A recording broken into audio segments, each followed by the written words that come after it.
Navigating the world is a whole lot easier.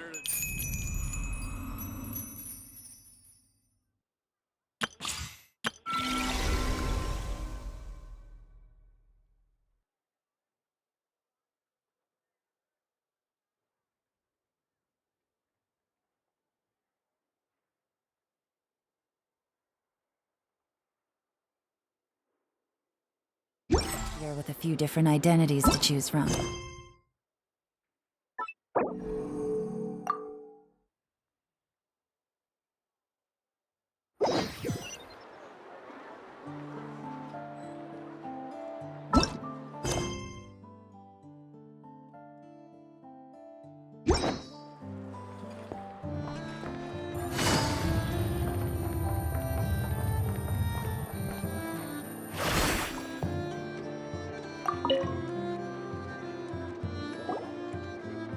Traveler, Paimon.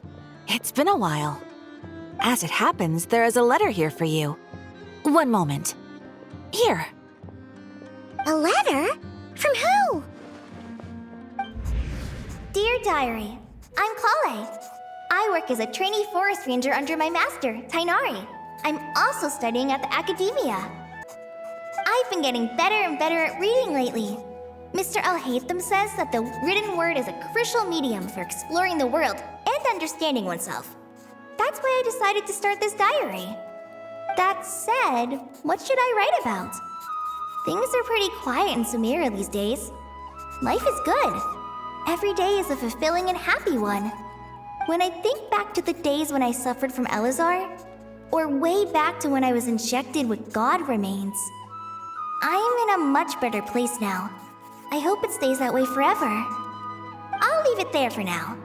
Master said he'll take me shopping in Sumeru City today, which is great because I've been meaning to visit the toy seller at the Grand Bazaar for a while now. Collei, time to go. Yes, Master! Huh?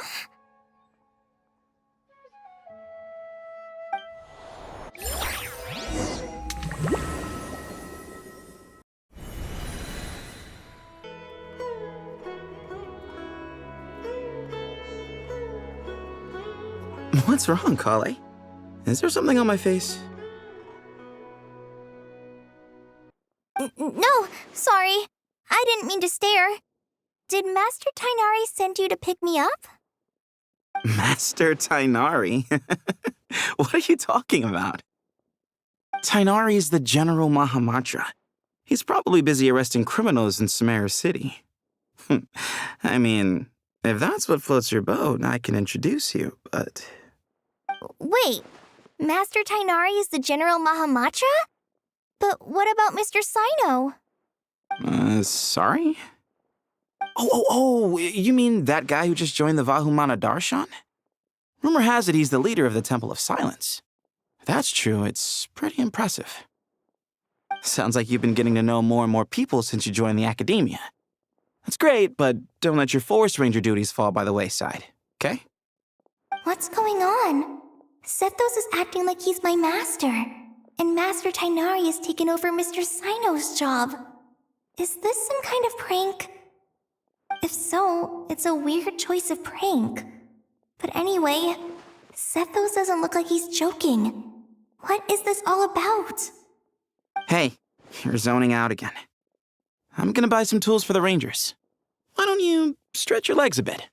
It's been a while since you last visited the city, right? Wait! He's right. It has been a while since I last visited Sumeru City. Was it always like this?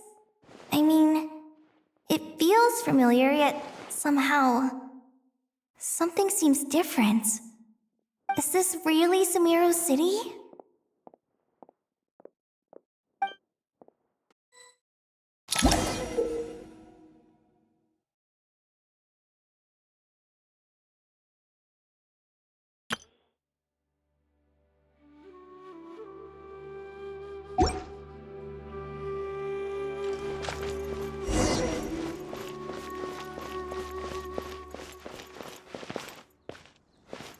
Hey, did you see who just walked by? I think she's that famous merc. Hey, did you see who just walked by? Yeah, it's gotta be her. That red hair gives her away. The Flame Mane. They say she can take down a dozen tough guys with just one hand. It takes courage to maintain a peaceful... It takes courage to Hello, my name is Hussein. I'm responsible for managing administrative affairs in the Grand Bazaar and Treasure Street on behalf of the Academia. It's always one thing after another. If only everyone was as good-natured as the great merchant Kaveh Bey.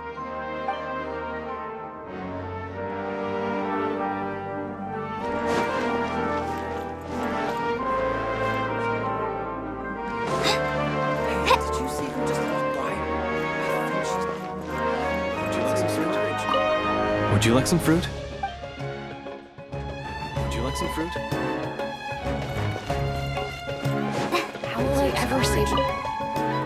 How will I ever save enough money to buy that custom-made axe with floral carvings from the blacksmith? To use as a weapon, of course. As Hussein's secretary, I must ensure his safety. Don't underestimate me just because I'm a homemaker. I used to be a mercenary in the Corps of 30.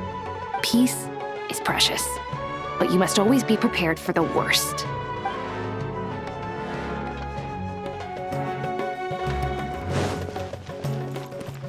It takes courage to maintain a peaceful life, too.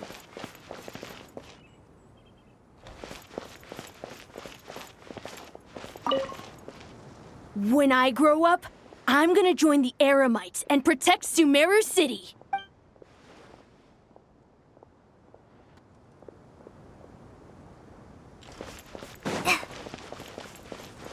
I heard that the sage disappears without a trace as soon as he gets off work. It's a little mysterious if you ask me.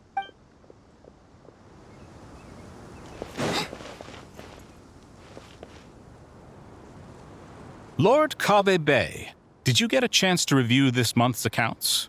Any feedback? You mean the version you sent over a few days ago? Yeah, I took a look when I received it. I was thinking that maybe our profit margin is a little excessive. I visited some of our commercial partners last month. Their earnings are very slim. Are you suggesting that we give up some of our profits for them? Well, since we have more than we need, yes. Making money for its own sake is pointless. Don't worry, I've already planned for it and the numbers look fine. We can adjust the rates starting from next month. Also, about that designer you hired, I've had to revise his proposal 3 times now, but he just doesn't seem to... Let's cut our losses. Pay him his fee and send him on his way. I'd like you to get Layla on this instead. She was Cyrus's student and she designed the Palace of Alcazarzare. Seems like a much safer choice. Who's sneaking around over there? Mr. Kaveh? Do you recognize this person, sir? Yes, it's all right. We've met. This is Collei, Sethos' trainee. He brought her along the last time I went for drinks with him. What brings you to the city, Collei? Is your master here too? No, this is all wrong! Why is Mr. Kaveh saying that too? Tighnari is my master, not Sethos. This can't be real. I have to ask someone else. There's gotta be someone else out there who still remembers the truth. Hey, wait! Don't run off! How strange. What's gotten into her today? It's like everyone switched places. I guess I'll keep looking around. Remember a while back when I was working on a renovation plan for the House of Dana? Well, I submitted a report to the Grand Sage and he rejected it. It's infuriating! How does someone with no sense of aesthetics whatsoever even become the Grand Sage? Please, calm down, Lord Kaveh. Maybe it's for the best that the proposal wasn't approved. Weren't you planning on paying for the renovations out of your own pocket? The Grand Sage just saved you a huge sum of mora. You're right. It's his loss if he doesn't want to work with me. Let him live out the rest of his days in an artless void for all I care. Anyway, enough about that killjoy. There's supposed to be a show at the Zubair Theater today. Are you guys free later? Tickets are on me if you want to join.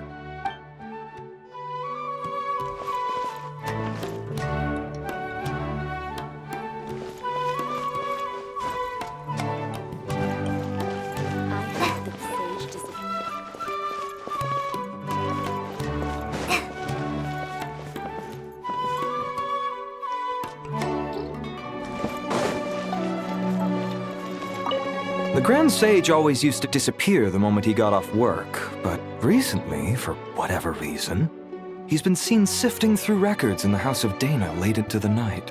We asked him if there was anything unusual going on, but he answered us with a question of his own. Don't you find it strange that someone with my personality would willingly accept the position of sage?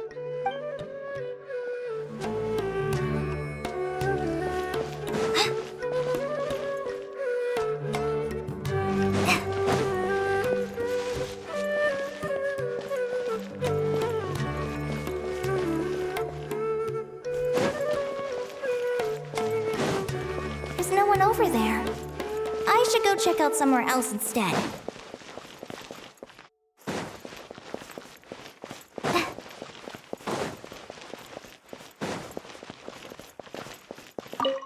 Hey, bud, can I ask you a favor? Is that alright if I borrow your thesis? Don't worry, I'm not gonna copy your work. I just need it as a reference. I guess that's okay. But if our theses end up sounding too similar, it's gonna be easy for them to spot. Yeah, trust me, plagiarism's the last thing on my mind. The only reason I ask is it's been really hard to get my hands on any reference material lately. Why don't you go ask the Grand Conservator? Candace should be able to find you what you need. She's super friendly. I'm sure she'll be happy to help. Really? I always assumed she'd be tough to negotiate with. Fair enough. I'll try my luck at the House of Dana later then.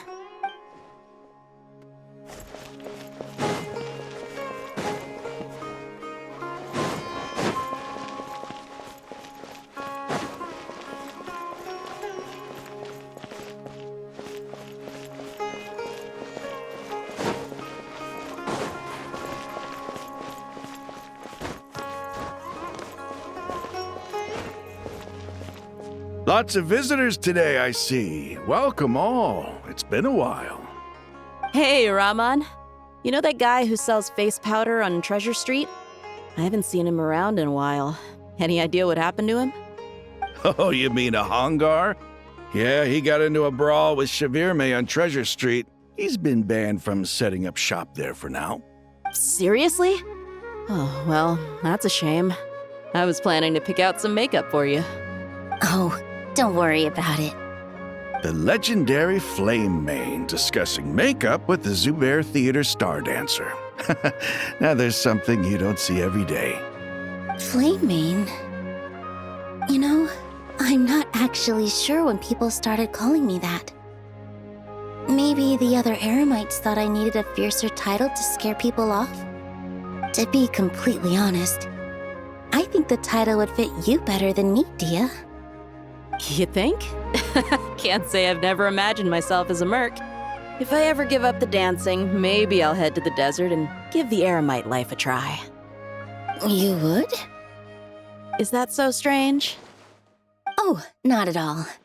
In fact, I've actually had similar thoughts before. If I ever get tired of sleeping out in the wild, I think I might go look for a job at the Zubair Theater. I've adored the dance of Sub-Zeros ever since the first time I saw you perform it. If the chance ever came up, I'd love to try it out on stage for myself. Really? If our manager Sataria heard you say that, she'd hold you to it. Probably grab you by the sleeve and never let you go again. Hey, when that day comes, I'll do your makeup myself. How's that sound? Sure. If the day comes, I'd be honored.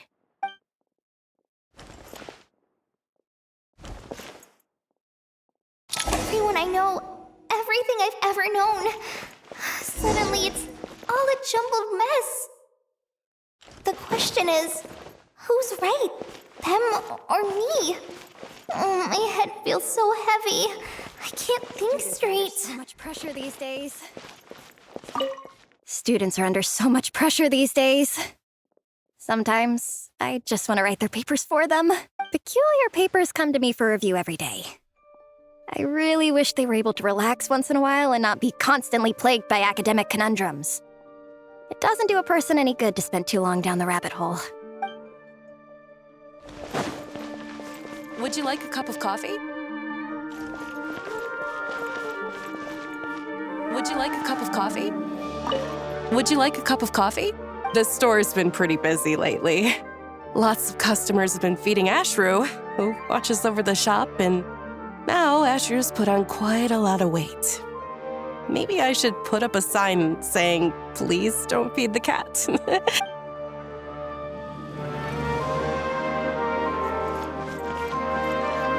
you like a cup of coffee?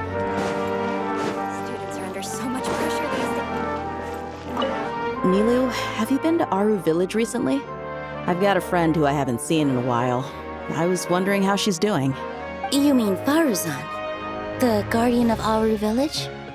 I saw her not too long ago. She seemed completely absorbed in her research. No change there, then. I'll have to catch up with her the next time I'm out that way.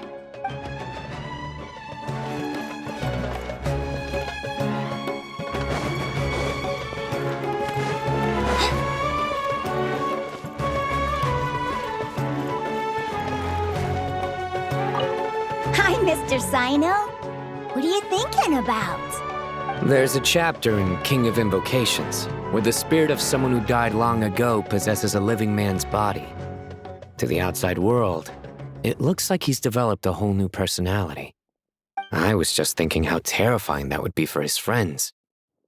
Imagine waking up one day to find that a friend of yours has suddenly become a different person. Huh? So what got you thinking about that? I don't know, but something feels off. Everything looks fine on the surface, but can human perception really be trusted?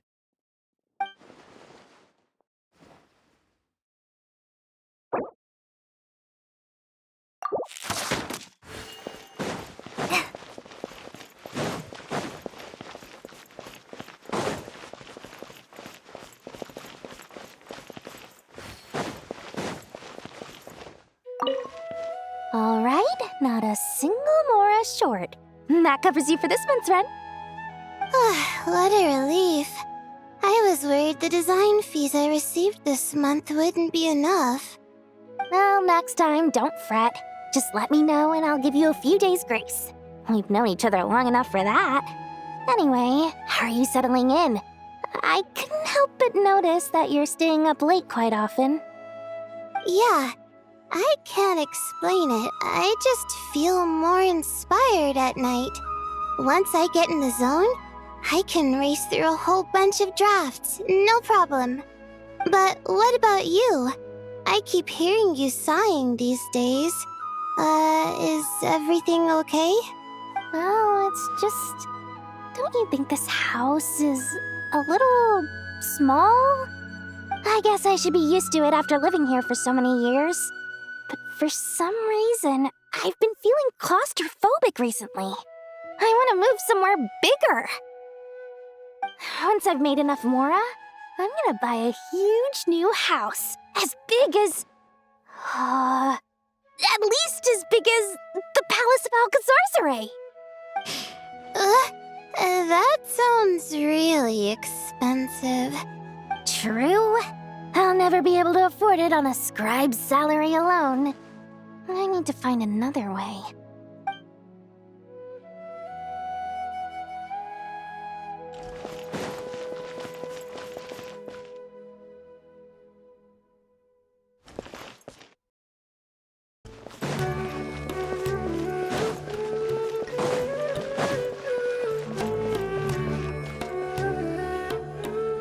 Mahamatra Tighnari! We've apprehended the suspect.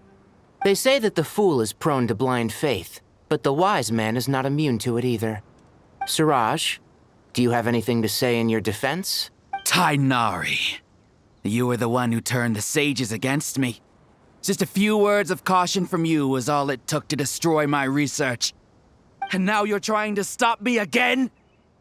You should know that mechanical life is the future! We must cast aside our useless flesh and... That's enough. I'm not in the mood to listen to your lunacy. Anyone could tell you how amateur your work is. Karina, Ilias, put him somewhere safely out of the way. Yes, sir. Next on the agenda is...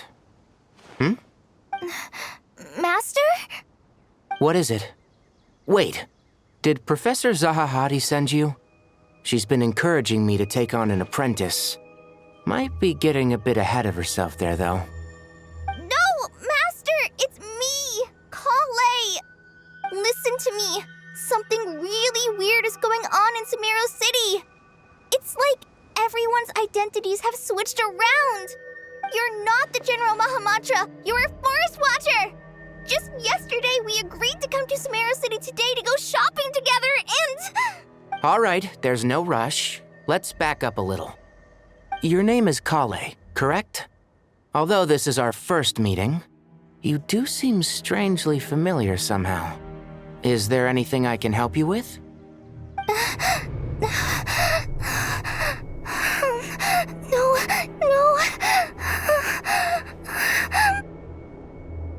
Master! What is it?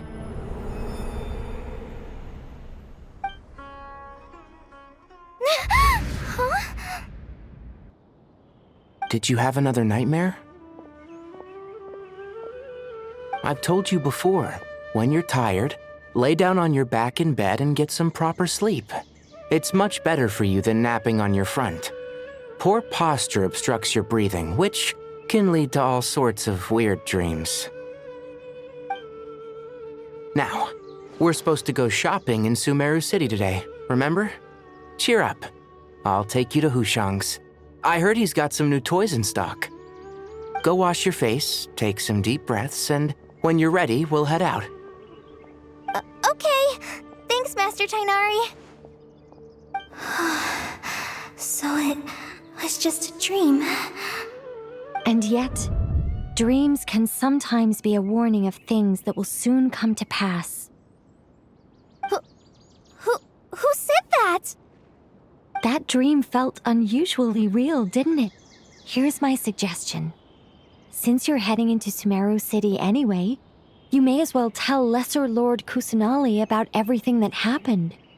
And just to be on the safe side, I think you should also inform your 2 traveler friends who once helped save Sumeru. I'd write them a letter if I were you. Time is short. A storm is coming from beyond the bounds of fate.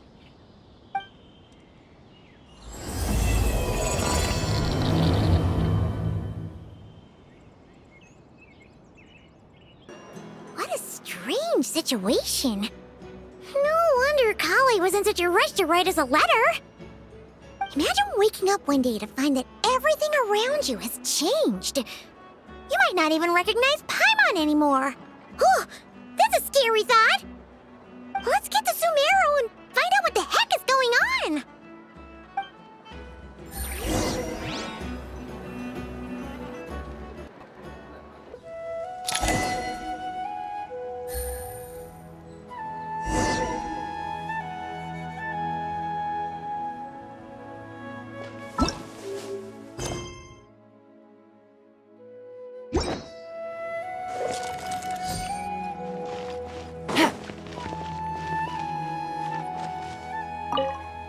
Thank you, Sage Baladuri. Don't mention it.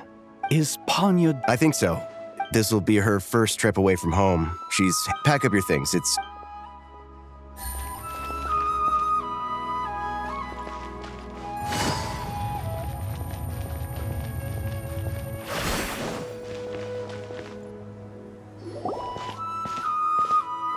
Collei! Traveler! Paimon! Thank goodness. I'm so glad you made it. Of course. We won't let anything happen to you, Collei. So, what's going on in Sumeru City? Looks like lots of people are moving or something. Yeah, I was just gonna say. After I wrote my letter, Master and I went to Sumeru City and told the Dendro Archon everything that I experienced, from start to finish. She was silent at first. It seemed like she was deep in thought. Then the next day, we got told that she was ordering everyone to leave Sumeru City immediately and move to Caravan Ribet. The entire population of the city has to move? Not just Sumeru City. The evacuation also includes Lokapala Jungle, Avidia Forest, Ashavan Realm, and Ardravi Valley. Basically, everyone living in the rainforest must temporarily relocate to Caravan Ribet. Holy smokes! That's crazy! Yes, it's quite an operation. Even if people only bring the bare essentials, the scale is simply enormous. They've requisitioned almost all the Sumpter Beasts in Sumeru for the task, including the entirety of Dori's Sumpter Beast Park. The Dendro Archon said that what Collei experienced was not a dream, but a warning. After our meeting, she immediately summoned the 6 sages to analyze the situation and discuss countermeasures. They concluded that the events seen in the dream are very likely to become a reality, and that an unknown danger is rapidly approaching. Oh, please keep that to yourself. We don't want to cause widespread panic. The official reason they've given is a large-scale renovation of the rainforest ecosystem. People are skeptical, but there haven't been any major incidents. So far, at least. The Dendro Archon seemed really worried when we spoke to her. She said you can go visit her in the Sanctuary of Surasthana when you arrive. She also said she'd hold out until the very end. Tighnari? Collei? You got a minute? I need a hand here. One moment, I'll be right there. As a forest watcher, I've been tasked with assisting with the relocation work. There's a lot to be done, and they need all the help they can get. This will be the final group of evacuees from Sumeru City. While they're away from home, they'll be heavily reliant on outside help. Thank you for coming in our time of need. As you can see, another crisis is upon us.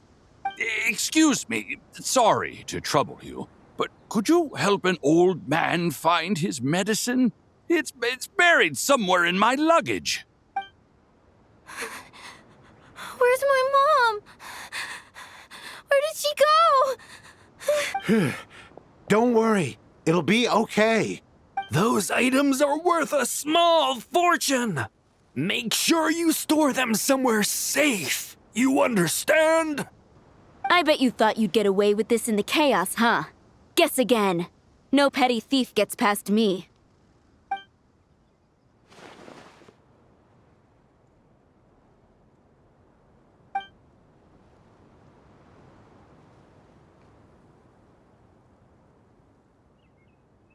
We should go help the evacuees. See you around. I'm so glad that you believed me and came all this way to help. It means a lot. Please stay safe. Don't worry. We may not know exactly what's going on yet, but as long as we stick together, we'll find a way through this. Goodbye! Look after yourselves! Will do. See ya! Whew. Paimon's not sure how she found the words to comfort Collei because, honestly, she's kind of nervous herself. Let's head to the Sanctuary of Surasthana and see Nahida.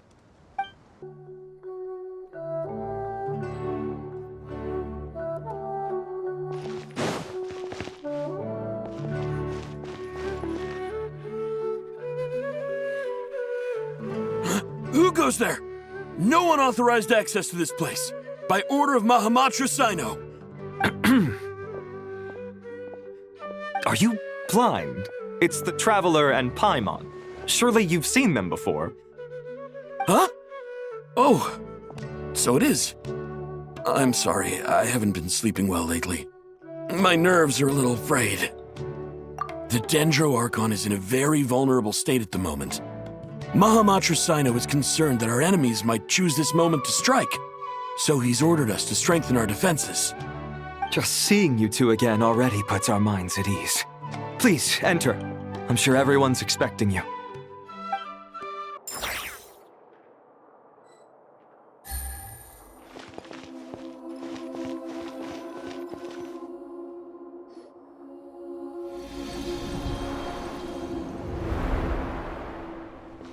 Traveler, Paimon, you made it. Aha! Perfect timing. Reliable helpers like you are just what we need right now. Oh, it's good to see everyone again. Collei gave us a rough idea of what's going on, but we still have a lot of questions.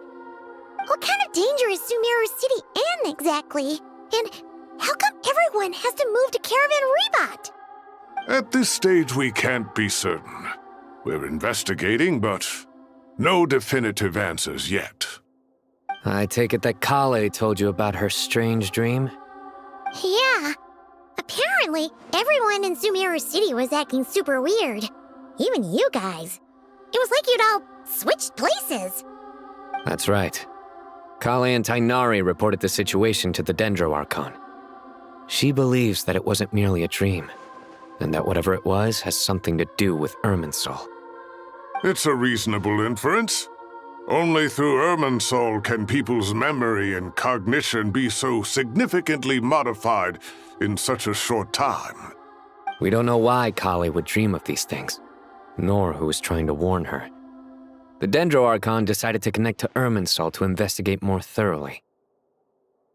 Irminsul is connected directly to the ley lines. The tree serves as a central hub where the ley lines converge, and its core function is to record and store the world's knowledge and memories. But something has gone awry, severely compromising the performance of this core function. Information is bottlenecking inside Irminsul, hampering the ley line's flow. If this continues, new information will languish unrecorded, with existing records thrown into disarray. In short, the souls of the dead will be stranded, while the living have their sense of reality warped. In the long run, Collei's dream could well become a reality. And that's just the beginning. There's no telling what other nightmares could end up coming true.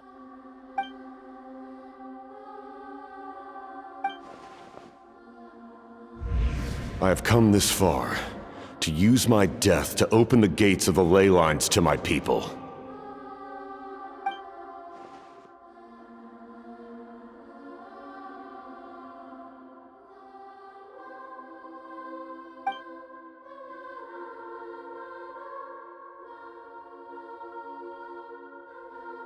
Faced with a growing backlog of information, the Dendro Archon decided to connect herself directly to Irminsul and take over the recording and processing function herself. But it is an almost impossible task. Individual brains aren't equipped to deal with the sheer volume of knowledge and memories involved. All that information flooding in at once would instantly fry any human mind. And for a god, even for a god, the suffering must be unimaginable. The Dendro Archon's power originates from Irminsul. Any issue with the tree itself takes a toll on her to begin with. On top of that, she's subjecting herself to the grueling task of processing all that data. It must be torture for her. And despite all of this, she is somehow finding the strength to investigate the Irminsul situation from within and send us her findings. I finished analyzing the latest data. Looks like our working theory was wrong. There's no signs of Irminsul having been attacked from the outside. So it's internal then? Some sort of disease, perhaps? No. I've spent half my life studying the ley lines. If Irminsul malfunctioned this easily, the world would have met its end long ago.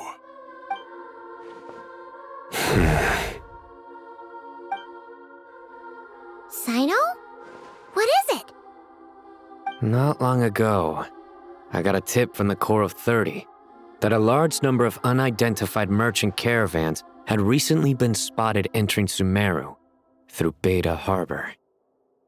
At first, I suspected that they might have something to do with all this, so I sent some people to investigate. But if Irminsul wasn't attacked from the outside... Don't you think there are more important things to worry about right now than guessing who's behind all this? It's been over 12 hours with no new intel. If even the Keeper of Irminsul is this badly affected, you can imagine how bad things are in there.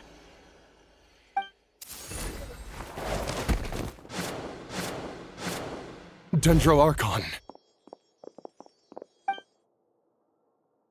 Nahida!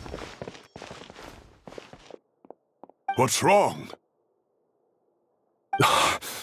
Her breathing is weak, and her elemental energy levels are dangerously low. Looks like it's time to move to the backup plan. What's the backup plan? Get out of the city and take the Dendro Archon with us. The entrance to Irminsul is directly beneath the sanctuary of Surasthana. That means this is ground zero if anything goes wrong.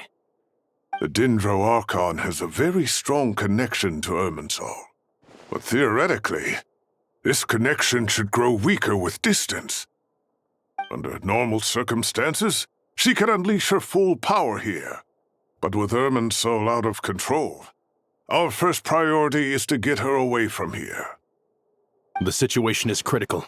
There's no time to deliberate. Everyone in agreement? I'll deal with it.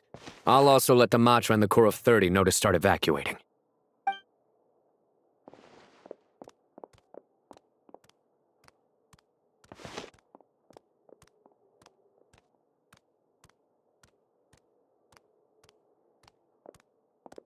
Let's go.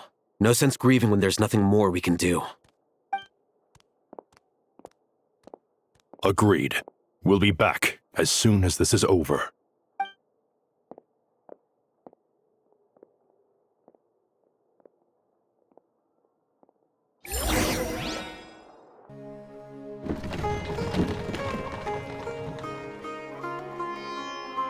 The last group of civilians has been safely evacuated.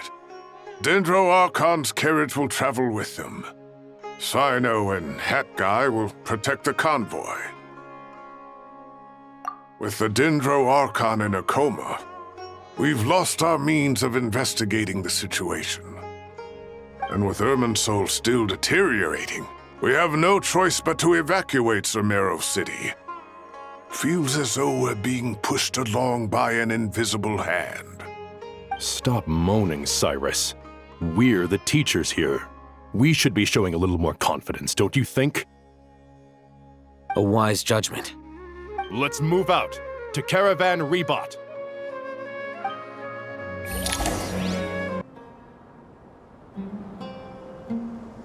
Sir, all units are in position. Good. Everything is going to plan. Interfering with Sumeru City is a necessary step, so do not hesitate. The Irminsul situation will not harm you. We need to speed things up here, too. We don't want to keep our client waiting, do we? No, sir. You have my word. Everything will be completed on schedule. They say that fervent ambition attracts the favor of the gods, and with it, a vision. But we appear to be the exception. So, is our ambition not strong enough? Or does it threaten the very foundations of this world?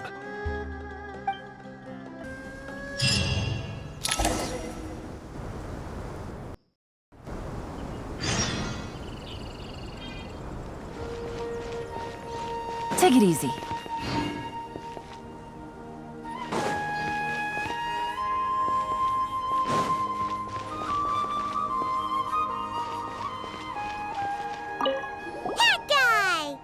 What? Nothing. You just looked like you were lost in thought there. Do you have any ideas about what's going on? From what I know about Irminsul, the system doesn't break down that easily. I don't have the faintest idea who could have done this. Actually, one name did cross my mind. But, he's already dead.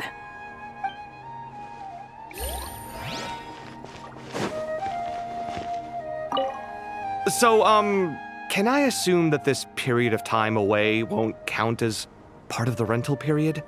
Maybe we should deduct it from next month's payment. Sure. Great! Wait, why are you suddenly being so reasonable? What's the catch? I'm always reasonable with rental payments. Like the time I refused to let you use that wine you brought home as collateral. That was a perfectly fair request, and you know it! Everyone runs low on funds now and then, don't they? And that bottle of wine wasn't cheap. You ought to be thanking me. Anyway, Sumeru City should be empty by now, right? With no one at home, I've been worried about security. I'm worried about burglars. What would they steal? That new scroll you bought? Ah! I'd almost forgotten about that. Oh, I only went and hung it up in the most conspicuous spot in the house. If anyone breaks in, it'll be the first thing they see. Well, no one but you gave it a second look while it was on display in the shop. I doubt anyone would go out of their way to steal it. You say that, but what if there's a thief out there who shares my aesthetic tastes? Then you can only hope he shares your taste in expensive wine as well. Always worth having some collateral. You!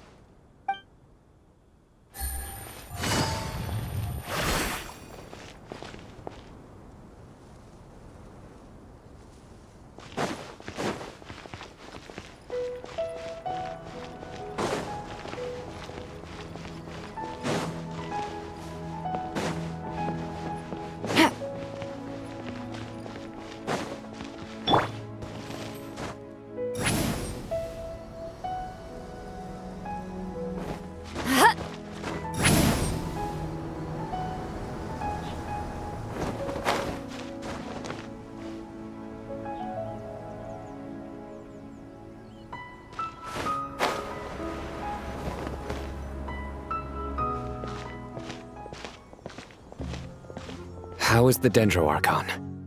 Her breathing is steady. I prepared some therapeutic incense for her, but it hasn't had much effect. Her vitals are still very weak. Based on the information you've provided, I have a working hypothesis. Her condition is partly due to Irminsul's influence, and partly due to a physiological imbalance caused by the rapid depletion of her power. Elemental energy usually flows through the body at a relatively constant rate. The body grows accustomed to this rhythm, so when it's thrown out of balance, physical symptoms will appear. Is this similar to the ley lines? Overloading and withering both directly affect their vitality, potentially causing irreversible damage. Correct. From a biological perspective, if you overexert yourself, you pay the price with your life. The Dendro Archon is not only drained of power, but her life force is at a critically low level. Is there any way to restore her health? I know the ley lines have strong self-healing abilities. As long as any blockages or pollutions are dealt with, they can quickly regain their vitality. But what about people? Well, gods. What's their capacity for self-healing? Before we think about that, there's a bigger predicament to resolve. Restoring the Dendro Archon's power requires us to heal Irminsul first. But that will be extremely difficult without the Dendro Archon's power. Paimon's already getting lost here.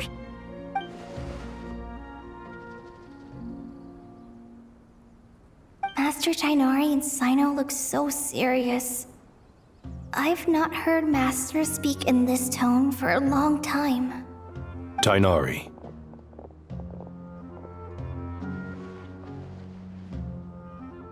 Master Nephis, sages. Tighnari, haven't seen you in ages. Have you gotten taller? Or did your ears get longer? Hopefully the former, Uncle Baladori. Cyno, where's Professor Cyrus? I thought he'd be with you. He went out into the wild to investigate the situation. He said that the Irminsul anomaly will likely start to affect the real world soon. He shouldn't be trotting around alone at his age. Which way did he go? I'll look for him later. Would someone mind introducing us? Ah yes, of course. Allow me to do the honors. I'm sure we're all familiar with the Traveler and Paimon. They're the heroes who helped foil Azar's conspiracy and save Sumeru. These gentlemen and I are the 6 current sages of the Academia.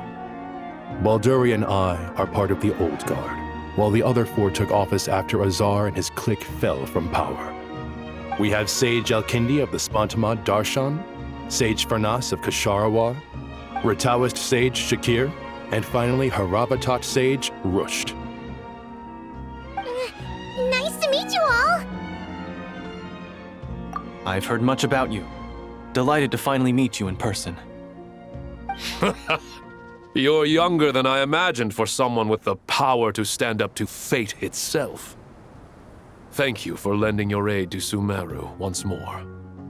once we're on the other side of this, could we get a photo together? My daughter has a friend named Isak. He's always talking about you two. Of course! No true hero would deny a child their wish. Back to business. So with the Dendro Archon currently in a coma, the people have taken temporary refuge at Caravan Ribet, but they cannot stay here forever. We need to come up with a plan as soon as possible. For Nas, any thoughts? Well, firstly, having reviewed the data, I'm inclined to agree with your assessment. This doesn't look like an attack on Irminsul from the outside. Rather, it resembles a malfunctioning machine.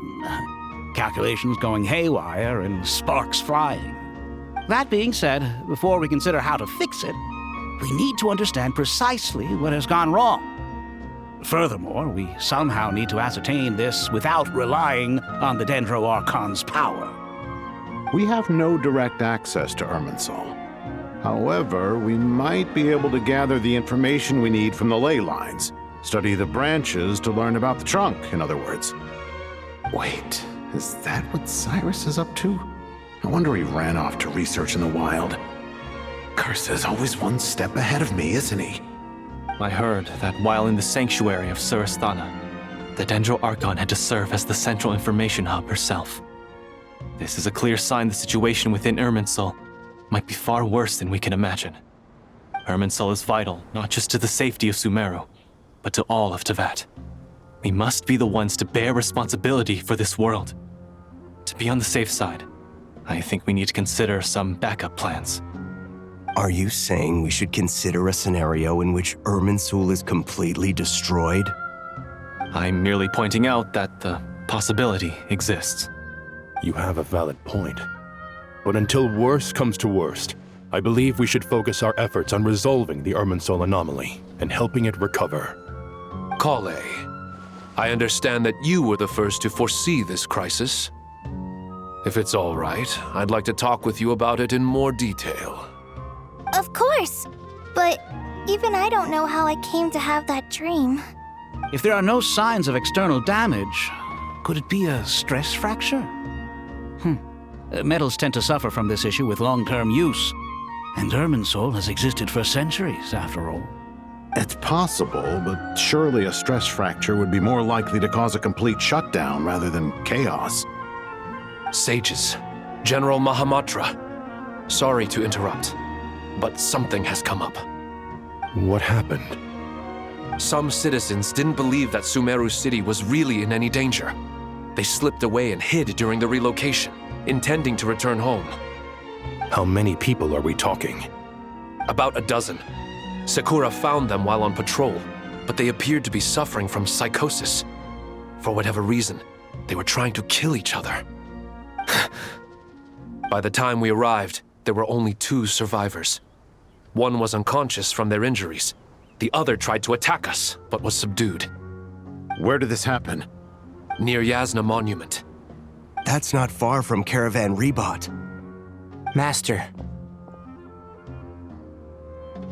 I know. The Irminsul anomaly is beginning to have effects in the world. I didn't expect it to spread to Yasna Monument so soon. It almost feels like we're being chased relentlessly, with no time to catch our breath. Sir Cyrus said the same thing. He sent me back to report in, while he continues investigating. I'll go join him. Count me in too. Don't let my age fool you, I can still fend for myself. Very well. Meanwhile, the rest of us will continue discussing our next steps. Get back soon.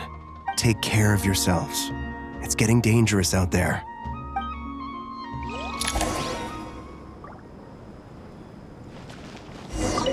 I thought we'd be safer once we got to Caravan Ribet.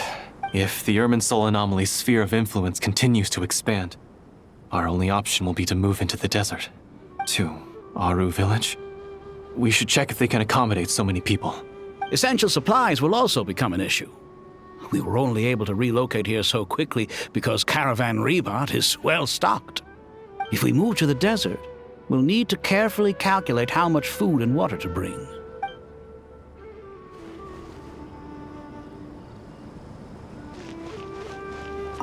Don't be nervous, Collei.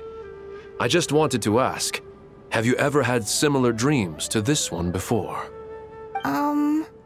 Similar how? Dreams so vivid, they seem real. Filled with strange or dangerous things that you cannot explain. Let me think. There was one time, I don't remember it very clearly, but I saw fire. Fire? Yeah. I wish I could give you more details, but all I remember is fire everywhere. From the sky to the ground, everything was burning. The heat was unbearable, and ashes were blowing in the wind. I doubt this dream was a mere coincidence. Perhaps it was some kind of prophecy? And yet, you've never studied astrology. I'm at a loss to explain it.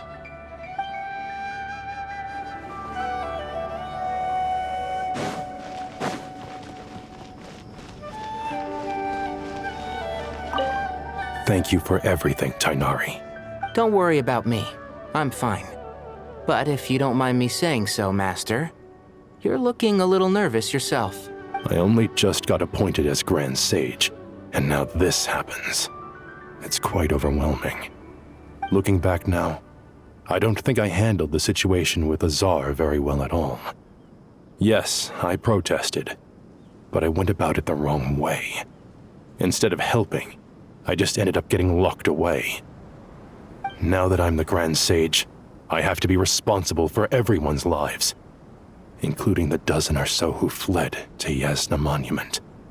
I can't help but blame myself for their deaths. It's only natural that you want to do the best job you can, but Master, we both know perfection is impossible. You're right.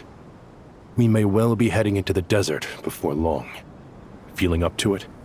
We left in such a hurry that I didn't bring any sun lotion, but I'm sure I can make some from local ingredients here. That was a big part of my graduation thesis, after all. Still remember? Of course, like it was yesterday. I remember asking you if you'd like to stay and teach, but you turned me down without a moment's consideration. Anyone else would fight tooth and nail for the chance to research by my side, but you couldn't get out the door fast enough. Weren't you afraid I'd hold up your thesis and stop you from graduating? If you'd pulled a move like that, I would have reported you to the Matra right away. You wouldn't give me a second chance? What about the bond between mentor and student? No, Master. I would not sit by and watch you go astray. Very good. Then I taught you well.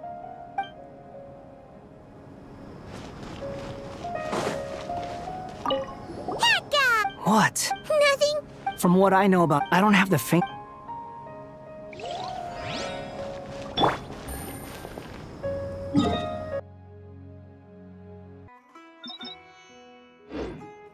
I got a new letter from an informant.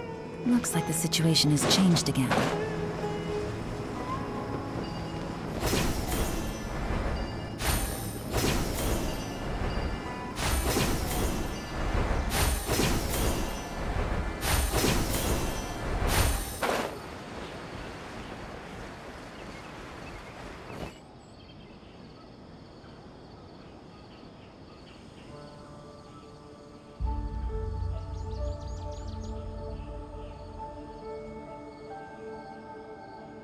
Please, don't go any further. As you get closer to Sumeru City, there's no knowing what dangers you might encounter. So this is our mentally disturbed man? I'm going to gut you all!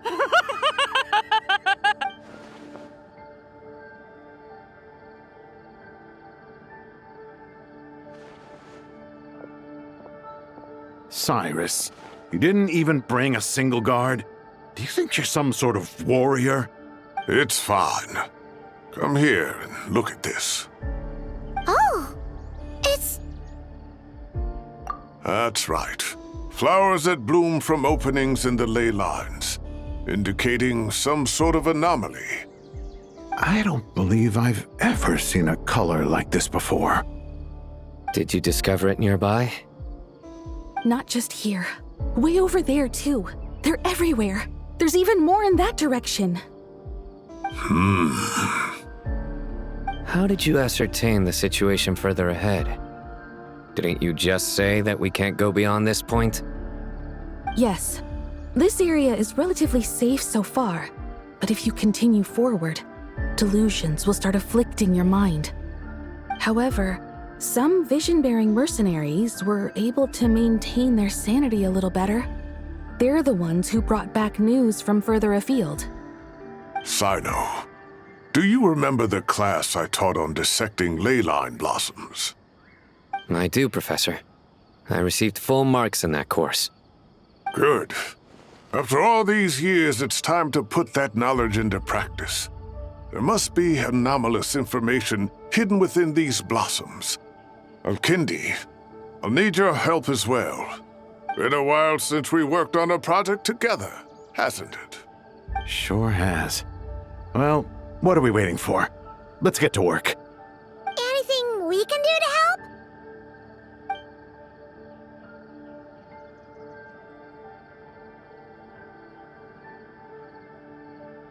Will you need my help?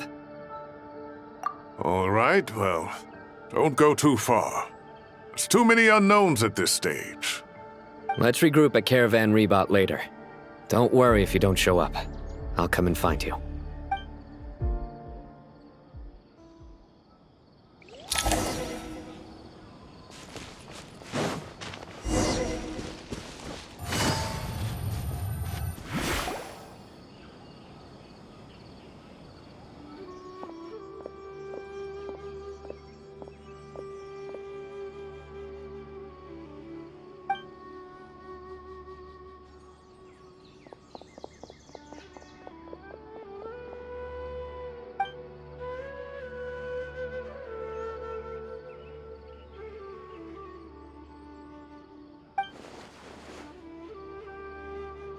That should be the heart of Oasis. All we need to do is light it with the fire seed, and it'll restore Apep with elemental power. The damage it suffered internally will also slowly begin to heal.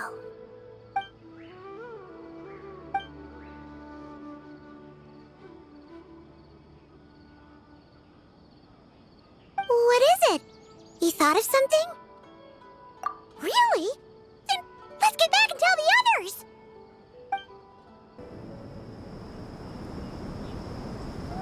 Whew.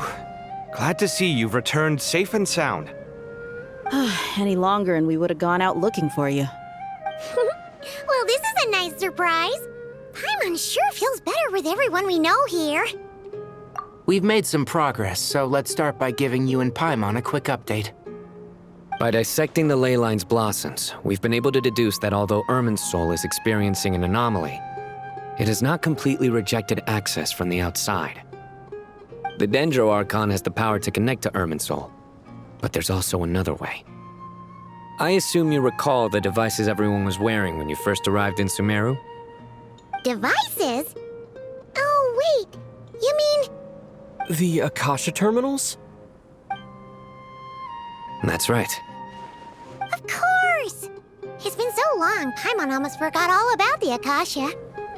Wasn't it shut down, though? Yes, but although the system isn't currently operational, the technological infrastructure is all still there. And it turns out that a certain someone gets so bored at work that he's actually read through every single one of the instruction manuals. No prizes for guessing who that was. If praising others is that embarrassing for you, you can simply spare yourself the ordeal. As much as it pains me to say anything nice about him, there's no denying his intelligence. He rarely forgets anything he's read. The Akasha is exactly what Sumeru needs at this moment. Between us, we should have all the knowledge and expertise we need to get it up and running again. But if I recall correctly, doesn't the Akasha need a gnosis to function? That's exactly right. The Akasha relies on the Gnosis as a power source, and in its absence, we'll need to find an alternative.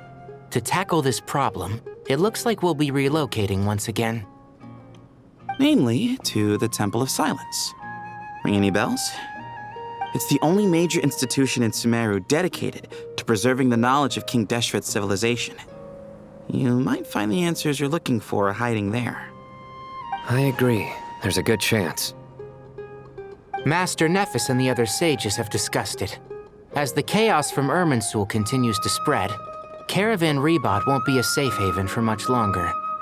We have to move into the desert next. The scholars and sages will head to the Temple of Silence, while the civilian population seeks refuge in Aaru village.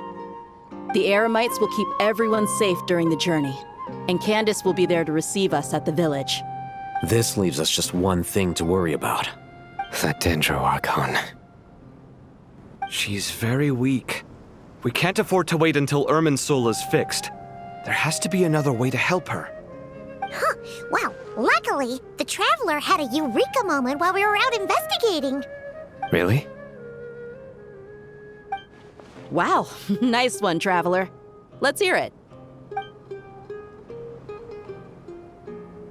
What say our Amorta experts? Theoretically, it's feasible. From what you're saying, although elemental life and elemental energy have their differences, the Dendro Archon has explicitly stated that she can imitate the power of the former. In which case, as long as Apep is willing, she should be able to convert her own power into a form that the Archon can use. It wouldn't be difficult for her at all. The only problem is convincing her to help. Yeah! Even though she wasn't exactly friendly the last time we met, she didn't refuse to talk with us. When she realizes the danger that Nahida is in, surely she won't turn a blind eye to it. Well, hopefully not. Either way, we're not exactly spoiled for choice here. Hey, it's better than having no options at all. I agree. Without Irminsul's aid, the legendary Dendro dragon Apep may well be the only living thing in Sumeru who can help our Archon recover her power. There's no time to lose. I'll bring this proposal to Master right away. If he and the other sages agree, we'll split into 3 teams. The academics will go to the Temple of Silence to look for a solution to the Akasha problem. The Eremites will escort the civilians safely to Aaru village, and the Traveler and Paimon will take the Dendro Archon to see Apep. There's still a long road ahead, and no knowing if we'll make it. But at least we have a direction now. I'll take it over floundering around in confusion. If there are no objections, then let's proceed. But before we adjourn, I would like to leave you all with some parting words. No matter the distance between us, there will always be an invisible force tying us together. May the bonds forged in the past shine bright like stars and open a new path before our feet. Huh. Is that from King of Invocations? No. This one's from King of Invocations, the sequel. What's the difference? The sequel's much cooler. Couldn't agree more. Well, it was very apropos. Once this is all over, I'll give everyone a copy of King of Invocations and the sequel to show my gratitude. Come on, let's get moving.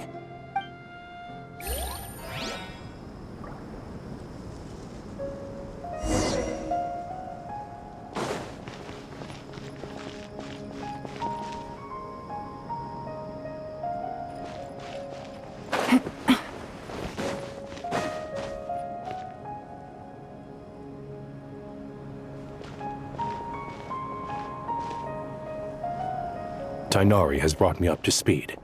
I approve of your plan of action. But we can't proceed with everything right away. The people need to rest. For many of them, this will be their first time in the desert, so we'll need to find additional personnel to help escort them. You two, please go on ahead with the Dendro Archon. Let's rendezvous at the Temple of Silence later. No problem. We got this.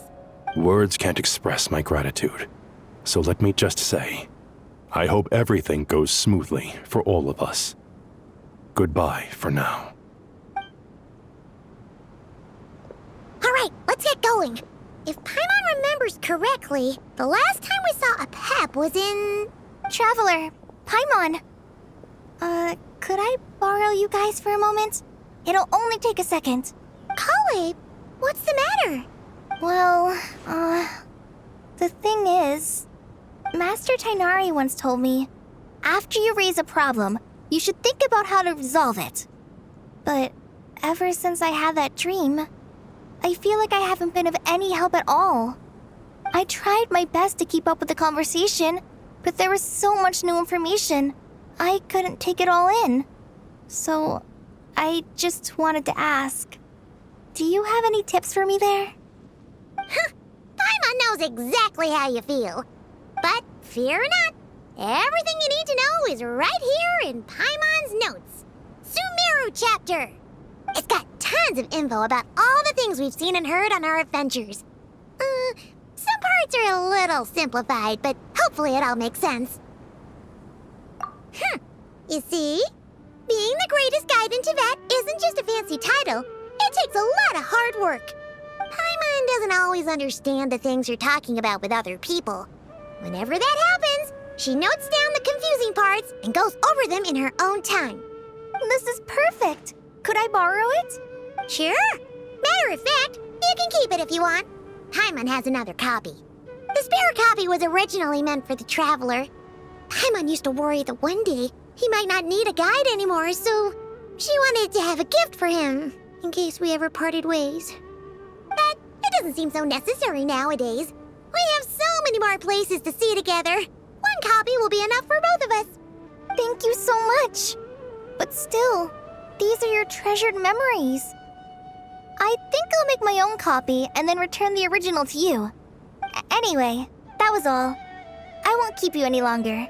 Have a safe trip. See you again soon. See ya! Alright, time to bring Nahida to see Apep. Let's hope that old grouch is in a negotiating mood.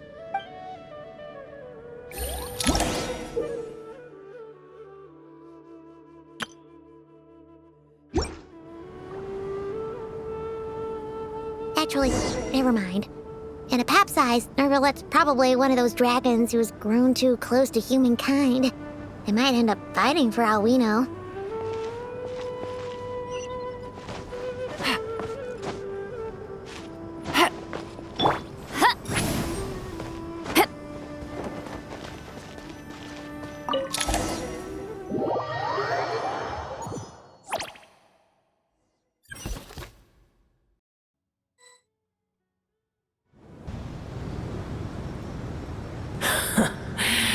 I had a feeling your kind might come calling. The ley lines are in disarray. Something has gone wrong with Irminsul, yes.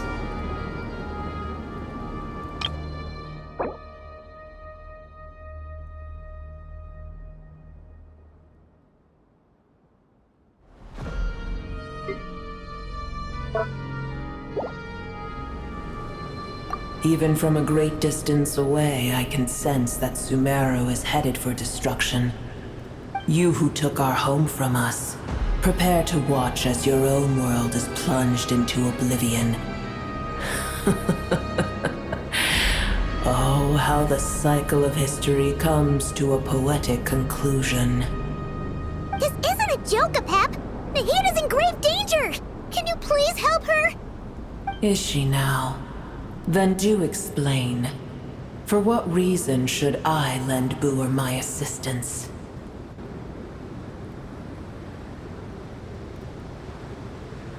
Apep, if you truly despise gods and humans so much, well, after the great humiliation of being helped by a god in the past, shouldn't you be jumping at this chance to balance the scales?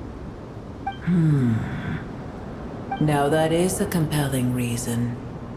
When El Ahmar plotted against me and I was tortured by forbidden knowledge, it was Boor who saved me from agony.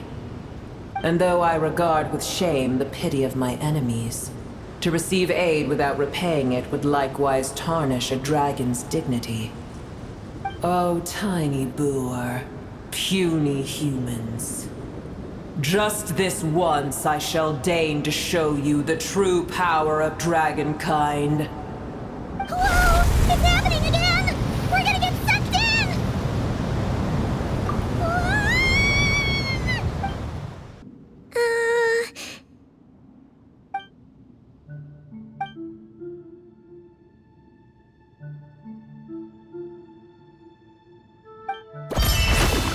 It is done.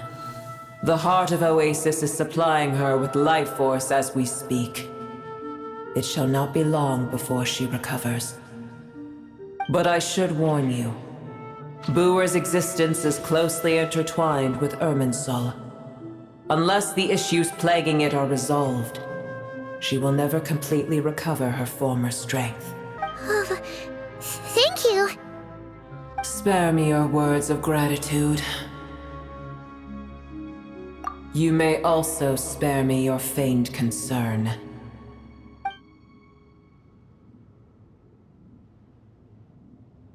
A dragon's sovereign's power is far greater than you can imagine. While I was indeed weakened when the heart of Oasis ran dry, providing tiny Buer with a morsel of my life force shall have little consequence for me. Oh, good to hear.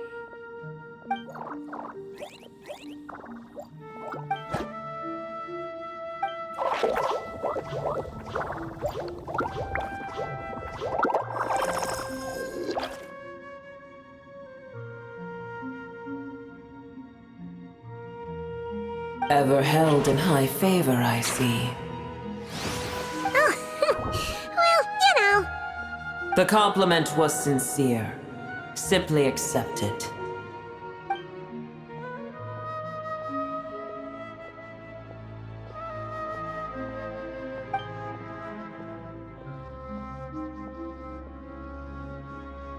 I did once. That tree was not planted by the heavenly principles. Irminsul existed before they ever arrived in Teyvat.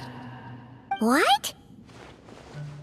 There was a time when it belonged to Teyvat, to dragonkind. Its appearance and function then differed greatly from today. The ley lines flowed with an abundance of a familiar, primitive form of elemental energy. You may know it as the power of the Light Realm. The heavenly principles usurped and refashioned Irminsul, made it serve humanity, and used it to anchor the fate of the world. Yet in the end, humanity has failed to protect it. Heavenly principles, God of gods.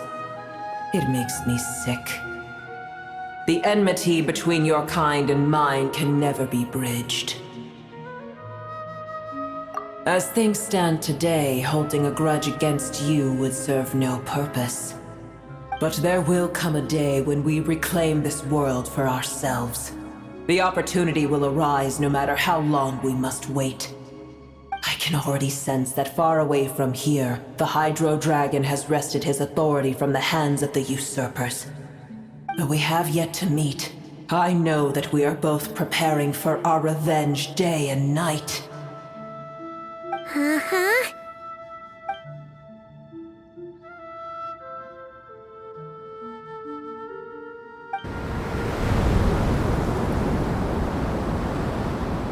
I hear a great disturbance out there. Huh? What is it? Sandstorms come. The Jinn. I see. Another calamity approaches. You both seem restless. Let us part ways here. Buer is safe with me. Once she has recovered, I shall return her to your side. Oh, thanks again. Take care, alright? I told you already I have no need of your feigned concern.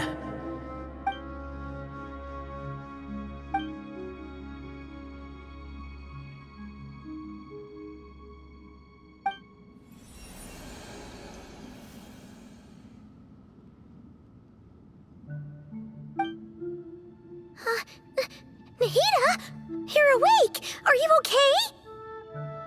Cease your interrogation. Yes, she awoke for a brief moment, but she has now lost consciousness again. Take it. We shall talk more at another time.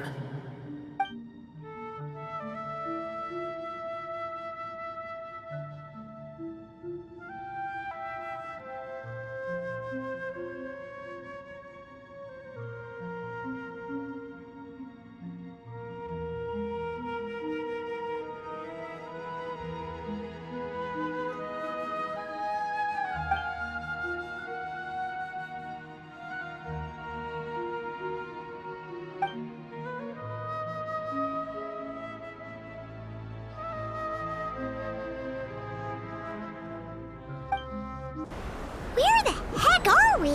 Did you just dump us in the middle of nowhere? Wait. No. Paimon remembers now. The Temple of Silence is over that way. Come on, let's go find the others.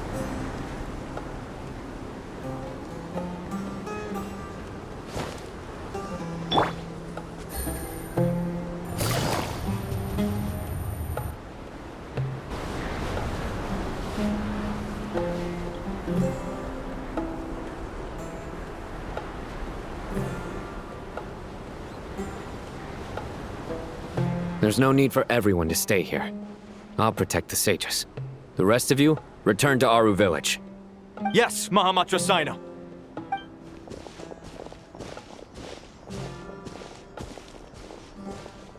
Cyno! What's going on? You're back. How is the Dendro Archon?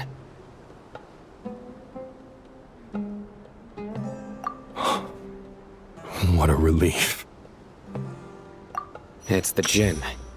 Countless Jinn have stirred up violent sandstorms across the desert, blocking our path to the Temple of Silence. Tighnari and Collei have returned to Aaru village to help. The Jinn are being highly aggressive, so both the village and the merchant caravans require protection. It's just one thing after another. Where did all of them come from anyway? In all my trips to the desert, I've never seen anything like this before. As I see it, the only possible candidate is Gurabad. Gurabad? Baladuri could explain in more detail if he were here. All I know is a rumor I've heard about from previous trips to the desert. Supposedly, a great number of dormant Jinn lie sealed beneath that city.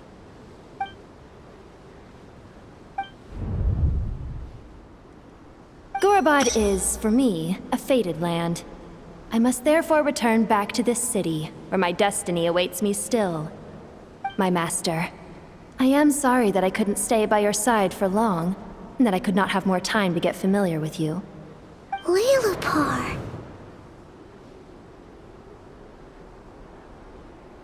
Yeah, we once said goodbye to a friend there. Well, maybe not a friend exactly, but someone we met on the road anyway. She was a strange bottle. If we can find a way to wake her up, maybe she can help solve the situation in Gurabad. Well, be careful. You may find there's more than just the Jinn to worry about. You mean, there are other dangers in Gurabad? It's a sensible assumption to make.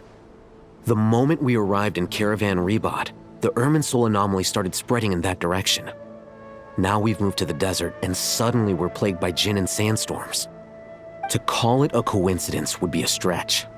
Don't worry, we've gotten a lot stronger since our last stint in Sumeru. Ah!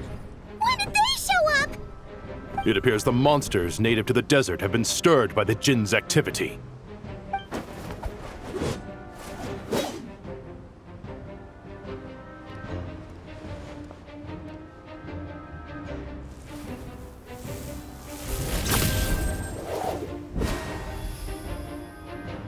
You should get going. We'll take care of things here.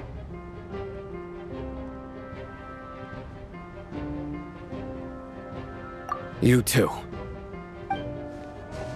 Don't do anything too risky. You got it?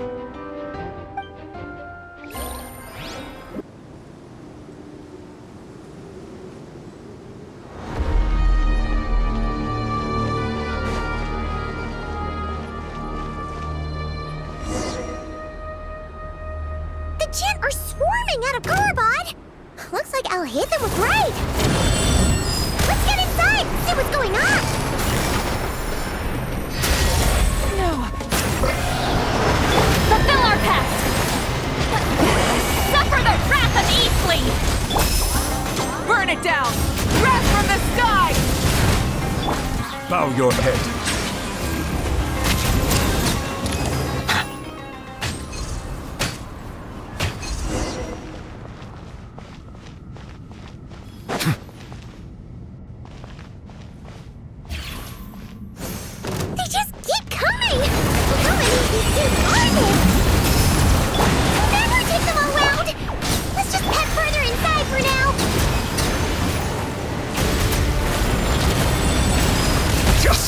Blindsided.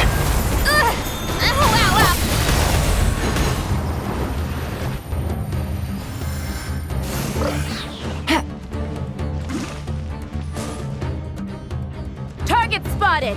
All units at the ready. The Fatui! They must be using this place as a stronghold! Are they the ones behind all this?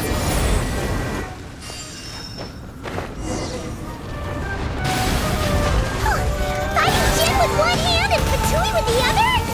This is pure chaos!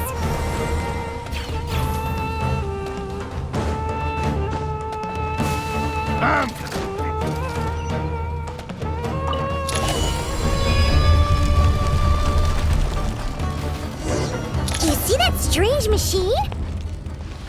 Paimon has a sneaking suspicion that that's the thing wrecking Gurabad and setting all those dangerous Jin free!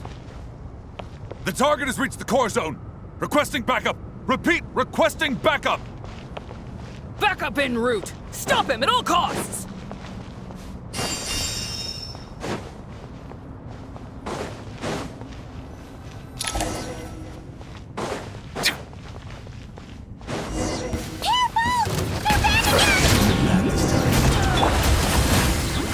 Rise with the sun.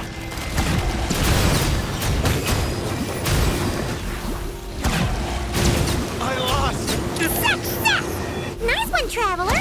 Let's keep going!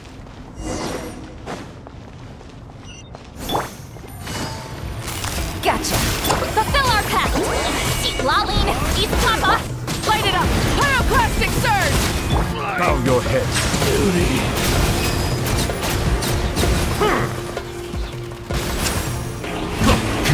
The time's beckoning.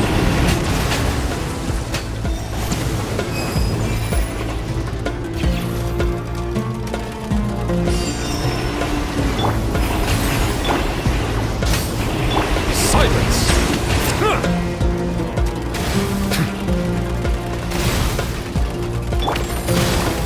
Quietly now. You two! Time to end Wrath from the Scum! This hunger just got kaput!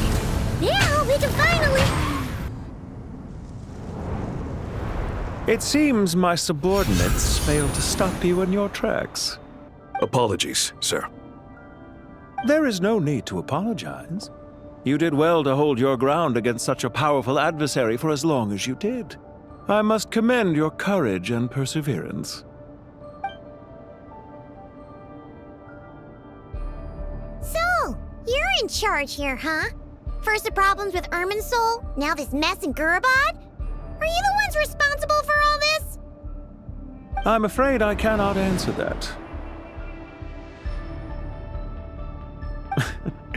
I assume you aren't naive enough to expect answers from an enemy. Oh, this guy is so snooty! However you want to spin it, you're clearly involved in this somehow. So you can either start talking, or we'll have to make you talk. Let's get him!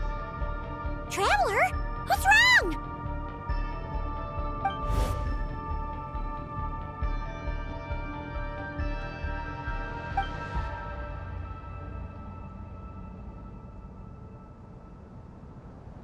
You're remarkably calm. Some would act more rashly upon finding the ringleader all alone. But you keep your cool. Even as your enemy, I must applaud you. Did you show yourself just to say that?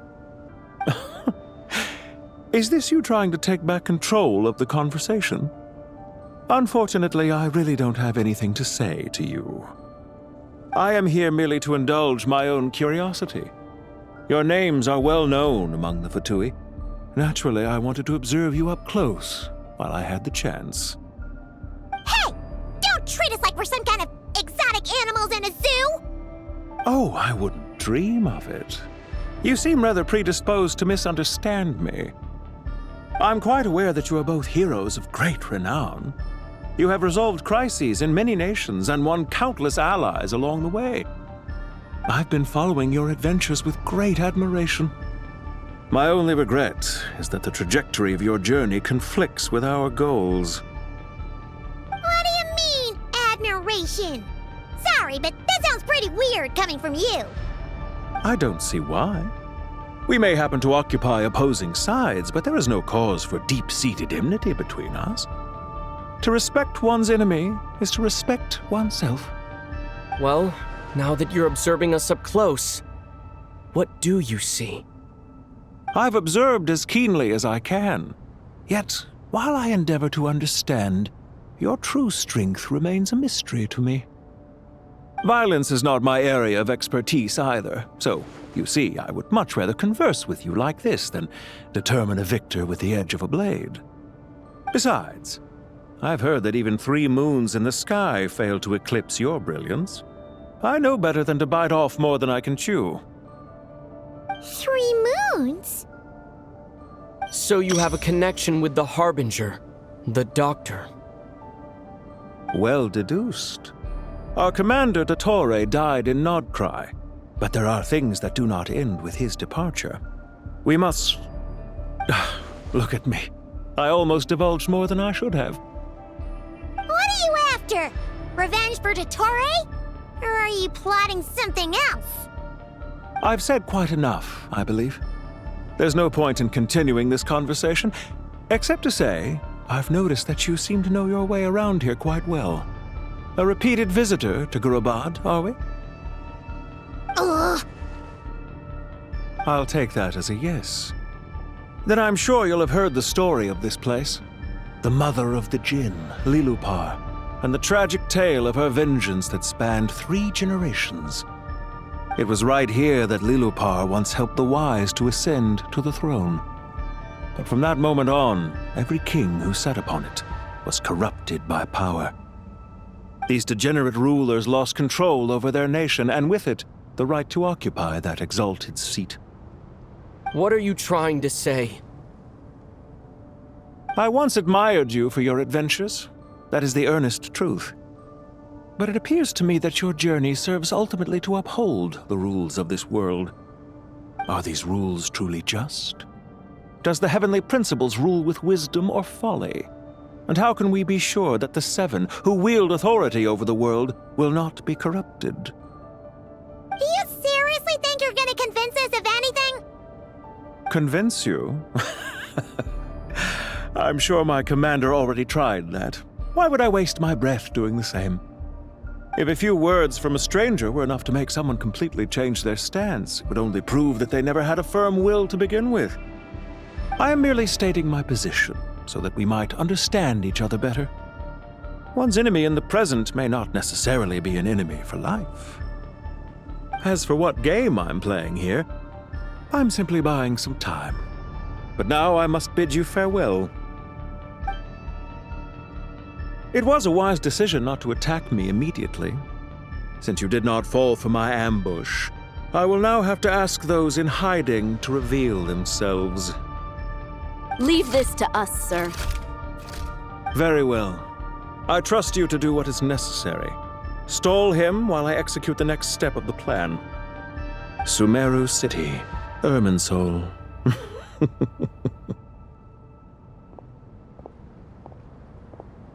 Hey! Stop right there! Don't you dare leave without explaining yourself! All units, stop them! Protect the commander! Did you hear that? He mentioned Sumeru City and Irminsul! He definitely knows something! We can't let him get away! Get rid of these pesky soldiers! Quick! Rear guard to the front! Don't let them through!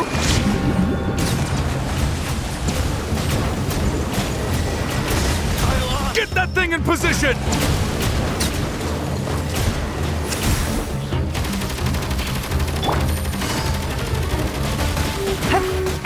What?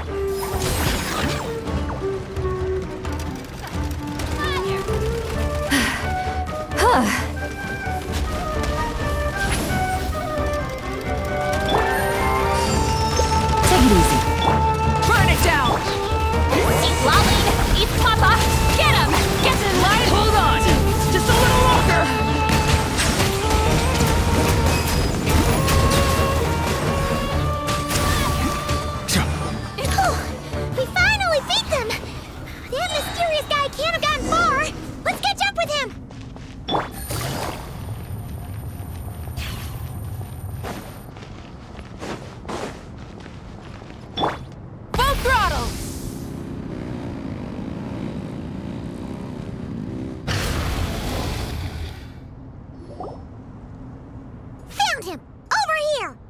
You're very persistent.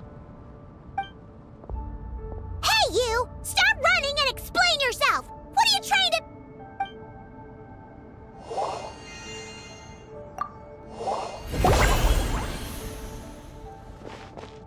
What's this? Relax. A small trap like this won't be enough to hold you. The sandstorms from Gurabad will die down soon enough, but this small window of time was all we needed to launch the next phase of our plan.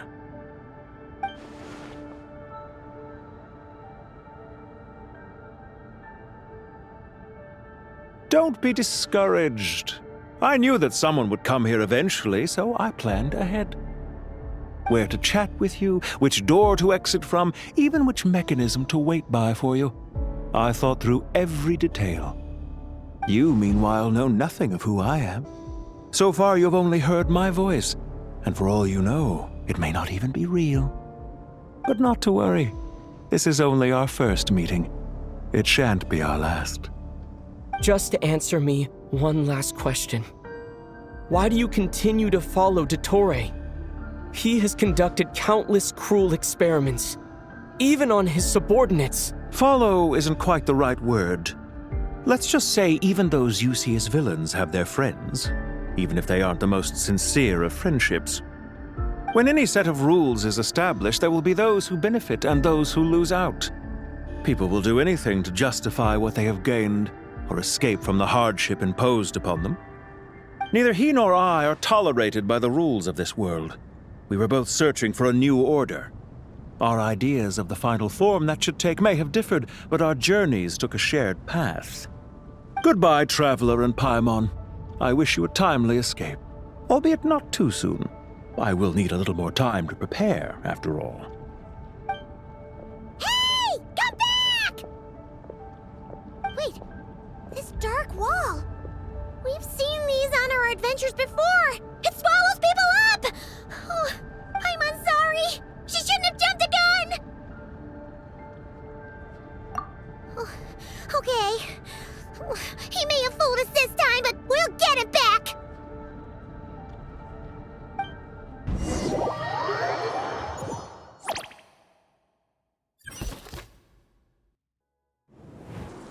Cyno and his team are guarding the north.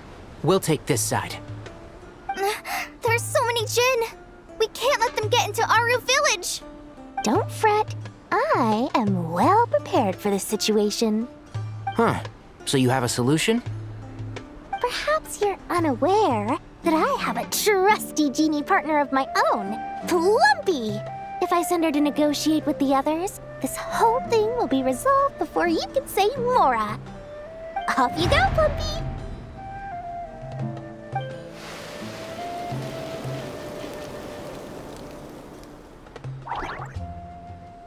Come on, what's the holdup? 5,000 Mora. 20,000 Mora. 100,000 Mora. Final offer! Ah, so she's a hired partner.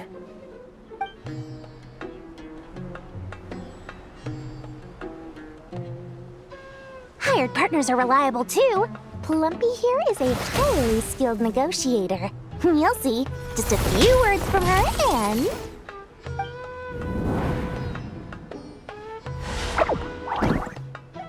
Plumpy! Don't you Jinn have any respect for the rules? This was supposed to be a negotiation! How dare you treat my messenger like this? You wanna play rough? Two can play at that game!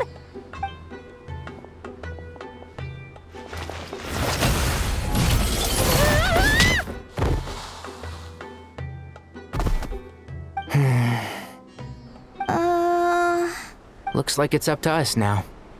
Be careful, Collei. Yes, Master.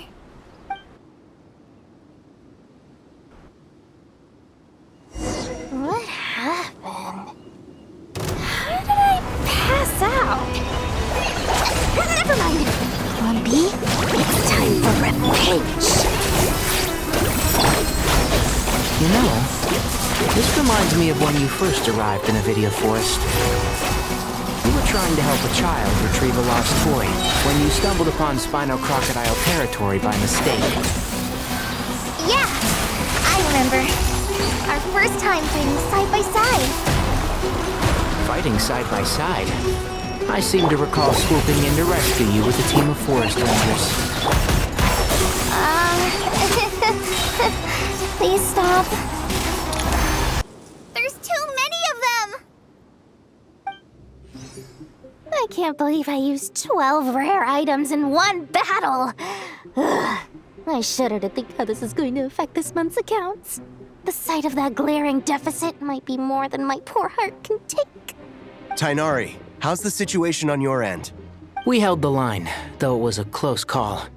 But it looks like they're preparing for another attack. Has something happened? They've breached our defenses in the south.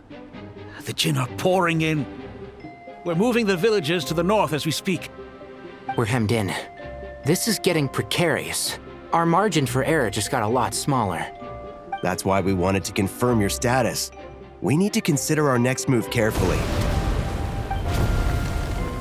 Bad news! Another line of defense has been breached. Collei, go with them and assess the situation. Dori and I will hold the line here. But Master!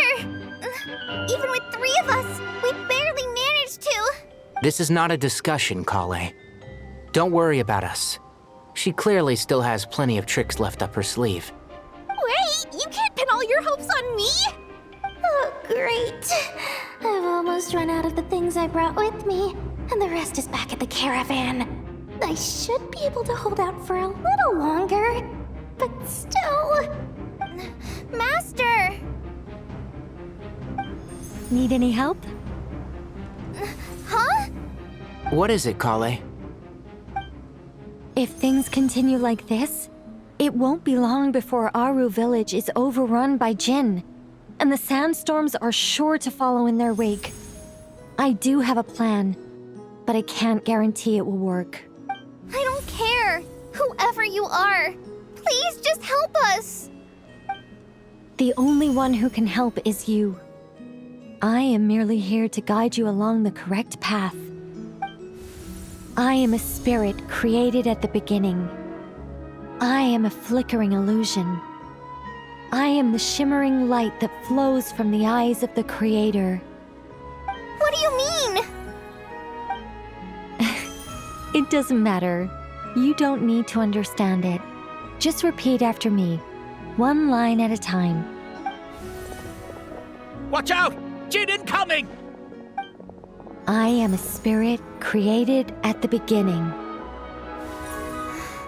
Here goes nothing! I am a spirit created at the beginning.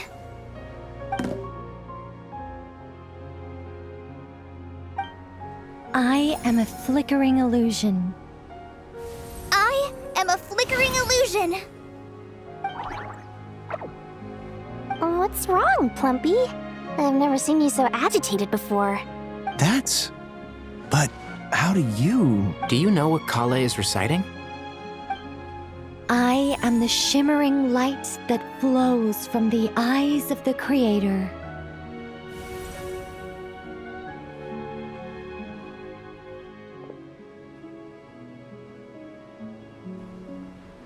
I am the shimmering light that flows from the eyes of the Creator.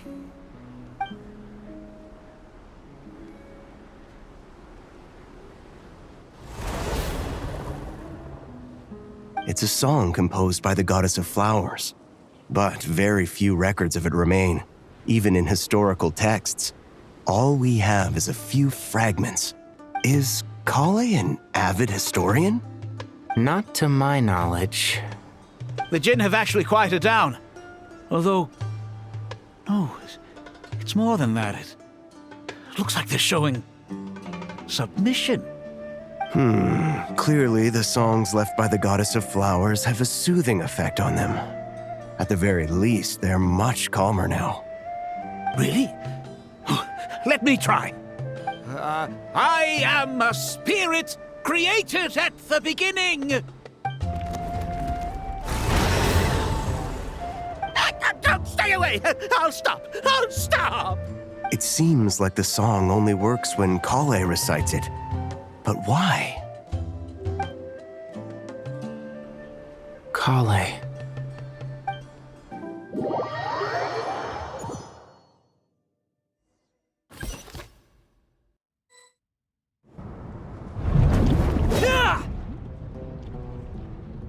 Any luck?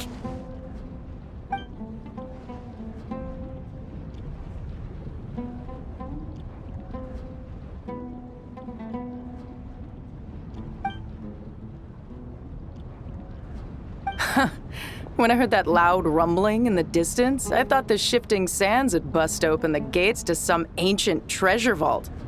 Turns out it was just you guys. Huh? Wait, that sounds like... It's been a long while. Did you miss me? Jeht! Ben! Let's save the catching up for later. First, I gotta get you guys out of there. This should be the right mechanism. Ben, can you handle it?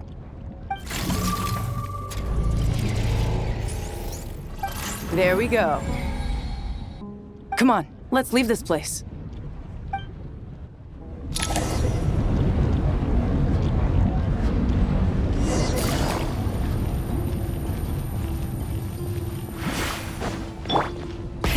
Rev the engines!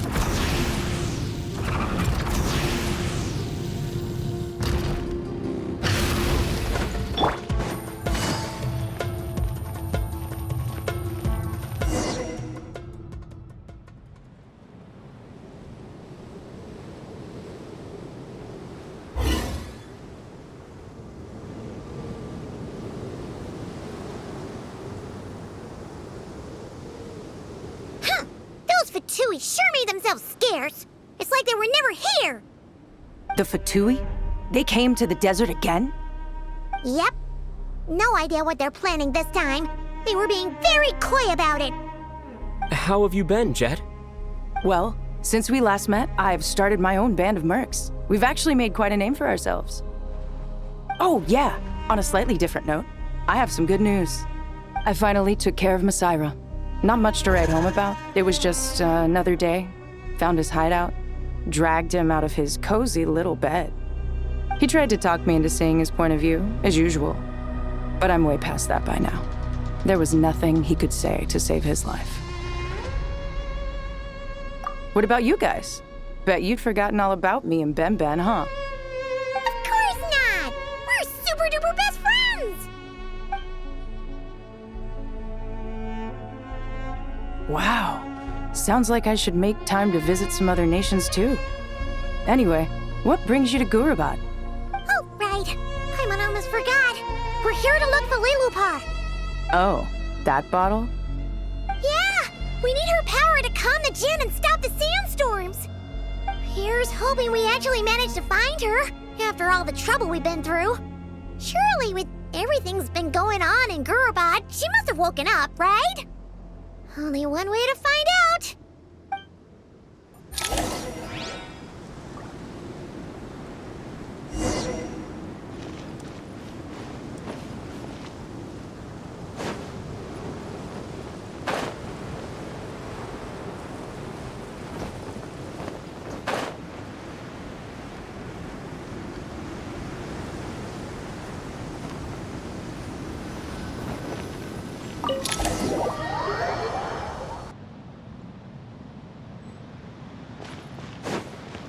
Let's see.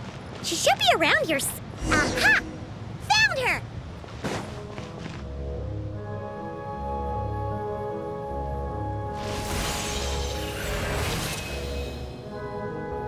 Liloupar! What a long dream that was. It's been a while, my master. Oh, and you're here too, little wildcat. The four of us back together again. Imagine that. In truth, it was at first. I was none too pleased when those miscreants barged in. But it did give me the chance to reunite with you, dear master, so I shall overlook their folly. After we last parted ways, I merged with the land beneath Gurabad to suppress the dark calamities stirring in the depths.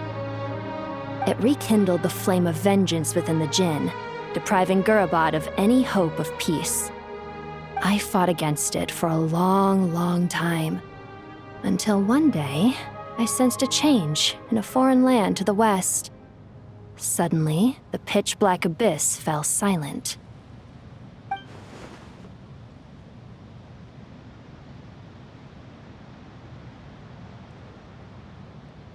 Once satisfied that that dark power could no longer bewitch the Jinn, I too fell into a deep slumber, from which I have only now awoken. Why have you returned to Gurabad, my master? And why is my sand-swept homeland in disarray once more? Well, basically, Sumeru's in danger and a lot of our friends are affected. Some bad guys messed around with Soul and now they've released the Jinn in here. We managed to chase off the culprits, but we have no idea how to seal this place back up and stop the sandstorms. Child's play. I shall quell the Jinn and scatter the storms. Thank you, Liloupar. No need to thank me, my master. I have granted many wishes in my time, and this was the most trivial of them all.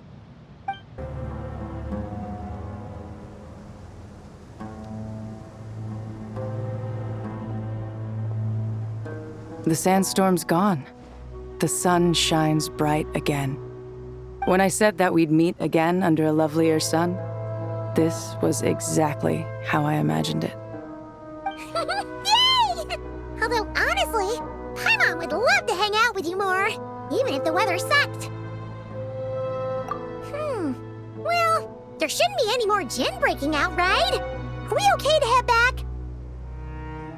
Sounds good. You can introduce us to your other friends. Another adventure begins. Lovely. The storms have stopped! We should be able to get to the Temple of Silence without any problems now. Time to regroup!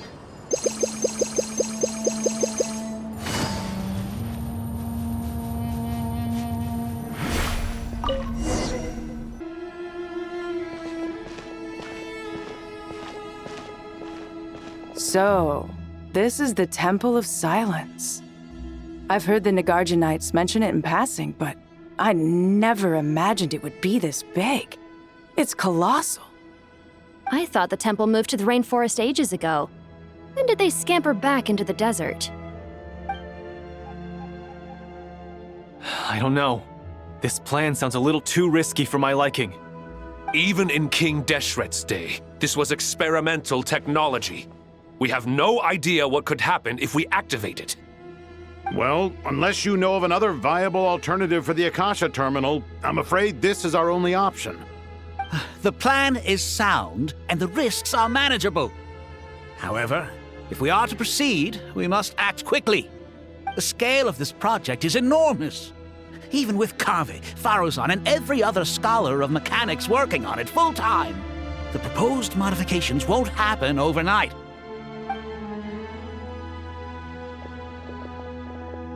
You're back. Everything all right? And who are they? Friends of yours? Pretty much everyone in the Temple of Silence is. This guy's Kaveh, and the one next to him is Alhaitham. Hello, I'm Jeht, and this is Liloupar. Oh, a famous name from the history books. Pleased to meet you. A friend of a friend is a friend of mine, as they say. Who's they? Huh? Do people not say that? Not in the desert. Friends you can trust, but friends of friends? Gotta keep an eye on them. Still, I do trust the Traveler's judgment. I'm sure you're good people. The sandstorms have calmed down. I take it the Gurabad problem is resolved? What did you find? And after getting all smarmy with us, he trapped us there. Luckily, Jeht used the mechanism outside to free us, and then we got Liloupar to put a stop to the chaos. Wow. Thanks for being there to help them. So, this mystery man openly admitted that he was merely a Harbinger subordinate. Yeah? Is there something weird about that?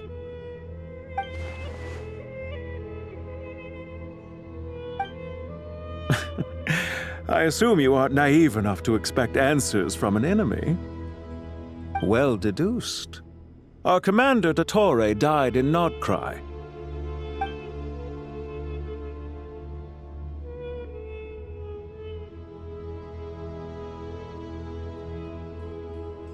Are you wondering about his true identity? Or do you think there's a big conspiracy behind all this? I wouldn't go as far as to call it a conspiracy. Just the simple fact that having someone to shift the blame on tends to prove useful should trouble come knocking later. The most important thing for now is to solve the immediate problem. Perhaps that man knew you wouldn't have the resources to investigate his background and so didn't put much effort into disguising himself. This is all getting a little cryptic for me. I'll let you guys talk while I take a walk with Liloupar. Jeht? Aren't you with the Blazing Beasts? What a coincidence. Didn't expect to run into you here. We're mercs. You can run into us anywhere. Who's this with you? So, did you find the solution you were looking for in the Temple of Silence? You bet we did. This place is incredible. It has everything. So far, we've discussed a plan and verified its feasibility. Building a new system from scratch is out of the question. So our only option is to modify the Akasha using certain resources we hope to find in the Mausoleum of King Deshret. According to certain sources in the Temple of Silence, there is a core device in King Deshret's mausoleum known as Aaru. Little is known about this device in academic circles, which suggests it was hidden quite effectively. If these sources prove correct, the energy contained within Aaru may be sufficient to power our Akasha renovation plan. However, this raises difficult questions regarding technological integration. The sages are still debating it. Yeah, but I'm sure they'll reach a compromise once they've argued it out. The people of the rainforest are always cautious when it comes to desert technology. But times of crisis like this leave us with little choice.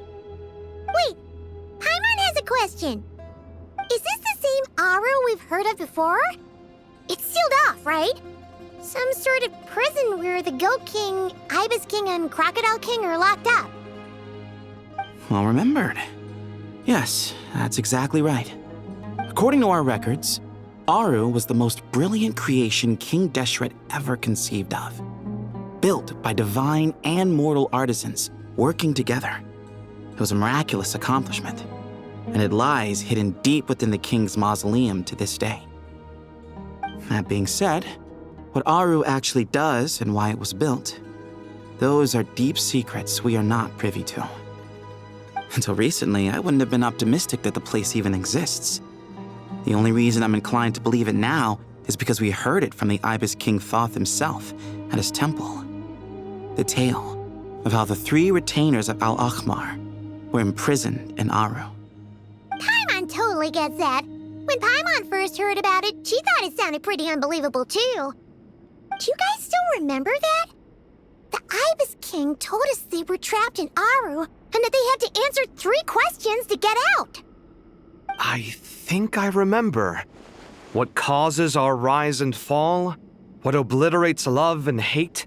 And what determines truth and falsehood? Those were the 3 questions, right?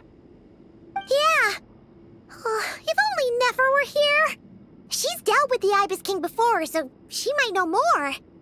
Oh, Nefer is a friend we met in Nodcry. Nodcry? Funny. She showed up here earlier. Huh? Yeah. Had another lady with her, too. Both said they knew you. They contacted the sages, claiming they might be able to offer some assistance. Really? They came here to help out? Yes, really. It was just before you got back. One of them said she's made Nodcry her home. If she's the person you were talking about, then... Looks like betting on Aaru was the right choice. See? They're right over there. Nicole! Nefer! Why, hello! We're here to help.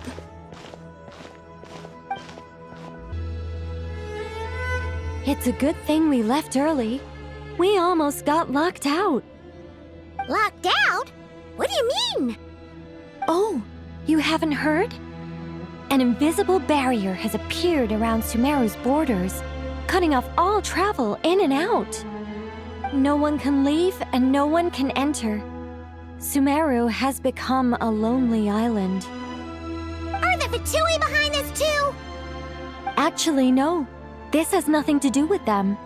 I suspect it's a defense mechanism within Irminsul itself. Irminsul is the source of Teyvat's ley lines after all, and Sumeru is the nation closest to it. I imagine this function was put in place to seal the entire region off in the event of serious damage, preventing the disaster from spreading to the rest of Teyvat. It may have been implemented long ago. But doesn't that mean that the people here won't be able to escape to other nations if the anomaly keeps spreading? Currently, that does appear to be the case, which is precisely why I am here. This is a critical moment for the world, and Sumeru is the eye of the storm. Paimon's surprised you managed to convince her to come back to Sumeru.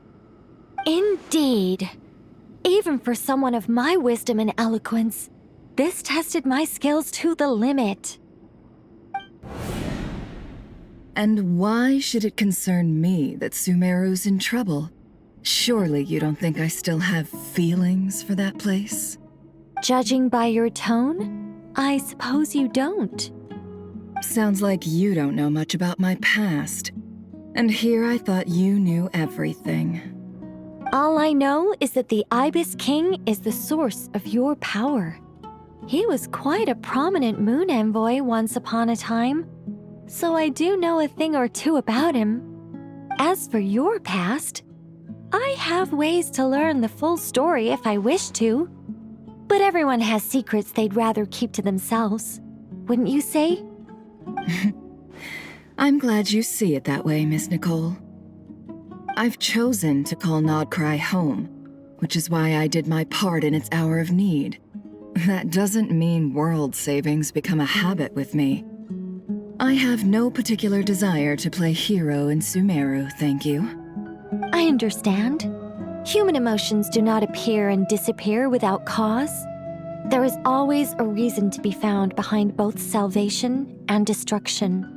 Still, if time has taught me anything, it's that human emotions are often complex and in conflict. That's why people change their minds about things all the time. But that's where we angels come in.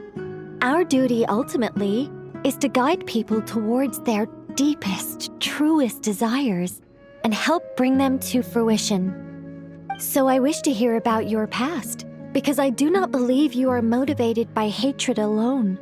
And if we still arrive at different conclusions in the end, that's okay. I refuse. Wait, what? But I set the atmosphere and everything. Isn't this supposed to be the moment when we finally open up to one another? Is it? Maybe I'm not so good at reading the atmosphere. You're right, Nicole. There's more to me than just hatred. Had it consumed me, I'd be left stuck in the past forever, never living in the present. But I don't think that your guidance can change my mind. The all-consuming sands, the bloodshed, both deserved and undeserved. Those old emotions cling to me like a shadow. Do you wish to shake them off?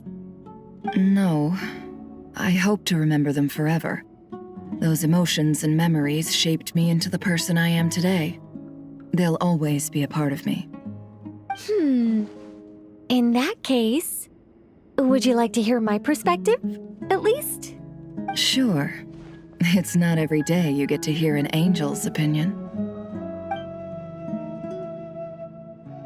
A long, long time ago, when the angels still walked freely upon the earth, I found life tedious.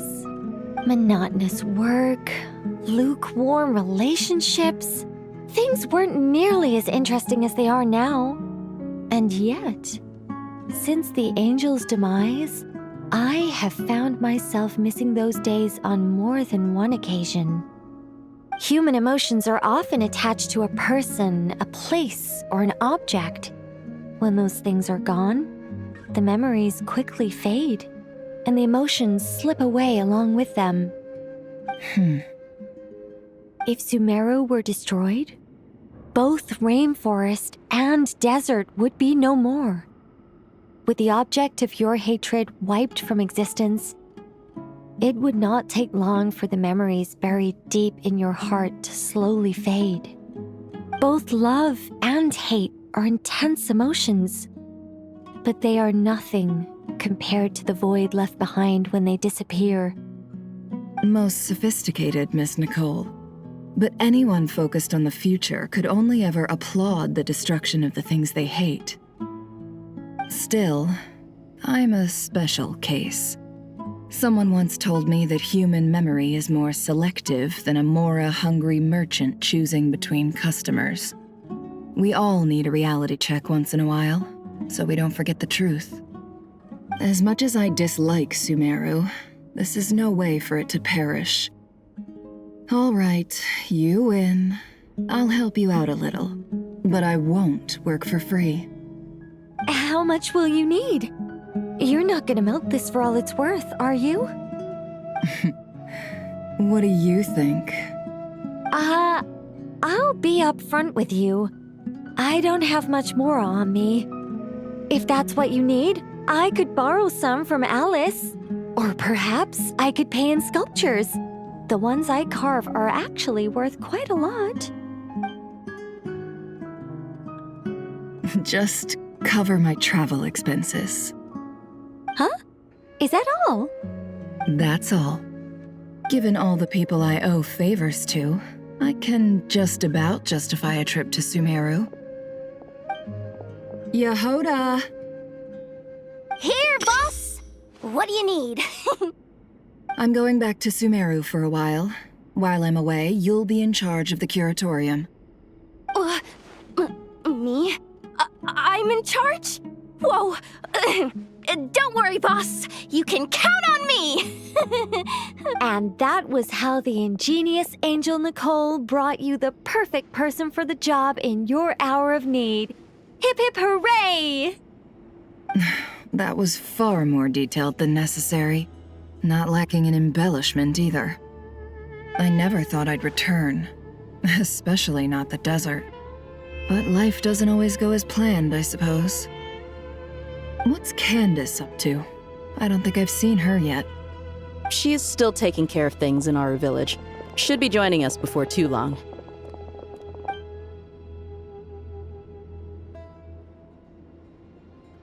Oh, and sorry. Hope we're not interrupting anything.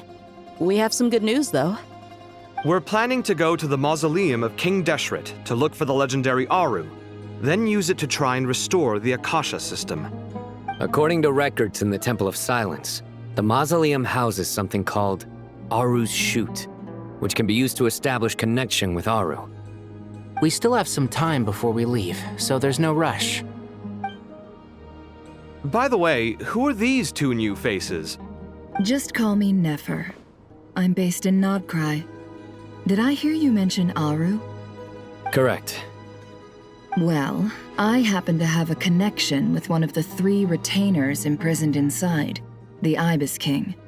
I'm here to get things done, so if you don't mind, I think I should come with you. That sounds perfect. Miss Nefer, are you from the desert by any chance? Why do you ask? I don't know.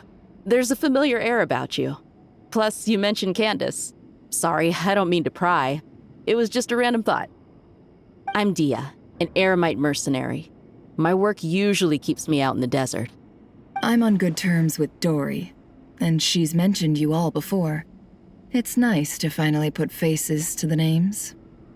However, my associate here is probably less well acquainted with you. Why don't you all introduce yourselves? Actually, I'm a little better acquainted than you might think. Huh? Huh. Are my eyes playing tricks on me? It looked like you spoke without moving your mouth. Ventriloquism. I have heard tell of it before. What is it, Collei? It's you! You're the voice who's been speaking in my head, aren't you? You encouraged me to report my dreams to the Dendro Archon, and got me to recite that magic prayer. Mm-hmm.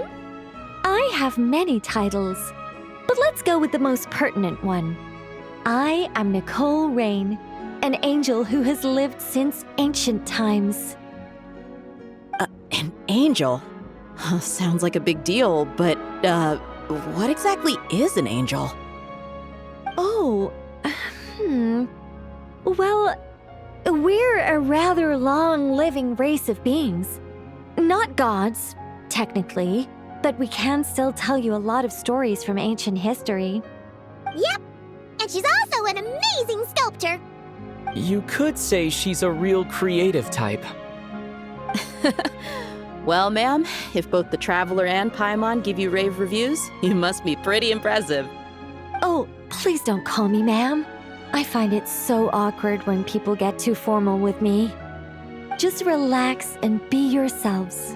No need to be nervous. Miss Nicole, if it's okay, could I ask you a few questions? Yes, you may. I can see your heart is filled with confusion, and you are desperate for answers.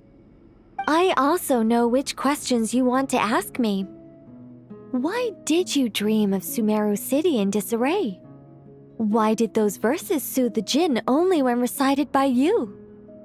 I can guide you to the truth, but it involves a personal secret of yours. I'd prefer to speak with you alone, if possible.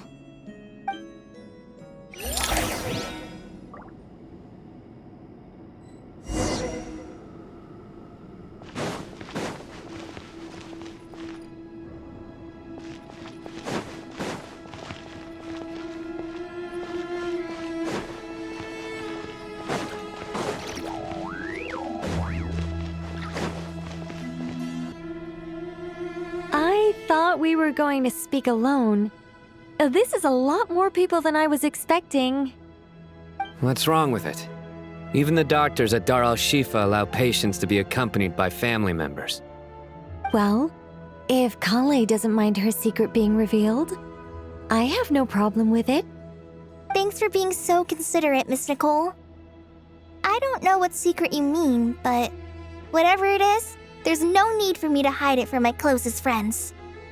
Closest friends? It's so nice to hear that. All right. In that case, I'll get right to it. Collei, are you aware that there are god remains inside your body? I am. When I was young, I got sick with Elazar. Nothing could cure it. The Fatui convinced my mom and dad that they could help, and I was sent to an unfamiliar place. There were a lot of other kids just like me there. This creepy guy injected us with some strange medicine, which I heard contained god remains. I can still remember the pain like it was yesterday. But thanks to the friends who've stuck by me all this time, I've gradually been able to overcome those memories. Anyway, so you're saying that what happened to me has something to do with the god remains they injected me with? Yes. Those were the remains of Nabu Malikata, the goddess of flowers. What? Huh. Fascinating. You don't seem surprised like the rest of us. Why? The possibility crossed my mind when Collei recited the Goddess of Flowers song and calmed the Jinn. You made Paimon jump! What are you doing here, Liloupar? I was merely passing through when I heard the name of the Goddess of Flowers. Be assured that I share your surprise. You, with the hat. Are you certain? I sense no trace of the Lord of Flowers within her. Well, it is a very small fragment.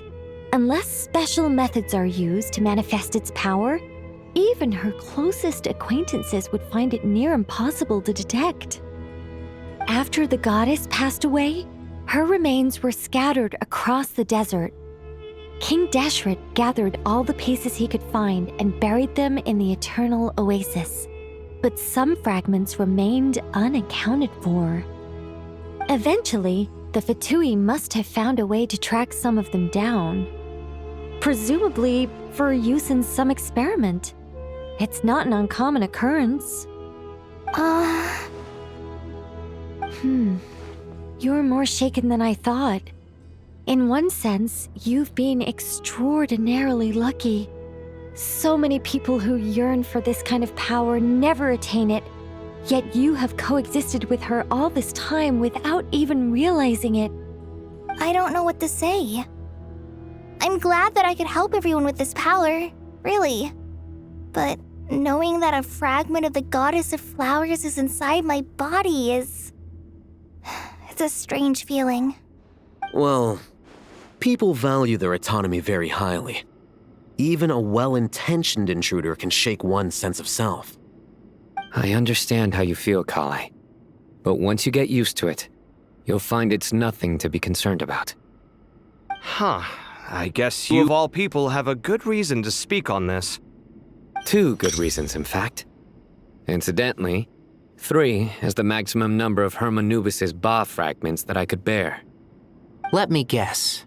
Because 2's company but 3's a crowd? Thanks for helping to explain the joke, Tighnari. Not my intention. Goddess preserve me. I should take my leave.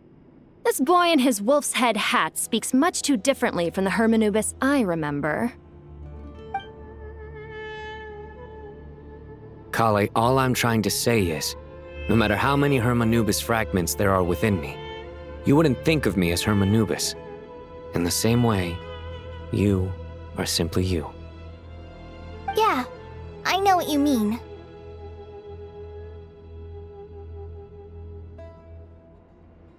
So about that dream I had, was it a warning from the Goddess of Flowers? Yes. Just like me, she was an angel created by the primordial humans, born with the instinct to guide living beings. Though her body and soul have perished, her essence retains its natural instincts. Even her smallest remaining fragments would do their utmost to send you that warning.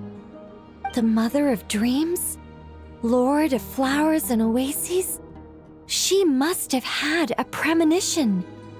That is why she gave that dream to you. We won't let her efforts go to waste. But I still don't understand. Why me? Yes. Why indeed? You weren't the only one injected with god remains, but only in you have her fragments persisted. I suspect it may be because of the firm will you showed in the face of suffering. She was likely assimilated by that will. Of course, this doesn't mean you have to shoulder any extra responsibility. As this young man said, you are who you are, and that will not change. All right, any further questions from the family members of the patient? If not, we should head to the Mausoleum of King Deshret. Let's move out. Time to put our plan into action. We all hope it'll work. But will we really be able to open Aaru? And even if all 7 pillars of King Deshret agree to let us proceed, the scale of the work to follow is daunting to say the least. Haven't you handled other big projects before?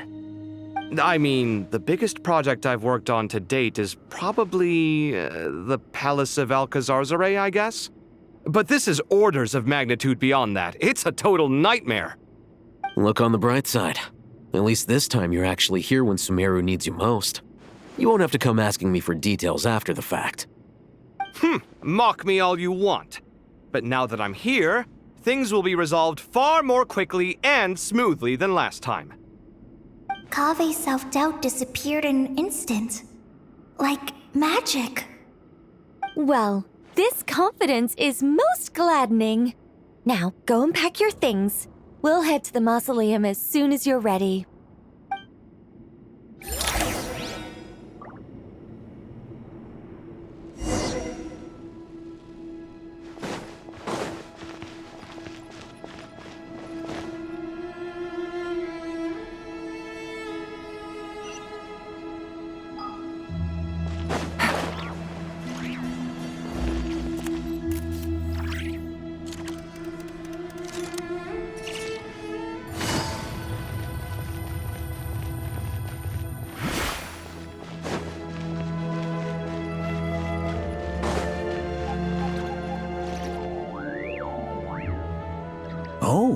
Miss Nicole, I heard you're a very talented sculptor. Is that true?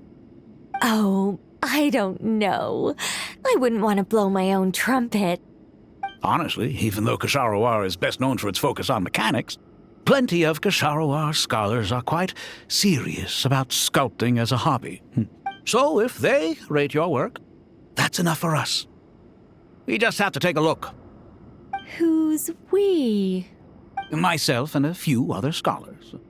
Kashif, Daneshvar, come take a look. Oh, well, if you insist, I suppose there's no harm in showing you.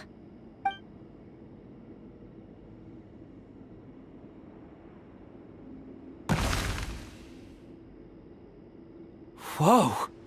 Where did that come from? Look at the level of detail. It's so lifelike. The squirrel descends from the heavens like a champion, and the earth trembles beneath its feet. What do you think? Striking, isn't it? Kaveh? Kaveh, come here for a sec. Oh, and Madam Faruzan, didn't you used to study in our darshan? Come take a look. All right, but hang on a moment. I have to finish reviewing this proposal first. You called? What is it, youngster? This squirrel statue. Isn't it cute? Oh, a squirrel. I wouldn't say cute per se. The realism is what stands out to me. Were you trying to carve a statue of a hero, young lady? Oh, a hero? I suppose so. Actually, I didn't really have a specific theme in mind. I just started working on it, and this is how it turned out. I see. Well, do you tend to read novels about heroes in your spare time? As a matter of fact, I do quite enjoy those. Everyone loves a good tale of daring do, right? Then perhaps this statue represents the heroic tale you long to see deep down inside. Also on the subject of heroism, I feel that if the subject posed with a finger raised towards the heavens, it would lend a greater gravitas to the overall image. I'm sure some would call it cliché or old-fashioned, but not me. I think it would be a perfect fit. It has a certain classical beauty about it. Kaveh! Sorry, Madam Faruzan, I'm a little busy right now. Don't wait up for me. What a pity. That young man has excellent aesthetic tastes. I was hoping to ask him for his opinion. What a genius idea! Why didn't I think of that? Classical beauty is a great direction to explore. That's it. Once I get back, I'm going to sculpt a heroic squirrel pointing its finger towards the sky. Precisely. A declaration of victory. You understand my vision. Then place the two statues face to face. Yes! That's exactly what I was thinking. It'll be a masterpiece. Miss... I'm sorry. I didn't catch your name. Just call me Nicole. Madam Faruzan? Was it? What? Oh, no. That wouldn't be right. Why ever not? Madam is a state of mind cultivated from within. Anyone may call me Madam if they so desire. My dear Miss Nicole, once we make it through these trying times, should we have the pleasure of meeting again, I shall look forward to seeing your new work. In this day of age, it's rare to find people with an appreciation for classical aesthetics. Meeting you was truly a pleasant surprise. Honestly, I feel the same way. It's been a long time since I met anyone interested in this style of statue. Clearly, they don't call you Madam for nothing. Also, I have to say, you're a very good judge of character. Because when I think about it, I really am someone who likes stories about heroes. That must be why I've quietly kept watch over generation after generation of them. Sorry, keeping watch over heroes? What exactly do you do for a living? Oh, never mind that. Let's not tell Madame Faruzan about Miss Nicole's true identity for now. Good idea. Let's limit the conversation to aesthetics.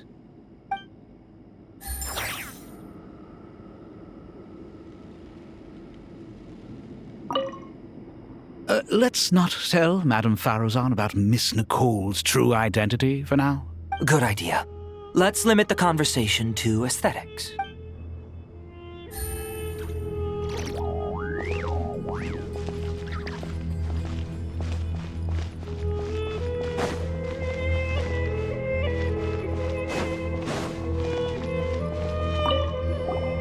Paimon!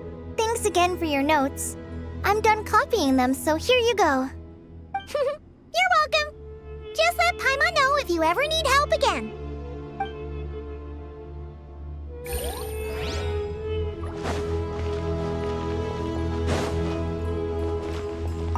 Good to finally meet you in the flesh.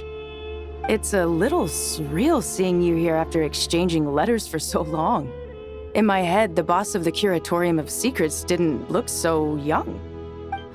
Sounds like you have some history then?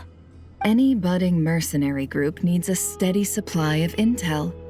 They, in turn, can prove an exceptional source of the same. The Curatorium of Secrets is happy to cooperate with friends from all over the world. If you're interested, you'd be very welcome to join our network too, Miss Dia. Can't say no to a solid partnership, especially out here in the desert. Having intel can mean the difference between life and death. But cooperation's built on mutual trust, and there isn't much contact between the desert and Nodcry. So I'm guessing you reached out to Jeht first, Miss Nefer? What's behind your interest in the desert? Nostalgia? Or is there someone you're looking to take care of? Let's put all our cards on the table first. Things will go more smoothly that way. I like your style, Flame Mane. Actually, I had this same discussion with Jeht before we started working together. To be clear, I have no intention of using you for any ulterior motives, and I have no enemies in the desert as things stand now. Were that to change, I wouldn't drag outsiders into a conflict that doesn't concern them. There's no point in doing certain things if you don't do them yourself. Wouldn't you agree? Well said. Taking responsibility for one's own affairs is the way of the desert folk. Huh. It's like you're one of us. You sure that's a compliment? Absolutely. I'll take it. Perhaps we can discuss our cooperation in more detail now? Sure. I love working with no-nonsense people. And you certainly fit that description. I look forward to a fruitful partnership. As do I, my friends.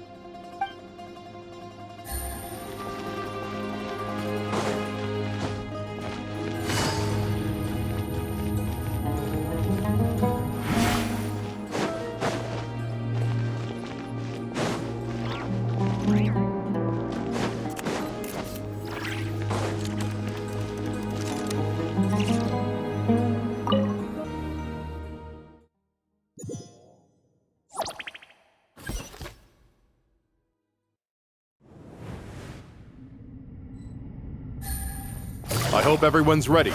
We'll be arriving at our destination very shortly.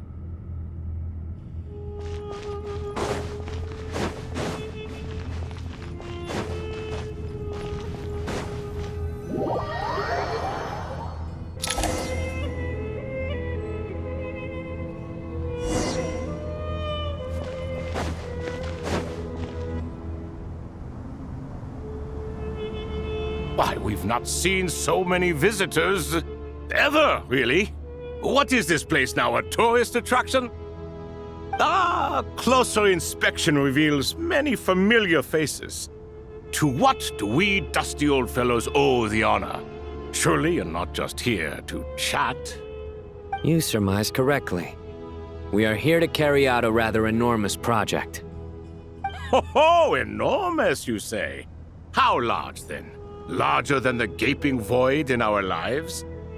Why, you've even put a smile on Goatee and Croco's faces. All this activity is making for quite the special day.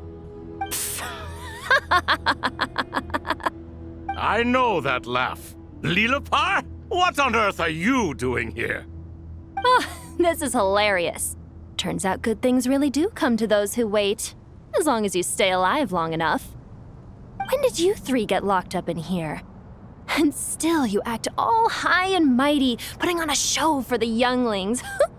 Truly hysterical. Why, you? Yes, I know. No need to shout. You're right, Liloupar. Goatee, Croco, and I all have the same problem. But didn't King Deshret seal you away? How did you break free, and how did you get in here? Who knows? Perhaps you can ask my master one day, should you ever get the chance. Behold, the executioners of old. Some have turned into fragments residing in human bodies, and others are imprisoned eternally, leaving not a single shard behind. It's almost tragic, watching lowly prisoners like you act all self-important. Curiosity gnaws at you, doesn't it? Your interest in the outside world threatens to burst you at the seams. Turf. I'm starting to take a liking to this magic bottle lady. Time is of the essence. Let's get down to business. We come to you, O three ancient lords, to request your assistance on behalf of the Academia. If we can help you regain your freedom, then please consider lending us your aid. As for precisely what we need your help with, it's a long story. So, to demonstrate our sincerity, we are prepared to first resolve the problems that plague the three of you. All right, stop arguing, Croco. And Goatee, don't you start. What's the harm in letting her speak? It's not worth getting so angry about. Forget about her. The three questions are the crucial thing here. But do you really have a way to answer them? You once answered the final question, Nefer, but the seal did not open. Unless, with the passage of time, you have found a new answer? You could say so. When you first asked me what determines truth and falsehood, my answer was a liar's soul. Liars are the best at seeing through the falsehoods of the world. But if you want them to tell you the truth, you have to reach their soul. I think that makes sense. I found it quite compelling myself, and I told Nefer so. Unfortunately, it brought us no closer to liberation. Well, that's simply because it was my answer, not the one King Deshret was looking for. Can you guess which answer Al-Ahmar wanted then? Time. And that's not only the answer to the final question, it's the answer to all three of them. All things wax and wane with the passage of time. Love and hate eventually fade into nothing. Current affairs are always fraught with conflict and controversy. Only time can distinguish between right and wrong. You once described King Deshret as a proud man. I'd say that the prouder someone is, the more inclined they are to believe that only time is qualified to be their judge. Time. Well. Indeed. Perhaps in building Aaru, our king was in fact attempting to reverse time, to bring love and hate, right and wrong, the rise and fall of all things back to their point of origin.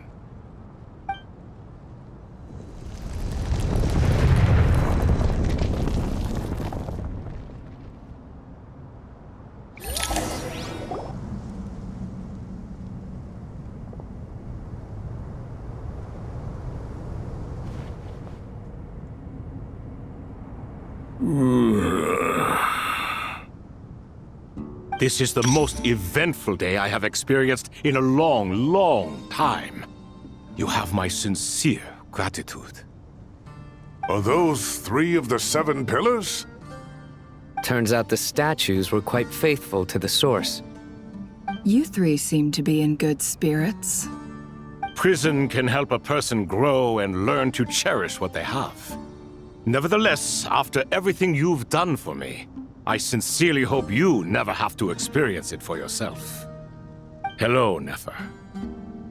It's good to see you, Thoth, the Ibis King. Nice. Definitely puts my mind at ease, seeing you two getting along so well. Should we maybe introduce ourselves, or... Sure. I'm Sethos, the current leader of the Temple of Silence. This is General Mahamatra Cyno. And this is the former Spantamat sage, Cyrus. But I'm guessing none of that means a whole lot to you. Everything is equally new to us, in truth. We've been gone from this mortal world for longer than you can imagine. Let's hold off on the introductions for now. We can always ask Nefer about you later. It'll give me something to talk about with my chosen disciple. You're like a helpless parent. Gods and people of yore are not necessarily welcome in today's world. Self-awareness is one of my finest qualities. I thought I ought to share its fruits with you two. Is that so? Well, I think we'll take it in stride, just as we did with the 3 questions. Let's not forget, it was my persistence that won you both your freedom. Fair point. I have to applaud your persistence. And I must praise you for your wisdom.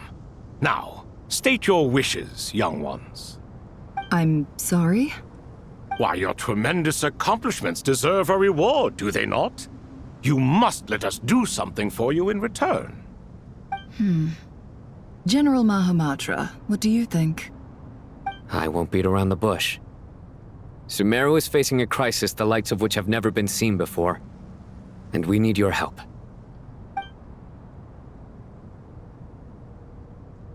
Every calamity throughout the ages has been connected to us in one way or another, whether we were its cause or consequence. Whatever is wrong with Irminsul, it severely affected the Dendro Archon.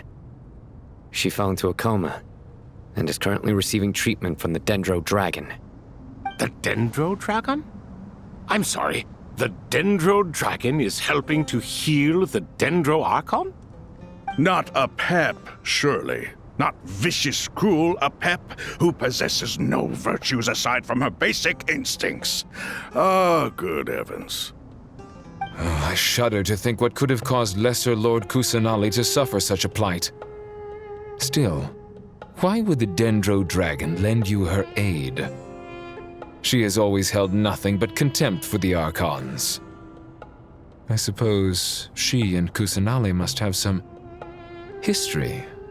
You can help us make history too. A smooth talker. Well said, lad. Currently, no one can connect to Irminsul. We hope that by opening up Aaru and making some modifications to it, we can use its technology to our advantage. Unfortunately, Aaru is an imperfect creation. King Deshret never managed to realize his full vision before his death.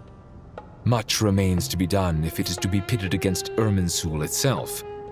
Besides, I hear your reasons, but to give Aaru up over such would be... The archaeological records clearly indicate that although Aaru's construction took a long time, it was not beyond human means to achieve. Modern technology should solve the efficiency issues. We have no choice but to go all in on this. This is by no means a threat.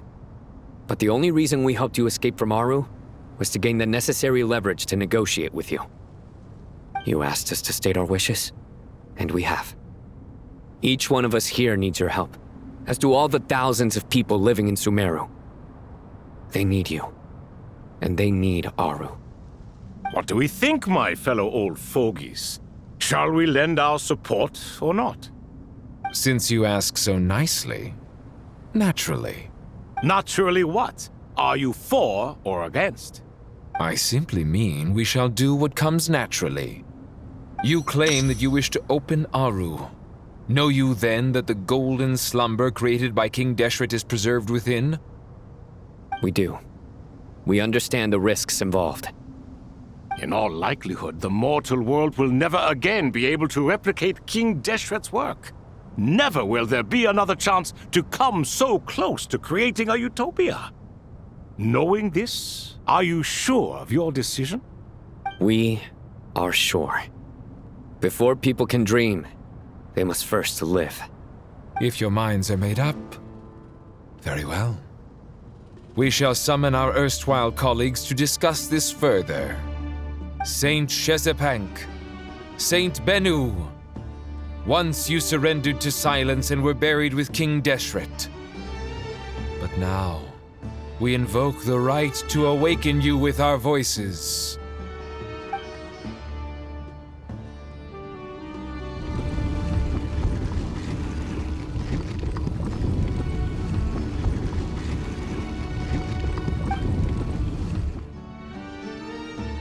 Saint Binu, responding to your call.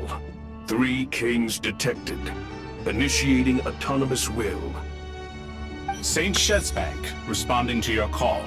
3 kings detected. Initiating autonomous will. Ah, Lord Herreshoff. What a long time it has been. I trust you are keeping well. Then your trust in my well-being has long outlived your physical body. You have always opened with that same phrase, in life, death, and now even beyond. Al-Akhmar is long gone. What is the reason for this meeting? You're awake? Good.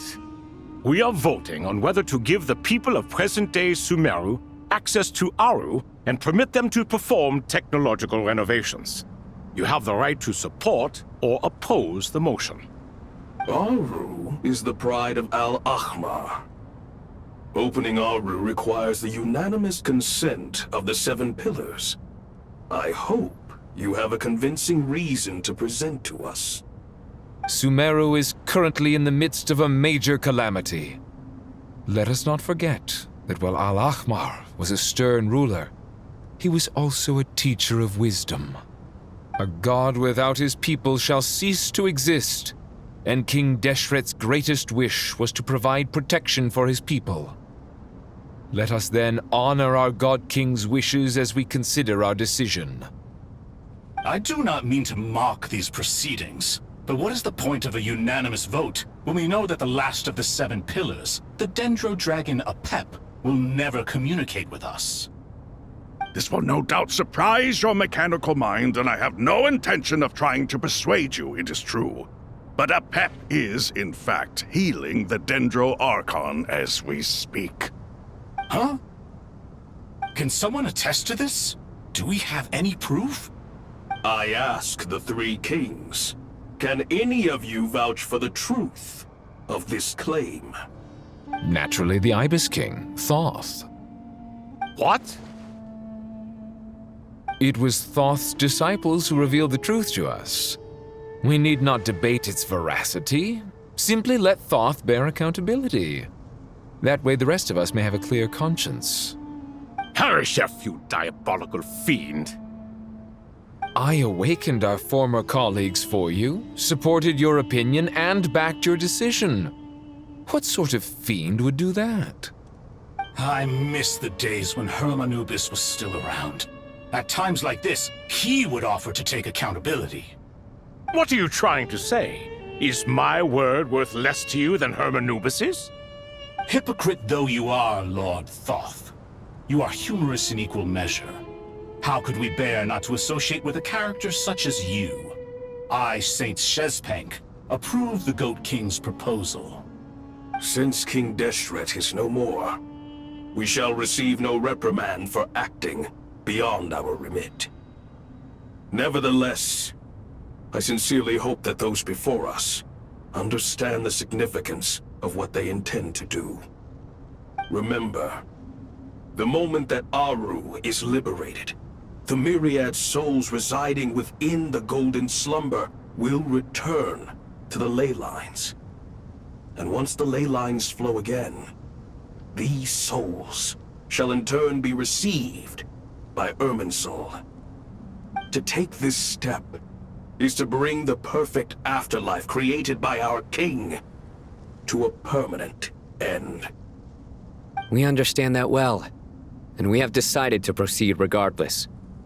Furthermore, the contemporary human perspective would contend that confining souls in this way is no act of benevolence. The deceased have a right to rest in peace. King Deshret's creation is clearly a place of rest and peace. It is just that many do not see it this way. But no matter. Saint Binu approves. Hermanubis' representative and the Dendro Dragon Apep made their choice ahead of time, while the Goat King, Ibis King, and Crocodile King have also granted permission to liberate Aaru.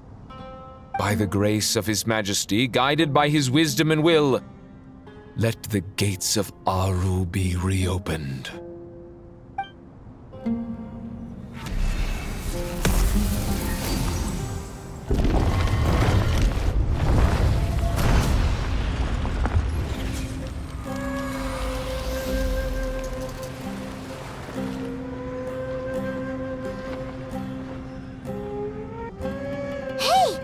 Look at that!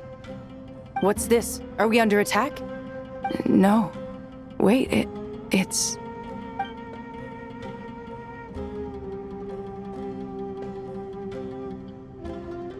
Here you are. Through the sands of time. I see you. Father. Father, is it really you? It's Jeht's father, Jibriel! That's right! He entered the golden slumber, didn't he? I smell blood and sand on you. You've grown. Strong as a wild beast, and without shedding a tear. You have to leave, don't you? Please, just answer me this. What should I do for you? This meeting is a blessing from the gods. My soul, once imprisoned along with that of Samael, is finally free. I am truly grateful for the chance to see you again. That the dead should meet the living is itself a miracle. One brief, precious moment is enough. Enough to set my heart at ease. Do not weep for me, Jeht. I know you will accomplish many great things in your life. You will go further and climb higher than I ever did. All I ask is that you take good care of yourself.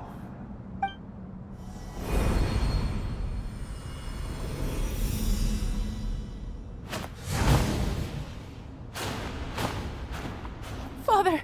Father! Father. Hey, Jeht. Do you want something to eat?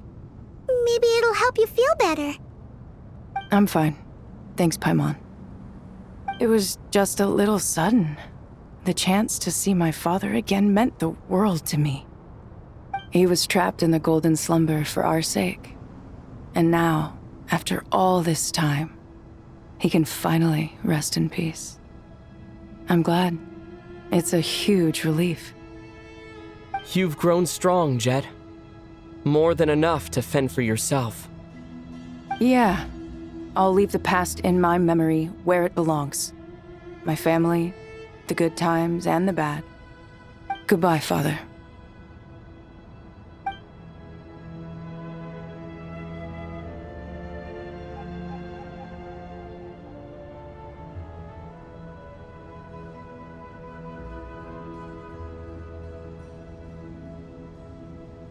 Ah, me, what a touching reunion that was.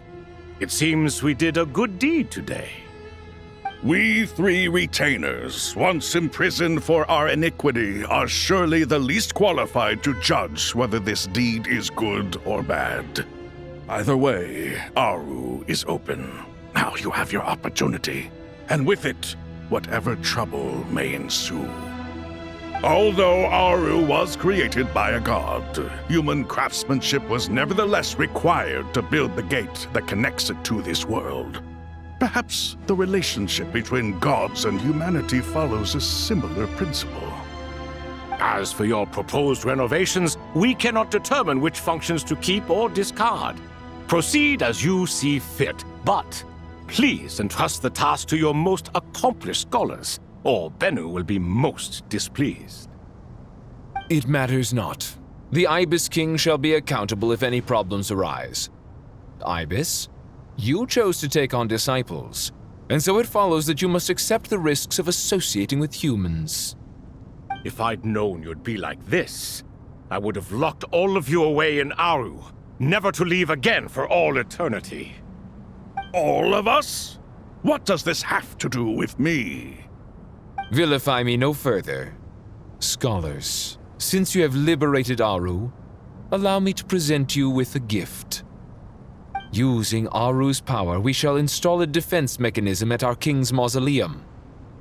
You must be guarded even against Irminsul itself. This shall afford you some convenience. Unseen and unheard. From this moment forth, none may by sight or hearing perceive anything said or done within the mausoleum. Amazing. And all this is achieved just with the power of Aaru? With technology from the heavens, the possibilities are endless. Just because King Deshret did not use it for this purpose does not mean that it cannot be done. So, marvel away. This is the reward you have earned. All right. Well, that resolves the issue of confidentiality. What about the technical side? Do we have the manpower? Why, yes. I've already contacted them. They'll be here soon.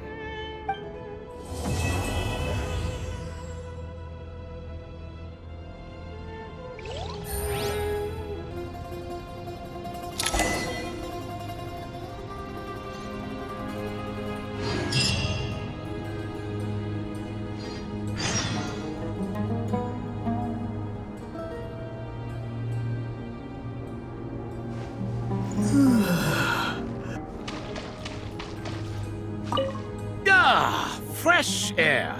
A wondrous feeling. Naturally. I have a sudden urge to stretch my legs. Can anyone recommend a suitable leisure activity? I might have had some recommendations for you were this the past, but here and now, for someone who has just left prison, there could be no greater joy than simply being outside of it at last. I could not agree more.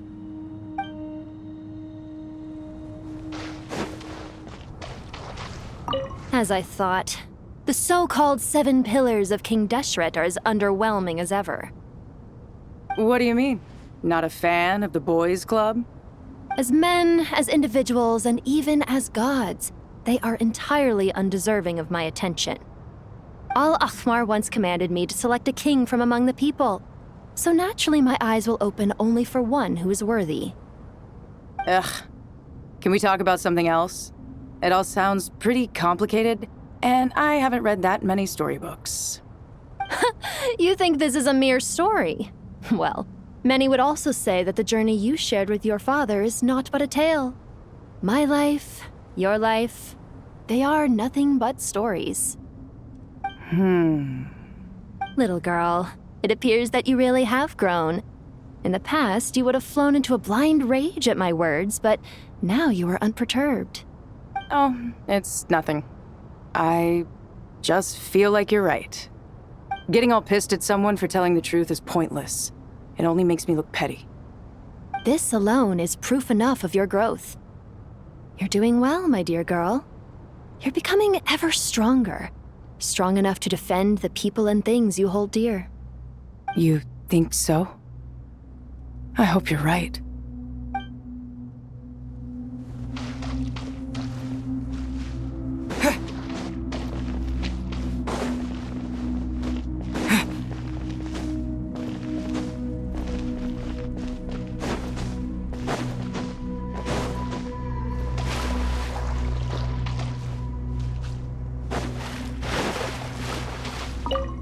You must be Sethos, the successor to the Temple of Silence.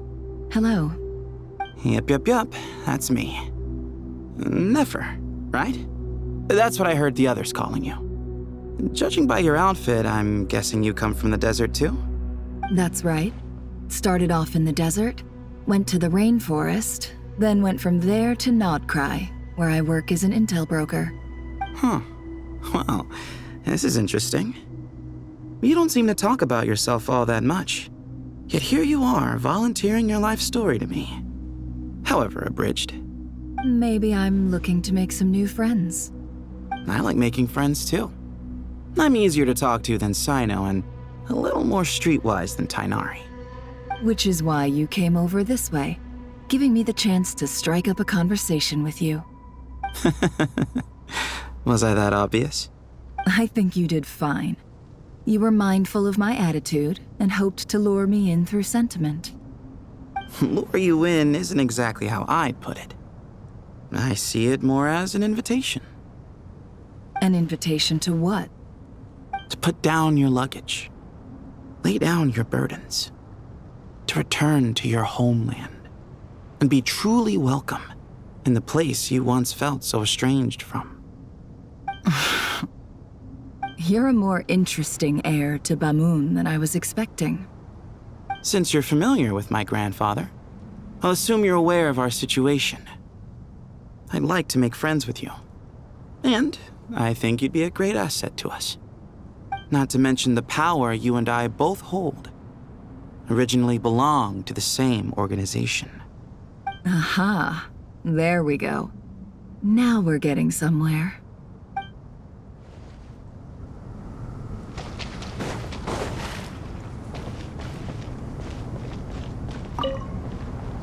Do you hear that? Sounds like your teacher is scolding mine. Huh. Classic. Did you see her? She's a former Vahumana student who dropped out of the academia and went to Nodcry to work as an intel broker.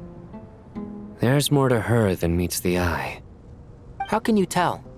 Do the Matra have information on her? Some, but nothing telling. I'm basing it on the fact that she seems to be an expert liar. She can fool many with her words. A sixth sense for liars after investigating so many of them, I take it?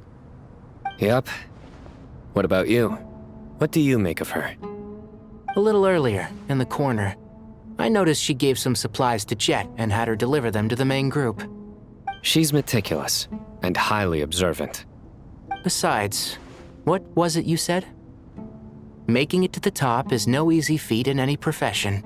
Anyone who's at the top of their game has to have some sort of edge over others. It's true, but she's not the only one at the top of her game. I also am, and so are you. Sure, but what's to guarantee she won't overhear us talking about her? Don't worry, I have my methods. Sethos is distracting her. Ah, I see.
You must be the ones tasked by the Academia with renovating Aaru? That's right. Good afternoon. I'm Kaveh, and these two are Termezi and Naisaburi. Hey, Alhaitham, come and introduce yourself. We've met before. This is Thoth, the Ibis King, and everyone knows these two. Afternoon, gentlemen. I've only ever seen these two in murals. Ah, the paintings in the temple. They show us chatting, playing cards, playing chess. Precisely the activities we most enjoy, funnily enough. No, only you enjoy playing chess. We were just humoring you. I wouldn't go that far. Back to the matter at hand. A preliminary assessment by the academia indicates that this project requires expertise in various disciplines, including the deciphering of ancient texts, mechanical engineering, the restoration of ancient ruins, and elemental theory. The most capable minds in their respective fields are here before you. If there are no objections, we'd like to begin our work. The artisans who built Aaru for Al-Ahmar gave their very lives to create this splendid work. Follow their example by giving your utmost devotion to this project. I didn't know that. We'll do our best, of course, but we certainly won't be sacrificing our lives. Such brazen words. Humans these days are a far cry from their ancestors. What little respect you show for King Deshret. No, that's not what he meant. Please, don't mind him. He shares your sentiments, just not your, penchant for hyperbole. Assuming that's what you were going for? I just think it's important to manage expectations. Forgive my lack of courtesy, but we simply can't sacrifice our lives to the gods on completion of the project like people in the legends of old. Here's a first draft of the project proposal for your perusal. Please let us know if you have any requests. Normally, I'd have made it look a lot more visually appealing, but we were really pressed for time on this occasion. I hope you'll forgive me if it's a little rough around the edges. Naturally. If my fellow ministers deem this meager display of respect sufficient, I suppose I can consider agreeing to their proposal. Why are you so preoccupied with the ostentatious displays of respect to Al-Ahmar? We should be trying to make things easy for them. You never know. We might have to rely on these young people to look after us in our old age. Exactly. This is Aaru's mainframe. Be reminded to use it with great caution. We certainly will. Thank you for your assistance. You may attempt to lay out punishment should you so desire, though I'm afraid it would be futile. You and I both know that certain components of Aaru can only be operated by humans. King Deshret always believed in humanity. Still, the reason that Aaru's modules are designed that way is not so much because he trusted them, but more because he was wary of you. Is that true? No wonder human artisans helped to build Aaru then. He actually required human assistance to create his greatest work. Naturally. Have you noticed that the Goat King keeps giving superficial responses? It's like he's just going through the motions and leaving the real debate to his colleagues. He understands the art of perfunctory speech. That's what earned him his position as the Minister of Ministers. It seems the rumors about King Deshret being a poor judge of character are baseless after all. Excuse me for being blunt, but it sounds suspiciously like you're putting yourself on a pedestal and mocking me. You're mistaken. And while there's nothing strictly wrong with making every conversation about yourself, it's not exactly a positive tendency either. You? Whatever. I knew it'd be like this working with you. All right, let me past. I need to look at this console. It's your job to activate it after all. Let's begin. Everyone, please proceed with the external checks and preparations as per the procedures outlined in the engineering plan.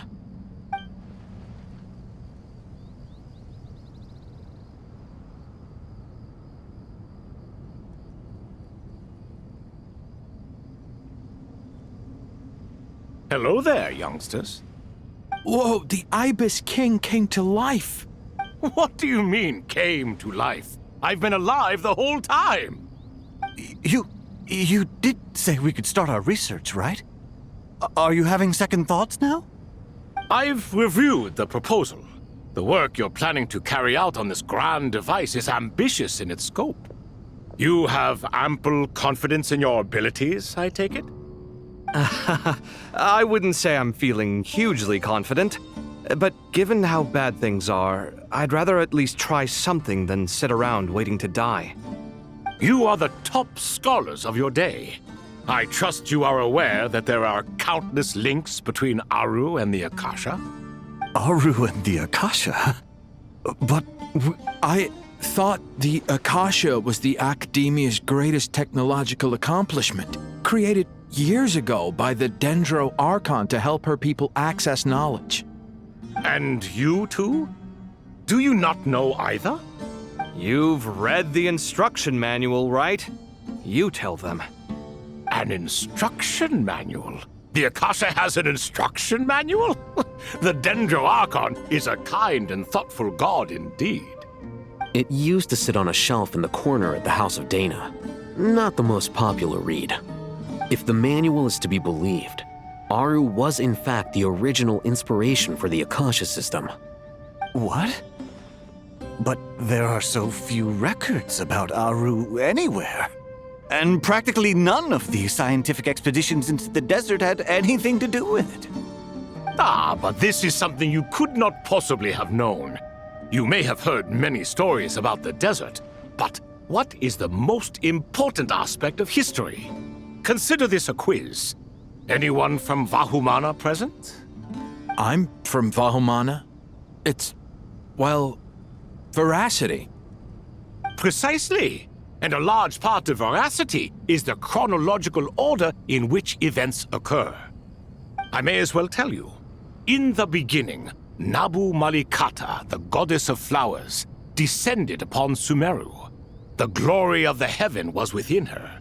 She brought life, oases, and knowledge to this land.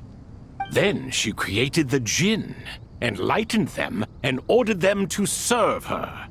2 other gods also walked upon this land where wisdom flowed in abundance, and the 3 met beneath the great green trees. It was the first and greatest alliance. We should speak with reverence of this covenant between the 3, which transcended both time and life. For they promised that in Sumeru, wisdom would be shared with all. All the great changes in Sumeru's history began with the goddess of flowers. For King Deshret's sake, she pried into the secrets of Celestia, and for this was burned to ashes by the flames of wrath. So grieved was King Deshret by her passing that he lost all interest in state affairs and devoted himself instead to the knowledge that she had brought back. It was after learning of the technology from that floating island in the sky that he first conceived of Aaru. And so, the Akasha was inspired by Aaru, while the basis for Aaru itself came from Celestia's technology. Well, if the 2 share a common technological origin, then connecting one system to the other is an entirely feasible idea. Unbelievable. Have you no reverence at all for celestial technology? No, I do, but there's no time for that. The schedule is too tight. Blame it on the deadline. Perhaps you could try coming up with our cutoff dates. You know what it's like having to turn around 5 different drafts in one day? I wouldn't wish it on my worst enemy. Yeah, also, Sir Ibis, King, you don't plan on getting directly involved at all, do you? Yes, well, you strike us more as having come to give a popular science lecture. Or, wait, does this count as more of a first-hand witness statement? Neither. Anyway, this sounds like far too much work for me. Still, if Aaru is so powerful, why didn't King Deshret use it for more ambitious ends? Because it was never fully completed. King Deshret had grand plans, but he perished before they could come to fruition. In the beginning, his wish was to create something that could rival the very world itself. The Lord of Flowers sacrificed everything for that ambition. What he desired, she bestowed, and thus was knowledge brought into the world.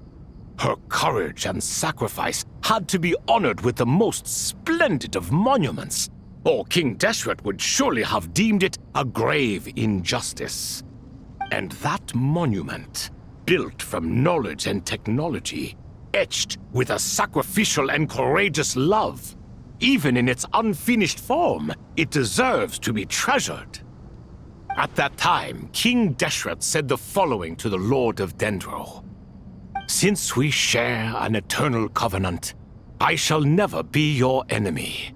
Hence, the fruit of wisdom from the heavens is not to be devoured. Remember, it is not that I lack the power to become the enemy of wisdom. Yet you and she have taught me much and shown me kindness. For this, I cherish you both. In the end, Aaru was only used to store a portion of the souls. It was but a primitive form of the masterwork the king had envisaged. His final hope for Aaru was to return to the past, when she yet lived. So the point you're making is, King Deshret was both powerful and ambitious, and he only ceased his imperious ways out of affection for the goddess of flowers and the Dendro Archon. You could see this as an act of mercy, but you could also see it as the sentiments that lay between these three gods placing constraints on him. This was, after all, the foundation of the alliance between them. This explains why Aaru was both a prison and a monument, and why the answer to the three questions was time. You have to be careful who you get involved with, or you invite all manner of misfortune. This is as true for gods as it is for humans. Love is the same. It is both a prison and a monument. All right, let us pause the story here for now. Seeing as you've been so diligent, I'll offer a little help. Who's in charge again? Is it you two? Ah, yes, me and him. Now then, close your eyes. Wisdom hides in the space between the tangible and the intangible. It is to convey the incommunicable through the simplest of mediums. By the power of King Deshret, I shall grant you a glimpse into the unseen secrets that lie at the threshold of existence.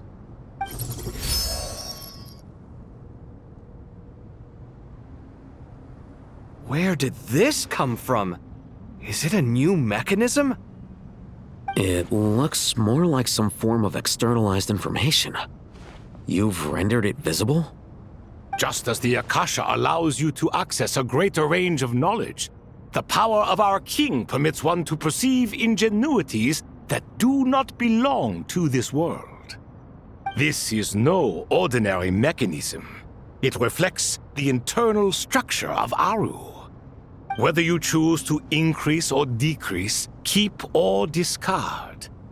Come, use these to achieve the outcome you desire.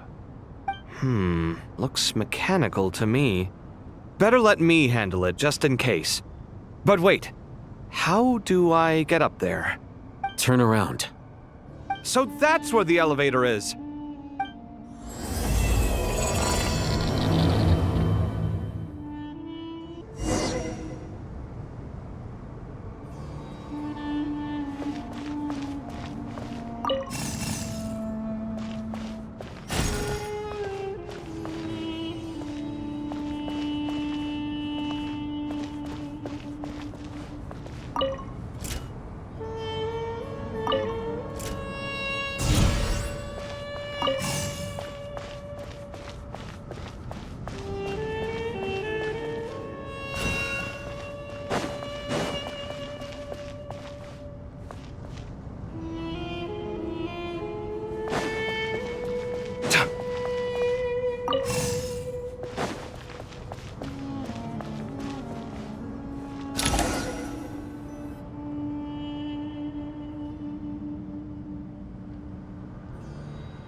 Obelisks were used to record important information in the ancient desert civilization.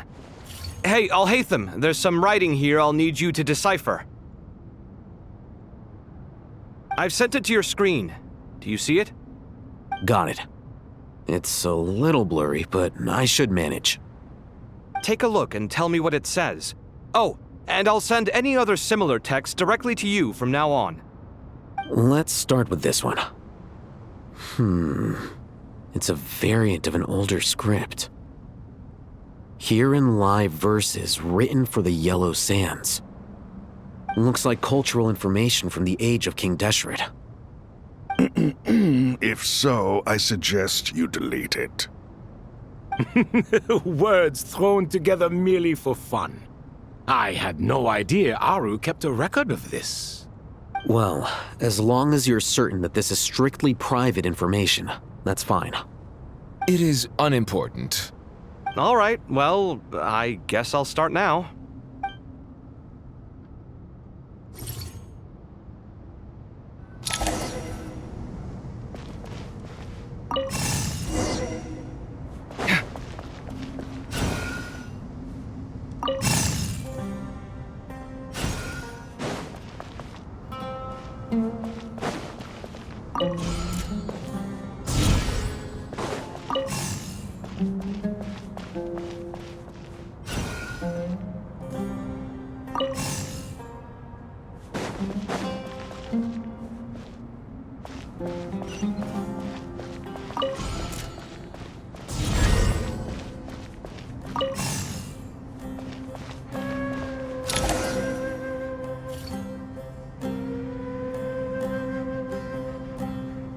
Found some more. Sending them over to you now.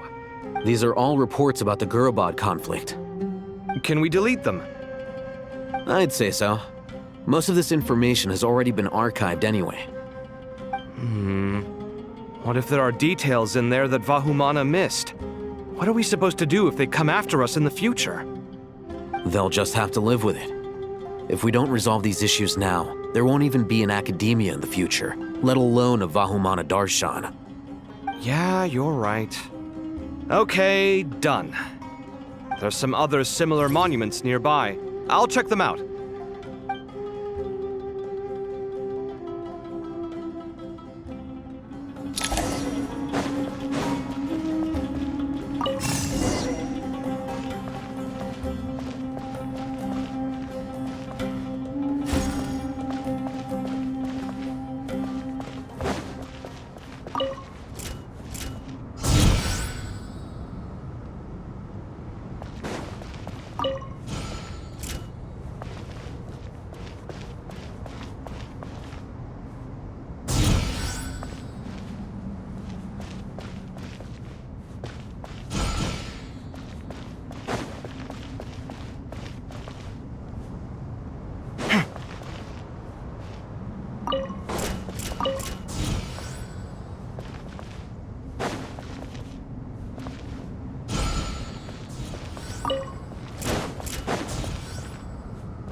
Another monument. Hold on.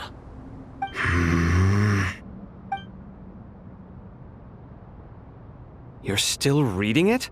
How long is it? It records the development and governance of the Oasis civilization. Most of it concerns the Jinn, but it also contains records left by the artisans who built Aaru. Is it important? Some of it. There was no way for me to read the whole thing in its entirety, so I had to rely on my intuition to pick the parts worth keeping.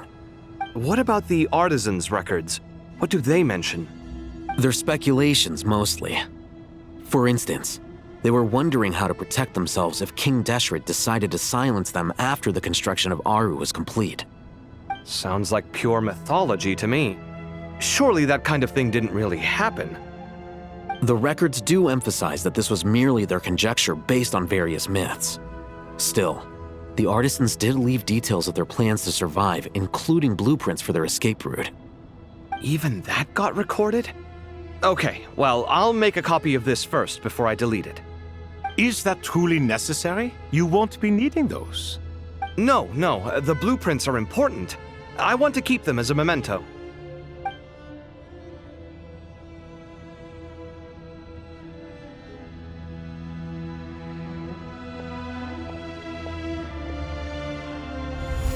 I think that should just about do it.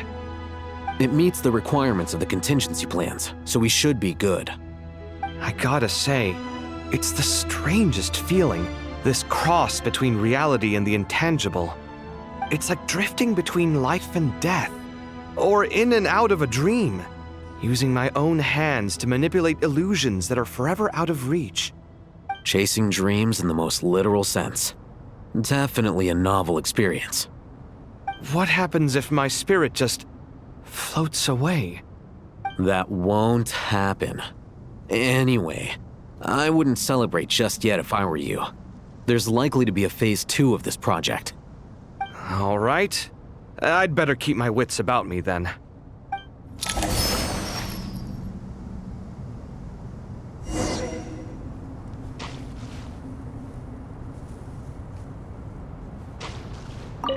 I expected that the outside world no longer respected the ancient gods, but even so, I do find the tone of these youngsters to be dreadfully impolite.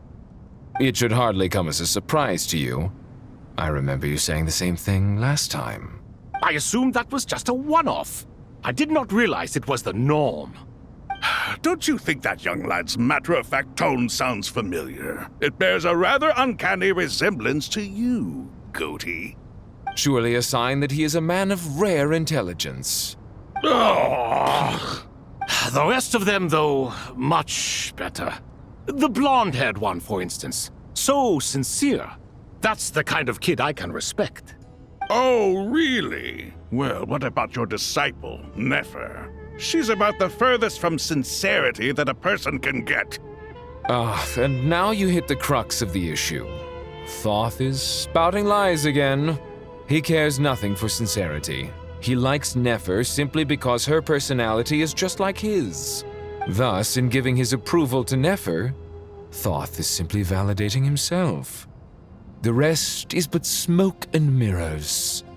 You have some nerve saying that. There really is no helping you two. Shut up, chess rookie. What nonsense is this? How dare you tell me to shut up? How can you engage in such banal chitter-chatter at a time like this? Aaru has been opened. The glory and splendor of a bygone age is about to sweep over the earth like a flood. And you're here squabbling like petulant children. All three of you are insufferable. King Deshret was merciful, indeed, giving you a chance to be released from prison. I say, you should have been locked up for good. Ah, but Bennu, look on the bright side. Had they not been released, we would not have been awoken. Oh. You've been here this whole time. You should be scolding them along with me. I miss Hermanubis. It's not a real reunion without him here.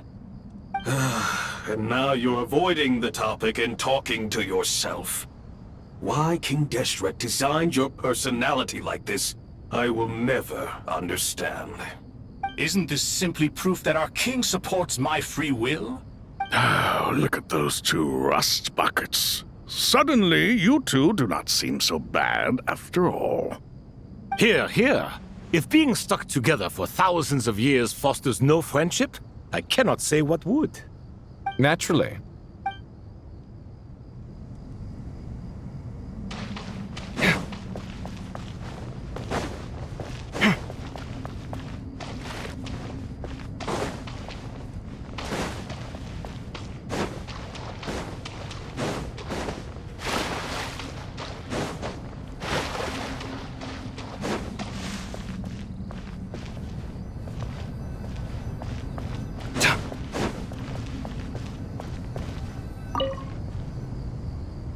How's it going?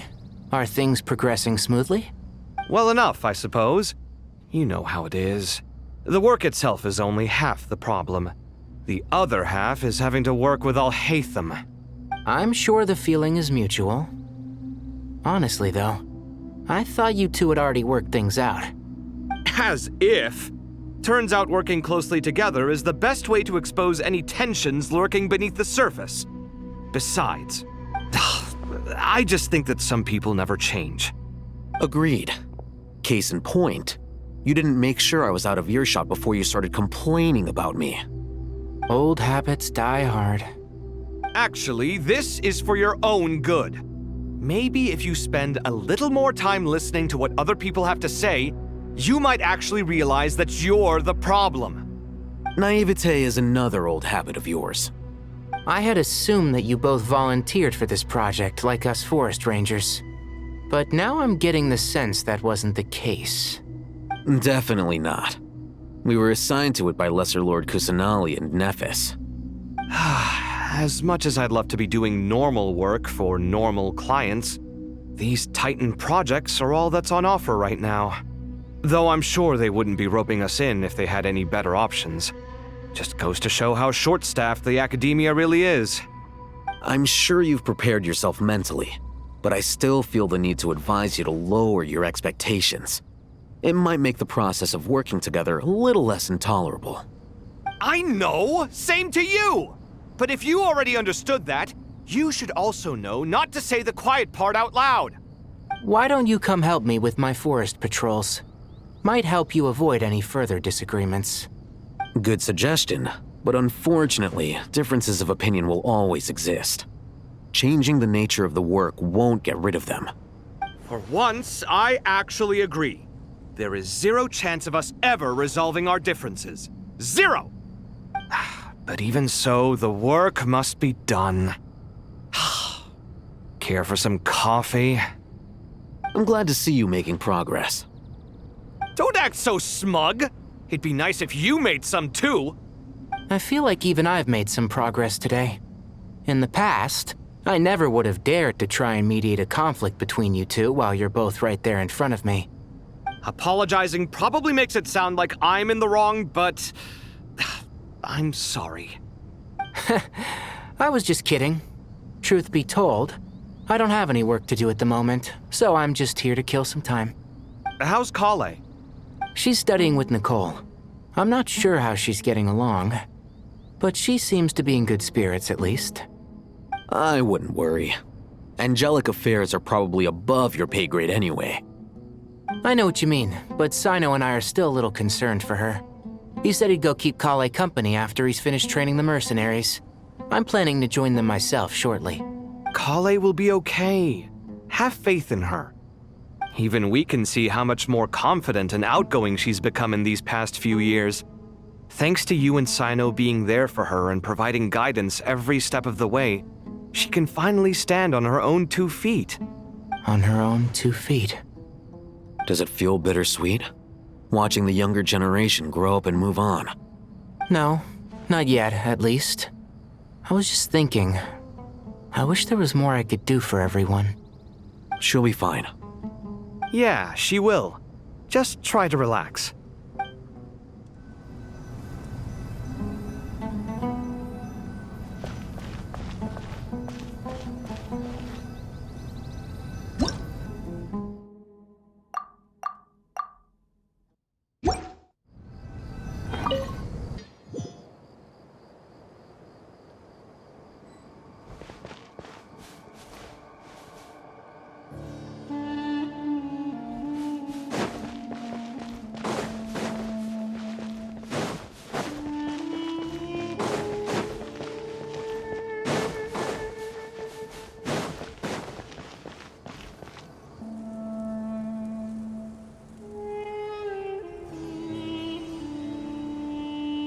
Traveler from afar, do you worry for the fate of Sumeru as well? Whoa! It's Sobek the Crocodile King! Greetings, Crocodile King. Please be at ease. I'm just here to chat with you about Lesser Lord Kusanali. Sounds like you really care about her. Yes, although to be exact, it is a mixture of both concern and curiosity that I feel. Speaking of Nahida, Paimon was wondering how she's doing. Wait a moment. What is it? I tried calling out to Apep, but there was no response. This can only mean that she is focusing all her energy on taking care of Lesser Lord Kusanali. All the gods who served King Deshret seemed super surprised to hear that Apep agreed to help Nahida. Guessing she made a bad impression on you or something. Are you aware of the history between her and our king?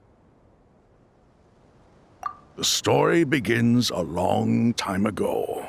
Al-Ahmar was always a wishful thinker where the Dendro dragon was concerned. Without consulting her, he decided to list her among the 7 pillars and declared his own power to be far superior to hers. That was when our king was at the height of his power. Ibis Goti and I were no match for him, and so we chose to submit and serve as his ministers. But not Apep. No, she never thought much of him. To Apep, Al-Ahmar's pride and sense of superiority were nothing but ignorance and hubris. In fact, they fought numerous times, but usually the battle ended in a draw. In the end, King Deshret coveted the power of Celestia, only to end up corrupted by knowledge.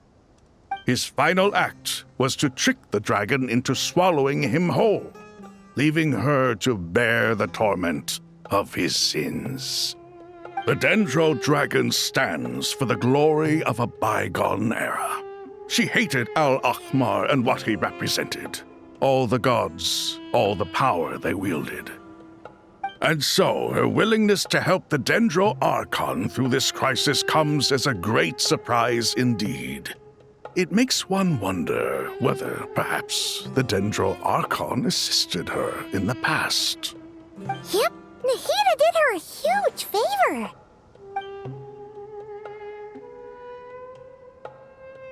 So Lesser Lord Kusanali put an end to the Dendro Dragon's many long years of torment. As much as she loathes the 7, Apep knows kindness when she sees it.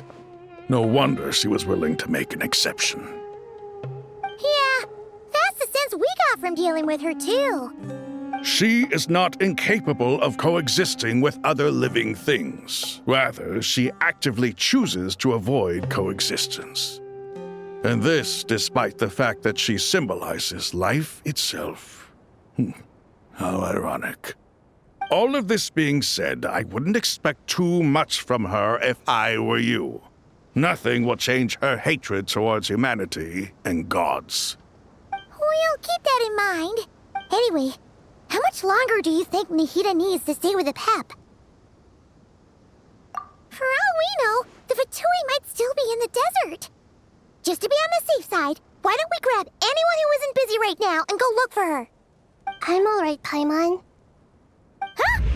Was that Nahida's voice? It seems the treatment was effective.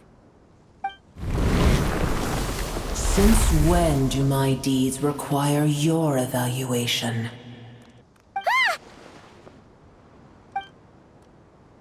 Here will do just fine. I had no intention of taking you any further. One ought not expect greater generosity than they have earned. You always hide your kindness away like an oasis within a sandstorm. Only those who make it through the swirling winds can know just how beautiful that oasis is, and how much hope it brings. You dare appraise my being? No, I'm expressing my gratitude. I want to thank you for sharing your precious life force with me.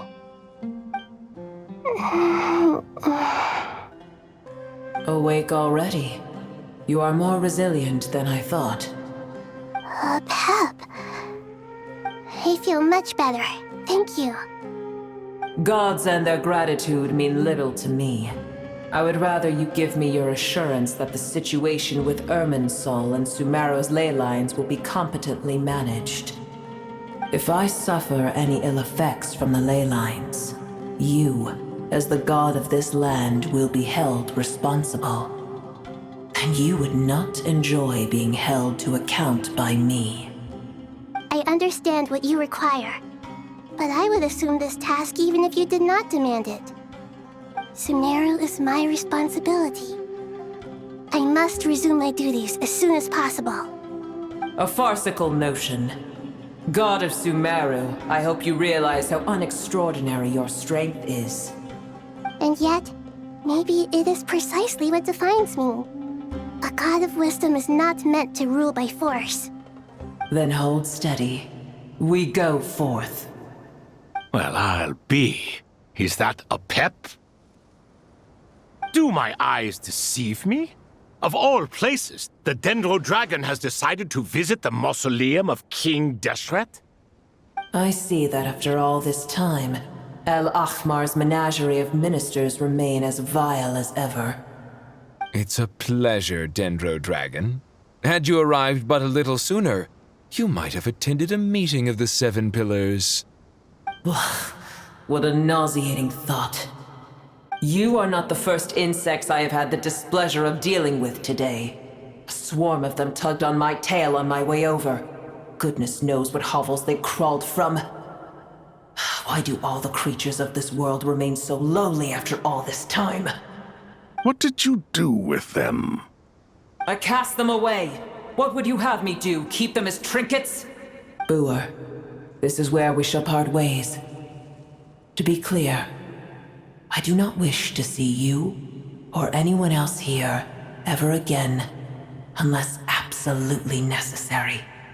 Then I wish you peace as you return to your dwelling place. It matters not to me. Simply refrain from bothering me again.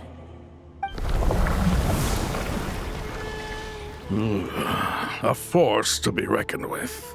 At times like this, I feel glad that she has no interest in any of this.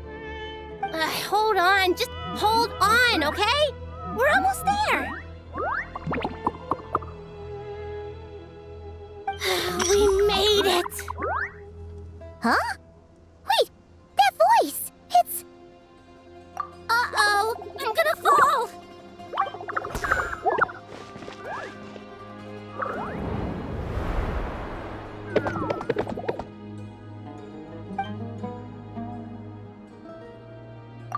Well, that's a relief. A pair of safe hands indeed. The Dendro Archon's familiars. They are the last thing I expected to see here. Huh? Wait, what are the Aaru doing here? Don't you guys hate the desert? Obviously I was worried about the Dendro Archon. I've been supporting them with my Pari powers the whole way here. Oh, you seem pretty nervous. Is it because there are too many people around? Not just people. It's all these non-human beings, too. It's hard on them. I can't believe you made such a long and dangerous journey just for my sake. I appreciate your support so much. Thank you all. I'll have to ask everyone to wait while I help our new arrival settle in. Once I'm done, I'll gather everyone to discuss our next steps. Traveler, Paimon, shall we find a place for our friends to stay? Awesome! Let's go! Well, first I have some questions.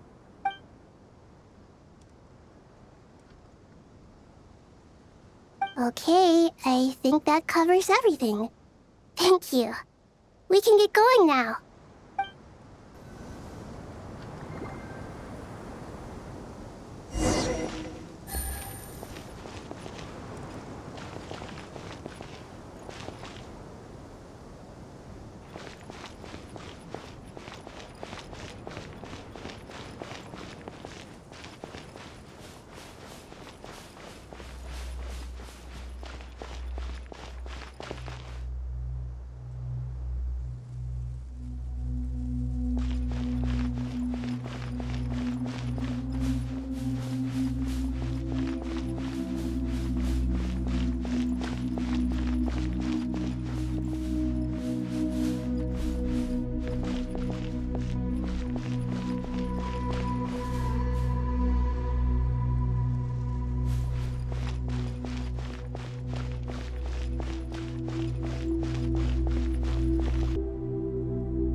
everyone.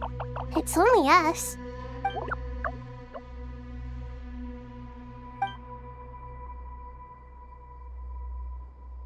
It must be very tough for you coming all the way out here, especially since you don't like the Voluka.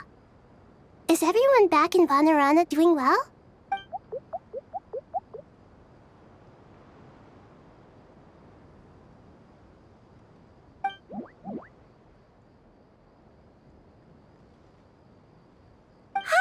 Everyone's here. Good. Are you okay? You look like you were about to pass out back there. And you're forgetting who I am. Don't underestimate me. Oh, excuse me! Are you comparing me to Paimon? I suppose everyone is gathered here because of me. As we can see, the situation is critical, and everyone is very busy with their various tasks, so...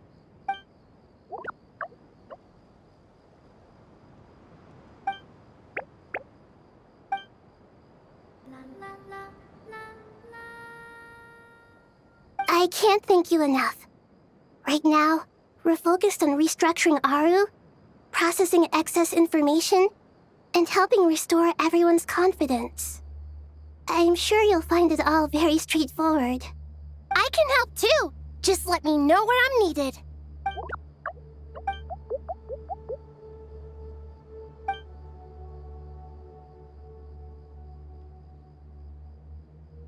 Up to no good?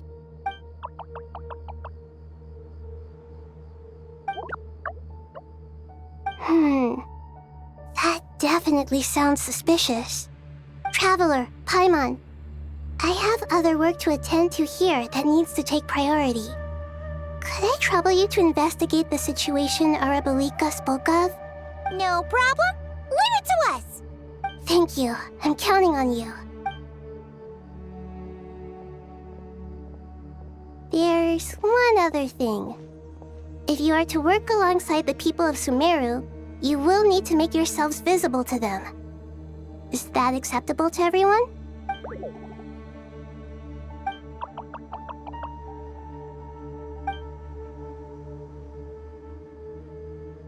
There's nothing to fear. No one here will hurt you. But if you do feel afraid, don't worry. Just call my name and I'll be there. Very well. Now, I shall bestow a small blessing upon you all. Whenever people see you and interact with you, from the moment their gaze meets yours, they will experience the most beautiful of dreams.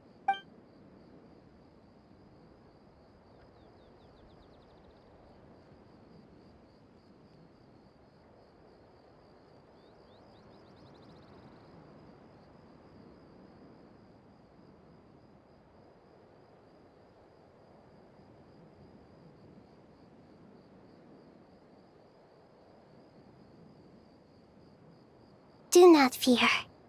We will face it together. This too shall pass.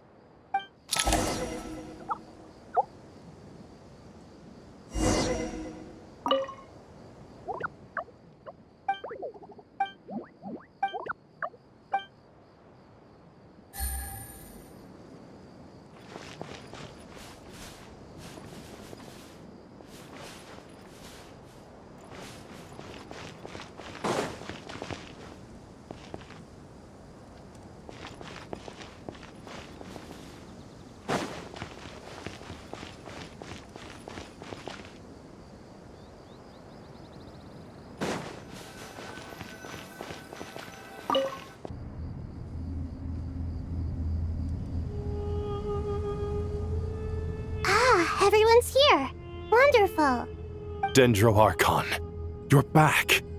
Are you recovering all right? You mustn't push yourself too hard. I'm doing very well. Thank you for your concern. I see. Using the power of Aaru to reboot the Akasha and gain access to Irminsul. It's a sound plan, although...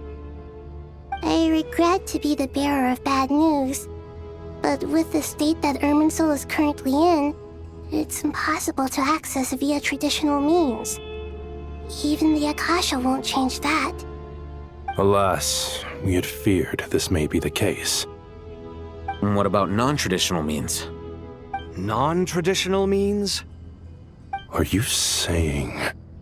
Desperate times call for new measures.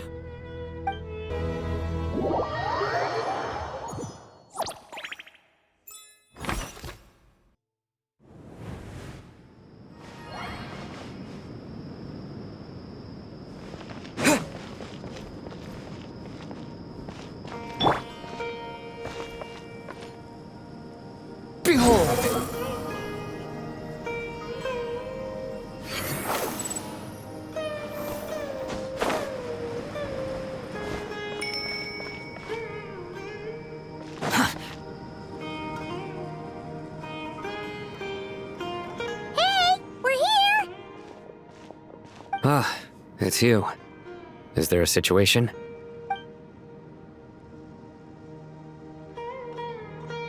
The Aranara have good intuition when it comes to people. In other words, there may well be a traitor among us. Given everything that's going on, I'd be more surprised if there wasn't. Miss Nefer, as a professional intelligence broker, I trust you have a solution? Not one that I'm willing to volunteer. What's in it for me? Let's say I'll treat this as a pilot project aimed at expanding your intelligence operations. Whatever business you're in, an avenue to demonstrate your abilities could never hurt. I like the sound of that. Glad we're on the same page. Given that you rarely set foot in Sumeru, practically no one at Caravan Ribet knows who you are. I take it you've read the files on everyone in the area? Yes. I also skimmed the list of evacuees, and am more or less up to date on where everyone stands. Any initial suspects? Limiting the scopes to males whose recent activity could be viewed as suspicious. I've identified 3 names. The Aranara saw 2 people talking, but currently we only have 1 suspect. The other person was probably just a messenger, and in all likelihood has already left Caravan Ribet. Everyone is heading for the desert per the evacuation order. Anyone willing to turn back at this stage is almost certainly with the Fatui. There's no way it was a spur-of-the-moment decision to act at a time like this. This spy must have been planted long ago. We need to smoke him out from wherever he's hiding. Sounds like you have the beginnings of a plan.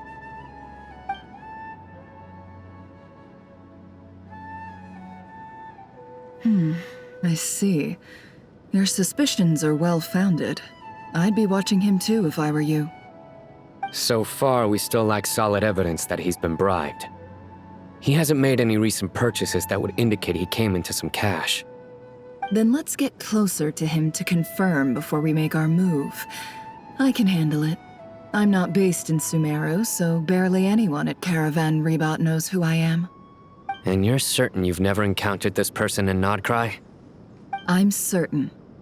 Besides, it's extremely rare for me to have had any direct contact with Sumeru mercenaries besides Jeht. There's no way he could have seen my face before.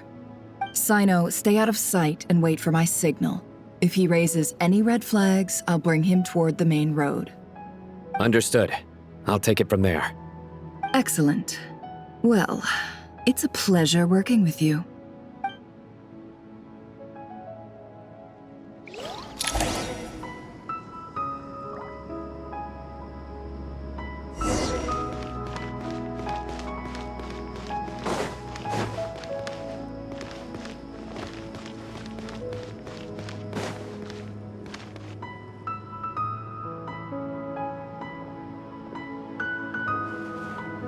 Darker skin, scars, frequents the desert and has ample combat experience.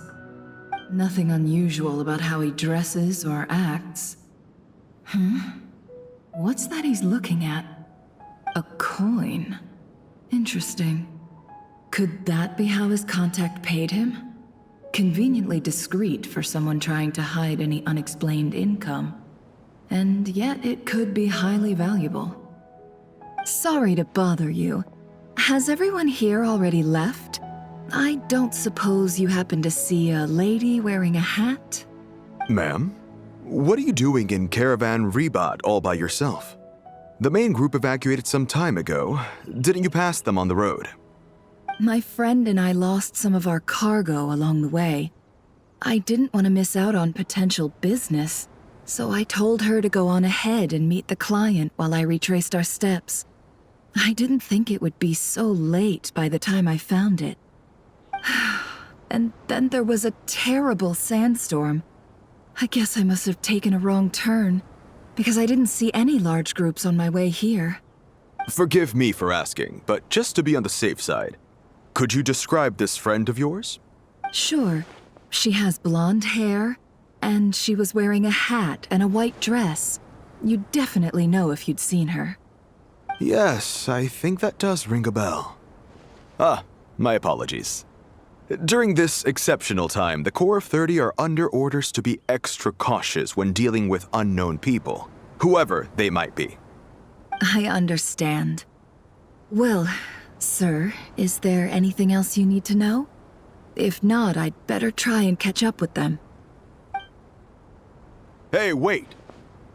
They left a good while ago now. You'll never catch up with them on your own. Why don't I give you a ride? I'm here to collect the last few people anyway. We have plenty of carts, so one more won't be a problem. That would be amazing. Traveling with a group will be much safer. I'll have to pay you for your trouble. Hey, let's not worry about the money for now. Wait here a moment. Once I'm done packing up, I'll take you to join the rest of the group. All right, thanks. Let me know if you need a hand carrying anything. No need for that. I'm strong enough for both of us. Okay. Well, I wish there was some way I could repay you. Guess it's my lucky day, running into someone who knows what they're doing here. You might have just saved my life, you know? You're not wrong there. I mean, what kind of cargo is so important that it's worth risking your life to get back? I hope for your sake that it's priceless. Actually, I suppose I can tell you, since you've been such a big help. But be sure to keep it to yourself, or we could both be in big trouble. Oh, really?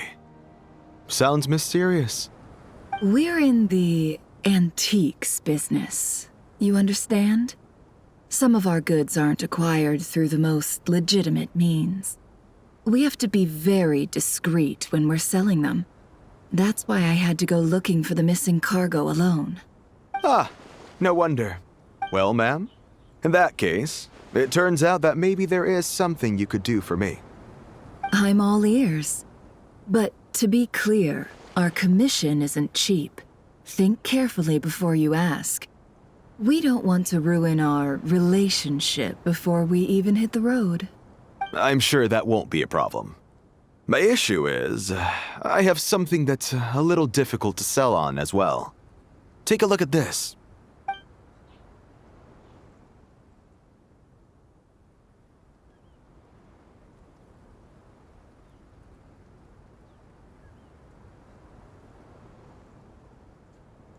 Pure gold. That's quite something. How'd you come across it? Dig it out of some ancient tomb? If you look hard enough, there are many treasures to be found in the Mausoleum of King Deshret. It has no distinct Snezhnayan markings. That'll be why he's going with that story. And he clearly doesn't want to arouse suspicion, so he's on the lookout for an opportunity to make a quiet trade. Surely you have an existing business partner. Won't they take it off your hands?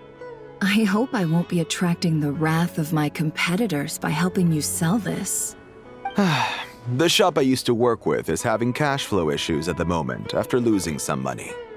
I'm under enough pressure as it is without having to deal with them. On the off chance anything went wrong, I'd never get my money back. I understand.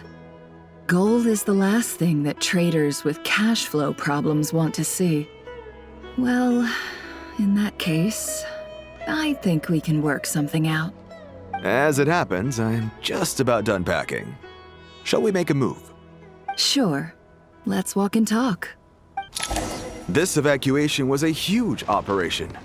They needed a few people to stay behind and tie up loose ends. And I ended up being one of them. You're lucky you ran into us in time.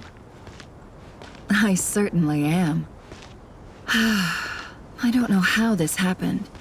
One thing led to another, and look how it ended up. I just hope our client doesn't get spooked and cancel their order. Fingers crossed. But either way, life goes on, and we all have to make a living somehow.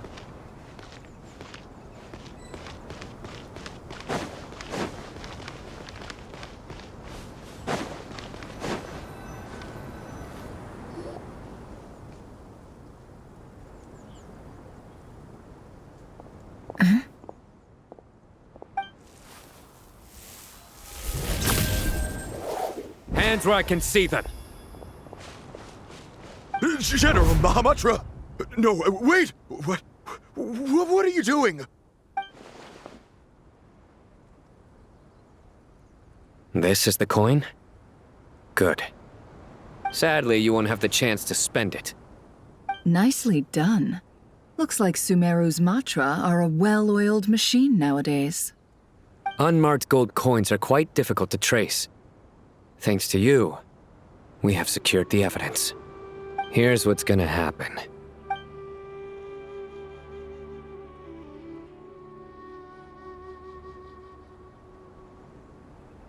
Southeast from here, leeward side of the hill. That's where he's meeting his contact. Great work. Candace tells me your interrogation skills are highly effective. Hers are quickly catching up. She's improved a lot in recent years. Looks like it's over to you for the next step. Because I'm quickest on my feet? Because you know how to trail a target. Plus, it'll be easier to monitor their activity from the air. Fine. I'll be quick. One more thing. The Traveler just brought a message from the Dendro Archon. Once you're done with this, we're to meet up at the Mausoleum of King Deshret.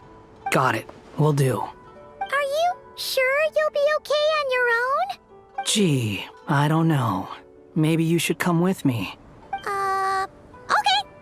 Then Paimon's coming with you. Really? You do know this is a stealth operation, right? Meaning, you have to be quiet? Paimon, are you sure about this? Well, Paimon at least wants to give it a shot. Like everyone says, if you never try, you'll never know. Besides, being the best guide in Teyvat has to count for something.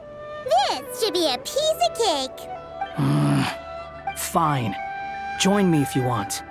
But be warned, if anything goes wrong, I'll have to gag you and shove you into a bush. No need! Paimon will be super careful. Promise! Good. Then what are we waiting for? Let's go. Coming!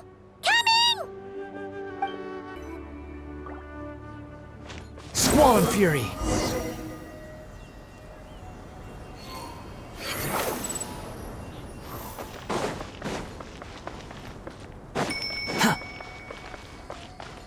Behold! Upon the gale.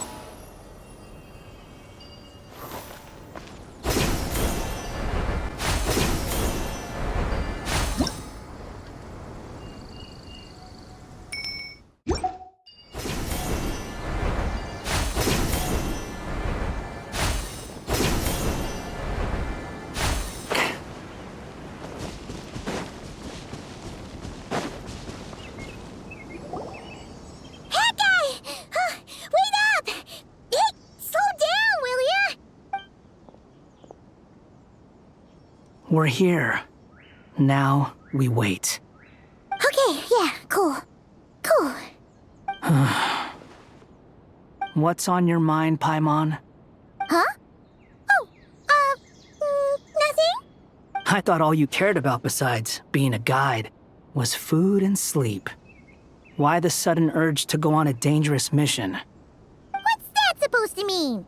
Paimon's been on plenty of dangerous missions before. But never on your own. You hardly ever leave the Traveler's side. Just saying. I'm kind of at loose ends right now. So if you did want to share, I suppose I'd have to listen. If not, suit yourself. Makes no difference to me. That guy? Do you think Paimon is useless? What? Where's that coming from? When we were in Notcry, Paimon suddenly realized something. Even though Paimon's with a traveler every single day, whenever we face real danger, she can't do anything to help. Paimon doesn't get like this very often. She just got really scared when the traveler got kidnapped that time. What if he never came back? What would Paimon do then? And the more Paimon thought about it, the more useless she felt. But Paimon doesn't want to be a burden. Paimon wants to be a friend who's actually useful. Does that make any sense? You know, that feeling of just being completely useless and... Oh, Paimon probably sounds so ridiculous right now. You asked the right person. Boy, do I know that feeling. Oh, that guy. I'm not gonna try and encourage you. What I will say is this. When you start doubting yourself, you have two choices. Give up or change. You have to make the decision to move forward. Otherwise, no amount of consultation from other people is gonna help you. So ask yourself, what do you want? To get stronger? To learn more? Whatever it is, go do it. You won't have any regrets if you can at least say that you tried. Oh, all right. Something's not right. Shouldn't they be here by now? Paimon, is it just me? Or is it a little too quiet around here? Should Paimon take a look? We'll give it another hour. If nothing happens, we head back. Okay. How strange. We've been here for ages. Where the heck are they? Have we been stood up? What is it? Did you think of something? Something feels off about this whole situation, but I can't quite explain why. We know for sure that the guy Cyno caught had something set up, yet somehow his contact is a no-show. So, either the handler got caught, or, more likely, they decided to cut our guy loose. But how would they know to do that? Wouldn't they at least send someone here to check things out? That's the problem. They couldn't possibly know what's happening here. Unless... This feels all too familiar. Come on, let's head back.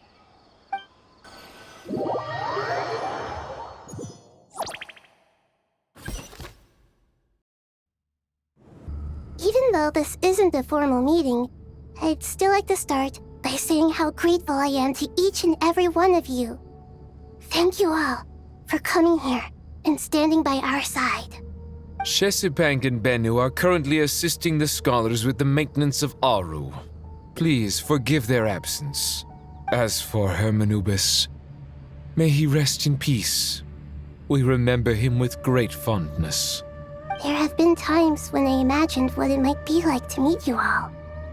Now that it's really happening, I feel quite emotional. Time has taken many things away, but that which remains is all the more resilient. I must say, there is one thing that rather surprises me. You appear to be in good spirits, Lesser Lord Kusanali. But even so, I can sense that the life force given to you by the Dendral Dragon has far from fully resolved the problem of your vitality. Oh no! So even Apep's power didn't work? Don't worry, Paimon. It worked very well indeed. The issue is how closely I am tied to Irminsul. Until the problem with it is resolved, there is no way I can fully recover. Sumeru has undergone tremendous changes during your absence. When gods pass away, inevitably, people's faith in them grows weaker. You must have sensed it already. Your power is not what it once was. Regrettably, this is true. I too have grown weaker due to the effects of Irminsul. Right now, we're all in quite a sorry state. Then what do you suggest? We take all the help we can get. Sumeru is our shared home. You and I, gods and humans alike. We must unite all our strength in this moment. Though Al-Ahmar is no longer with us, the alliance between the three gods remains in force. Regardless, as subjects of our king, we have a responsibility to support Sumeru through this catastrophe. Not to mention that it was the people of Sumeru who released us from this prison of Aaru. Times have changed, and the people of today possess greater wisdom than those of the past. You really know how to give a rousing speech, Koti. Now then, let us learn more about your plan. The brightest minds of the Sumeru Academia are busy opening and renovating Aaru. They claim it has something to do with Irminsul? Correct. Irminsul has existed in Teyvat since the very beginning. But during the Age of the Dragons, it did not possess the significance it holds today. After the heavenly principles arrived, the power of the Light Realm was divided into elemental energy, and Irminsul was refashioned as a device that records and preserves all information. Since then, everything in this world has been inextricably linked to it. As the Dendro Archon, I have a duty to protect Irminsul. To Sumeru, it is both a national treasure and undeniably a major threat. Teyvat has seen many upheavals in the last few years. The most recent of these was a major crisis in Notcry, which forced Sumeru to be even more vigilant than usual. I made sure to monitor all the pathways through which an outsider could potentially transmit themselves into Irminsul. But despite my efforts, a major problem still arose within. I still believe that someone has actively invaded Irminsul. But rather than taking any of the pathways I referred to, the intruder chose instead to utilize the most direct route, and the only one that cannot be protected against, by entering Irminsul through death. I see what you mean. You cannot simply stop all deceased souls from returning to the ley lines because of a potential invasion that could occur at any time. That's right. As important as it is to guard against external threats, I couldn't allow myself to stop the souls of the departed from finding peace. Please, understand how difficult this predicament was for the Dendro Archon.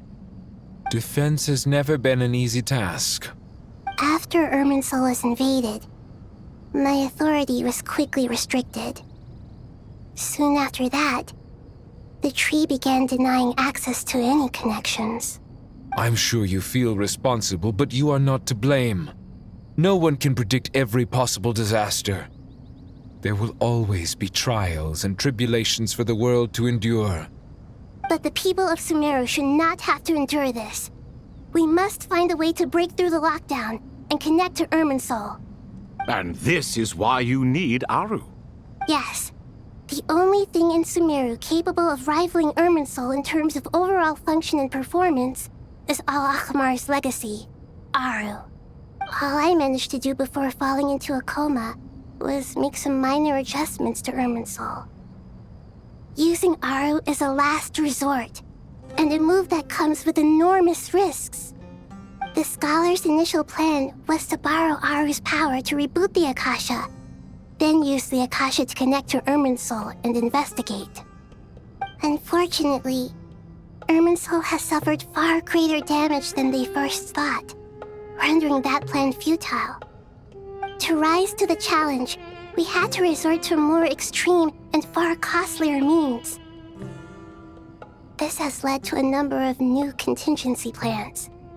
To reclaim Irminsul, our brightest scholars have made further modifications to Aaru with multiple goals in mind. I thank you all for giving them your blessing in this endeavor.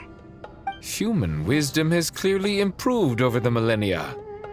You have not only our support, but that of the Jinn, the Aranara, and the Pari. Together, we will do everything in our power to save Irminsul. By the way, When you spoke earlier of an intruder, it almost sounded as if you knew who you were dealing with and what they were capable of. Well, since you ask.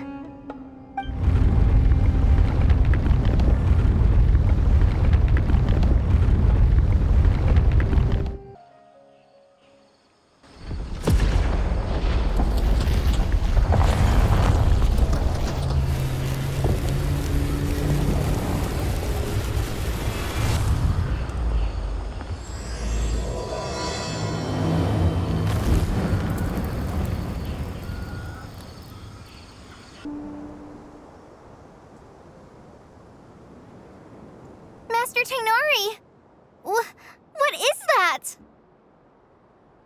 Is this Irminsul? How did this happen? What's going on inside? Luckily, we managed to evacuate everyone. What in the world was that? That was terrifying!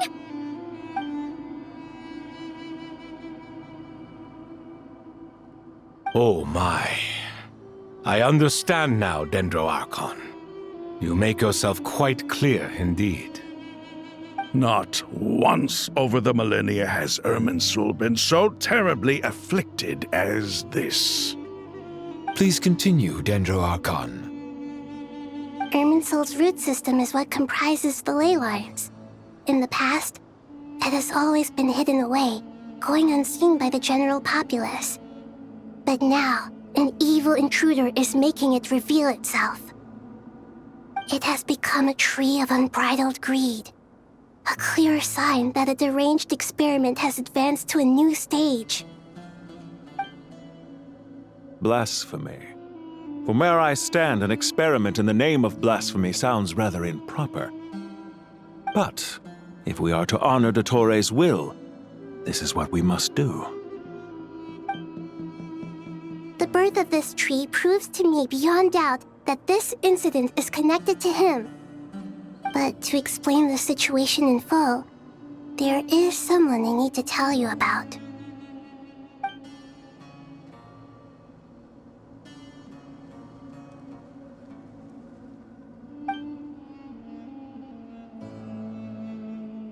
Zandik. So it was him. I saw him in the desert once. A man of supreme arrogance. So this is where it has taken him. But didn't Dottore die and not cry? How is he still able to do all this? He must still have loyal followers amongst the Fatui. Even so, I'm still unclear as to how he has been able to wield such a profound influence over Irminsul.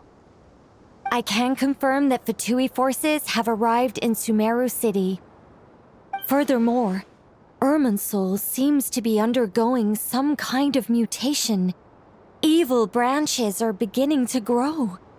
Things that do not belong to this world are slowly but surely materializing. Sorry, I couldn't think of any other word to describe it. They don't seem to be fully formed physical entities yet, after all, but they are gradually becoming real. A baleful tree climbing up into the heavens. Speaking of Dottore, I have some information on that front as well.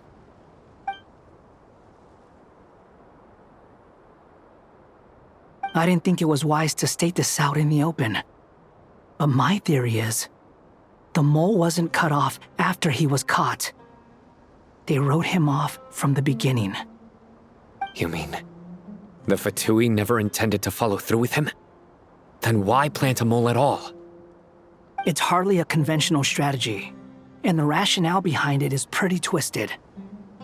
But as it happens, I know someone who works exactly this way. And when it comes down to it, his goals are very simple. He just wants to confuse people, so they can't figure out what he's up to. He's been a collaborator of Dottore's from the outset.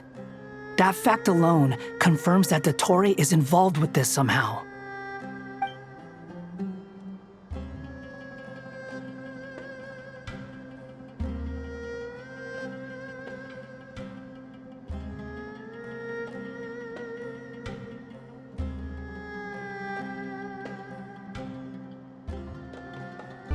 There is still much to be done.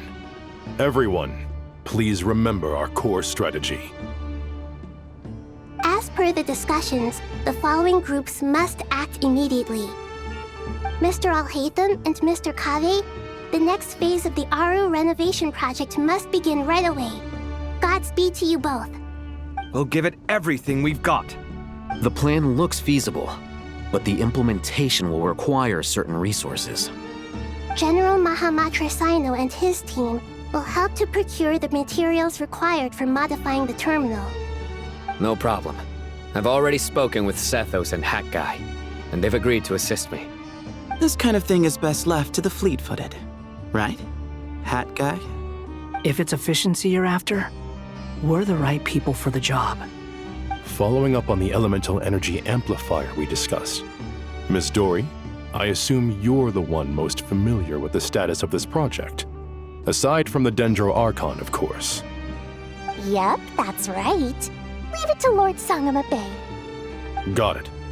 Well, I'd like Madame Faruzan, Collei, and Nicole to support Dori on the technical side. You can count on us. Will do. Rest assured, I'll take good care of Collei. Dia, Candace, and Nefer, you'll be in charge of negotiating between the various parties. I trust you remember our goal. You bet. We can handle it. Good. I believe that covers everything. Tighnari will provide ad hoc support as needed, if that's okay. Poor Tighnari. Must be tough being Nephis' student. Getting bossed around all day, every day.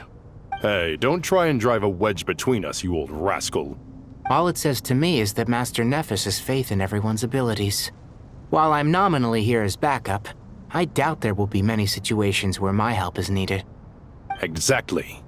Finally, Traveler, you and I will head to the border between Sumeru and Natlan. Once that task is complete, I'll be asking some of you to accompany me to the Eternal Oasis. The Eternal Oasis? I thought that was just a legend. So it does exist after all.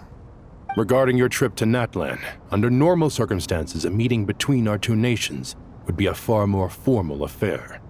Unfortunately, Sumeru is all but completely cut off from the outside world at present. So regretfully, we won't be able to give the Pyro Archon Mawika the grand reception that she deserves. My apologies for the inconvenience. No point putting too much pressure on yourselves. That goes for everyone. Right. Especially you, Dendro Archon. I'm sure you're still feeling quite weak. Don't worry about me. The Dendro Dragon's life force will sustain me. Plus, we'll be there every step of the way. Nahida will be just fine. Yes. I believe in myself. And I believe in every one of you. Well, time to get going.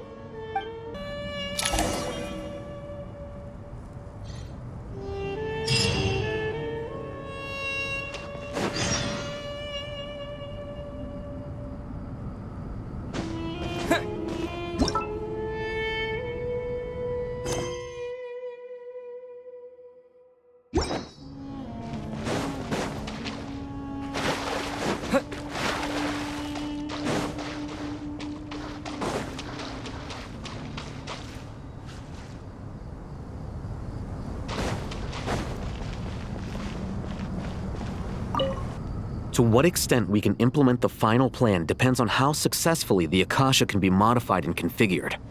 And to make sure the configuration works, Aaru will also need some further optimization. Yeah, no surprises there. Once we roll this out, any Sumeru citizens who already have Akasha terminals can simply continue to use their existing devices. This still leaves us with a significant equipment shortage, though. Many groups of people were never issued Akasha terminals, including mercenaries, the desert folk, and many others. We'll need a supply of rare materials for the renovation of Aaru and the production of new terminals. Right now, the best place to source these locally is from the primal constructs within King Deshret's Mausoleum. Time is not on our side here. It's gonna be a race against the clock. The Aaru merge and renovation project will have to be carried out by you two. Everything's riding on this, so failure is not an option. best of luck to you both. As discussed, General Mahamatra Cyno and Mr. Hat Guy will source the required materials. Mr. Sethos is quite familiar with the layout of King Deshret's mausoleum. With him accompanying them, things should go quite smoothly. I have every confidence. In the meantime, we may as well take a breather. Makes sense. There's not much we can do until the materials arrive. Get information and stay close. What is this, boot camp? Knock it off. It's just Cyno being Cyno. You know what he's like. Everyone clear on our mission objective. Look at the excess primal constructs, dismantle them, and extract the required materials. And King Deshret's 7 pillars agreed to this? If they're just sitting there doing nothing, we might as well put them to use. Thoth's words, not mine.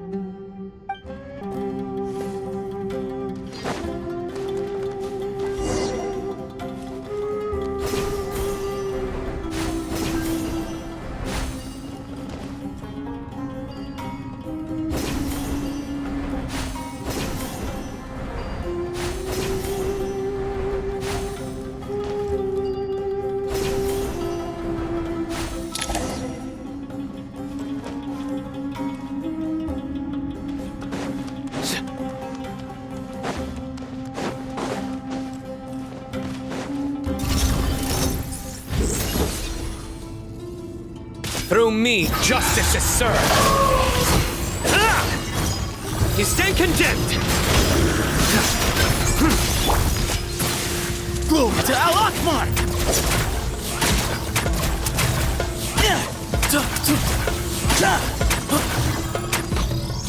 Where you heading?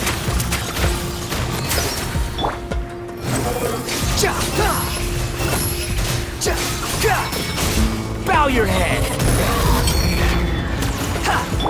Futile! Give it some space. Squall Fury!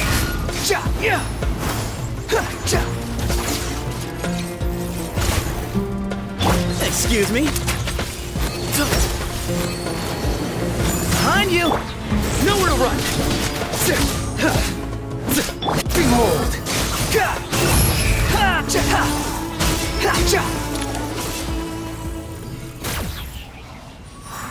Upon the gale.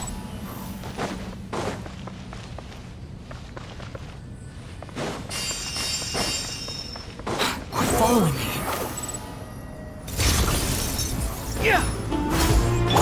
Where you heading? Your sins weigh upon your soul.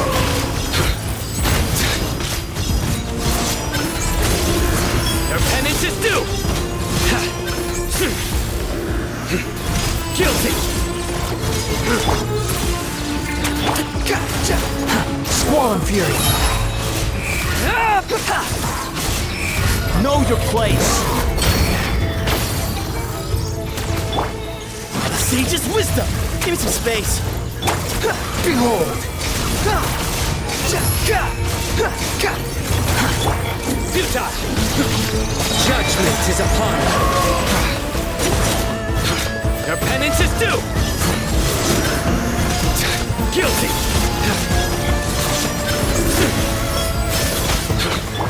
Squall Fury!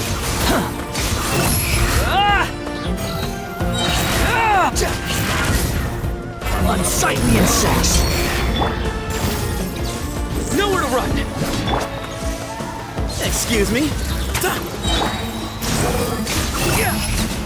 These devices should still be usable even though they're broken down. Let's take them back for the others to review.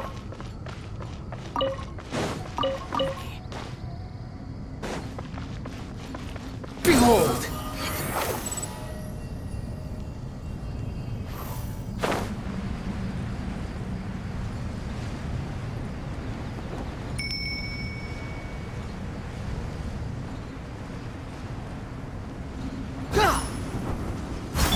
Give me some space! Glory to Al-Akmar!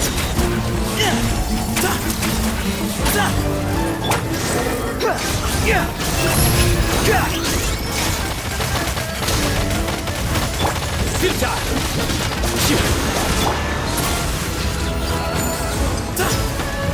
Through me, justice is served!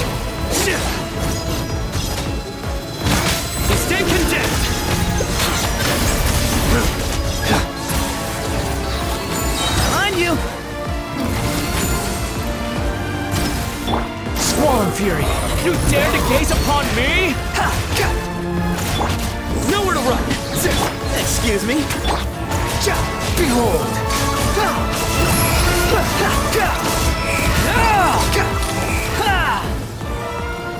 How many do we need again? Enough to make an Akasha terminal for everyone who doesn't own one. I remember you telling me how revolutionary these Akasha terminals were. You've used one before, right? The Academia declared the Akasha to be the most powerful and comprehensive wisdom dissemination system in history. That should give you an idea of how powerful it is. Certainly sounds impressive. Neither Hat Guy nor I have ever had an Akasha terminal. Well, if it all goes to plan, that's about to change.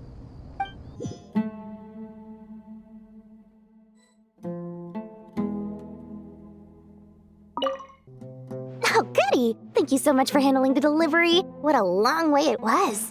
You've really outdone yourselves. I'm well aware what a bumpy, dangerous journey it must have been. Now, I would have loved to oversee the process myself, but of course, those of us who know the plan can't leave the mausoleum. Oh, trust me, I'm patting myself on the back for my assembly work here. Simply flawless work. But will you really be needing all of this? According to our plan, yes, this is the quantity required. I have no complaints about the quality either. Only the price. So expensive. I heard you covered a lot of the funding out of your own pocket. Oh, that's an exaggeration. The Academia provided most of the funds. I just offered a small token of my goodwill. Of course, the real tragedy is how little profit I'm making on this. You know, it's a serious crisis when you can't even make money out of it. It's really quite a beautiful design. And I'm intrigued by how such a diminutive device is able to output the power of the Light Realm. Did you attend the lecture on Light Realm energy, Madame Faruzan? I don't believe I saw you there. Of course I attended. I was just a little late, so I had to listen to the whole thing from outside the back door. Anyway, I have a perfectly good understanding of Light Realm, elemental and abyssal energy, as well as the relationship between the three. Good to know. Master told me in private that the conversion process between Light Realm energy and elemental energy involves highly classified knowledge that shouldn't be disseminated too widely. But even so, the scholars still shared said information. Well, you can't enforce a rule that everyone breaks. Is that the idea? At first, the Dendro Archon was reluctant to explain it in great depth for safety reasons. Later, she came to terms with it and simply informed my master that we would all have to face the question of survival together. To protect someone from such dangers means keeping them in the dark, but for someone to know and embody the wisdom within, they must understand its very essence. It's an information hazard. We're exposed to danger just by knowing the facts, and just like bait, it lures us in by offering us the solution to our problems. But if you're not careful, you'll end up pursuing it down a dark path. A tricky problem. But today, this big problem has been broken down into many smaller, more trivial ones. What do you mean? I get it.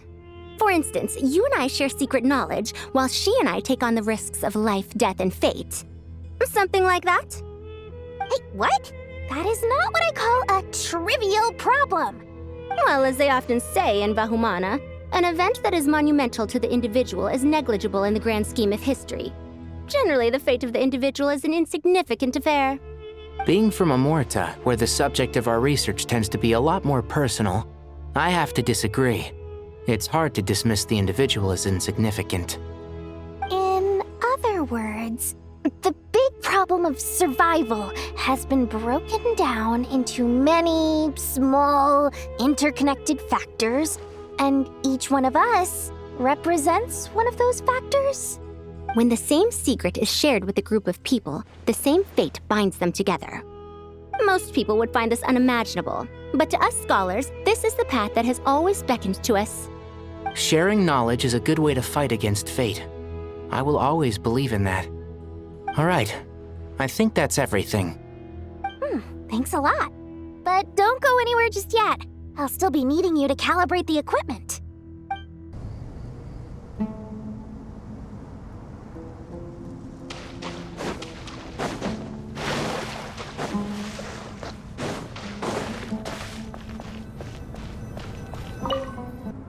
Okay, the materials are ready. We can proceed with the next phase. Alhaitham, how are you getting along? Most of the information in Aaru is written in ancient desert scripts.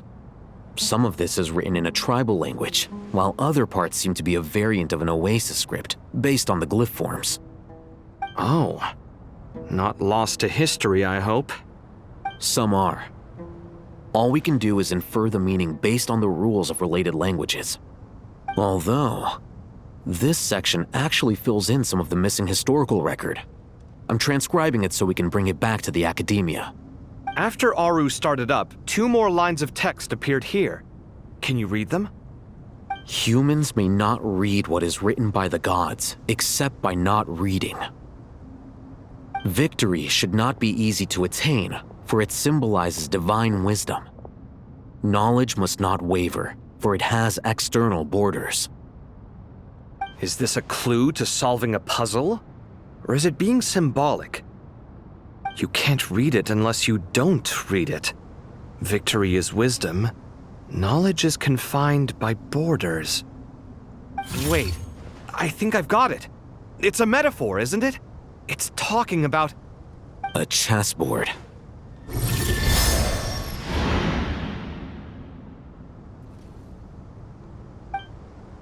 You were right. The youth of today are skilled at solving riddles. Have the secrets buried in the desert not been unearthed over the years all the same? Since Aaru is a place reachable through wisdom, this day was bound to come sooner or later. Oh, I've always been against overly cryptic sentences. Don't you get tired of reading and writing all that? Ah, it's you 3, just in time. We've been delving deep into Aaru, and now this board has appeared. I've heard this was how you'd while away your free hours. You must be quite the experts by now in that case. It is true. King Deshret's chess games are some of the most well-loved of all his wonderful creations.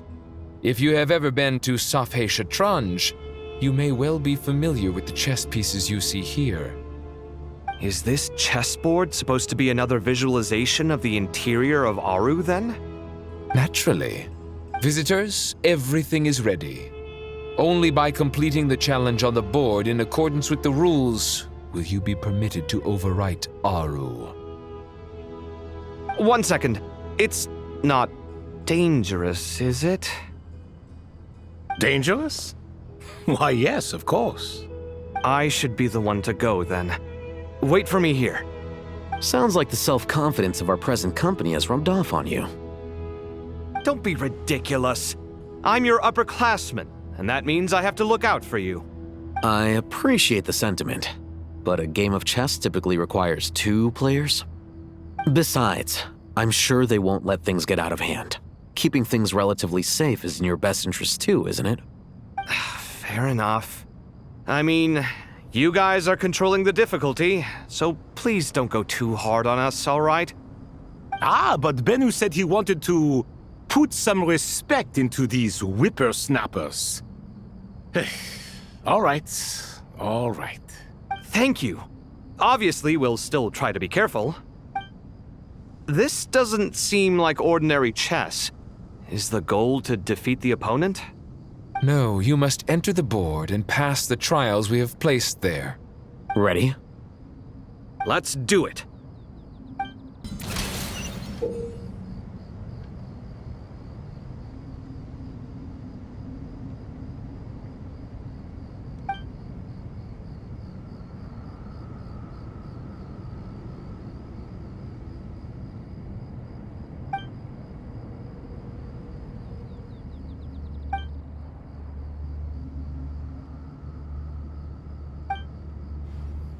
The first trial is posed by me. I don't think this is gonna stop us. Ah, but the key to this game lies in working together. Otherwise, you will be deemed to have broken the rules. Looks like it's up to me. Marak, can you open it?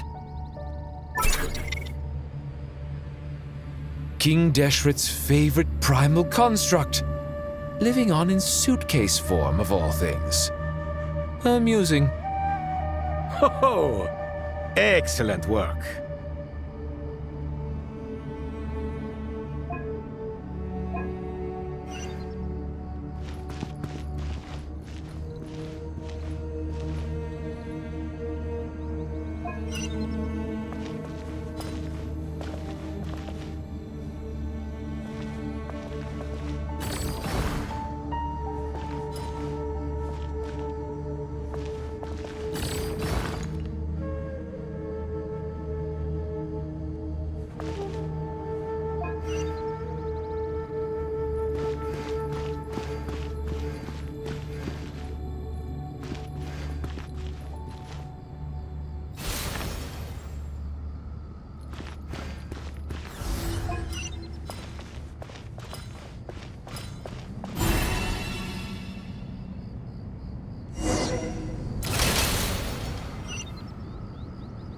Now is the time for my trial.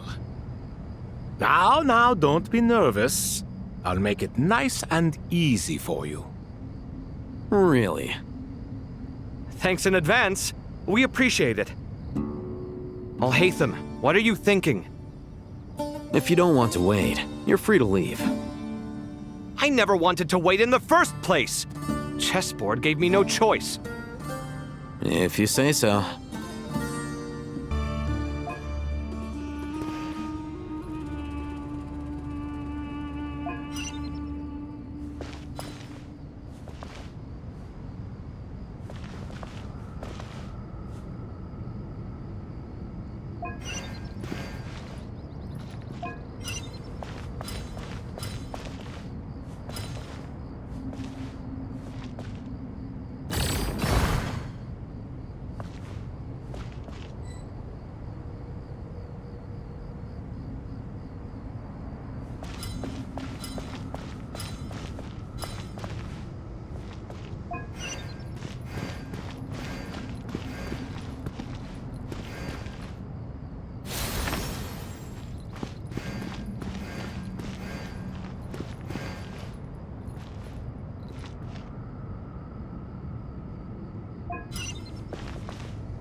Ibis, King, don't you think this all rather inappropriate?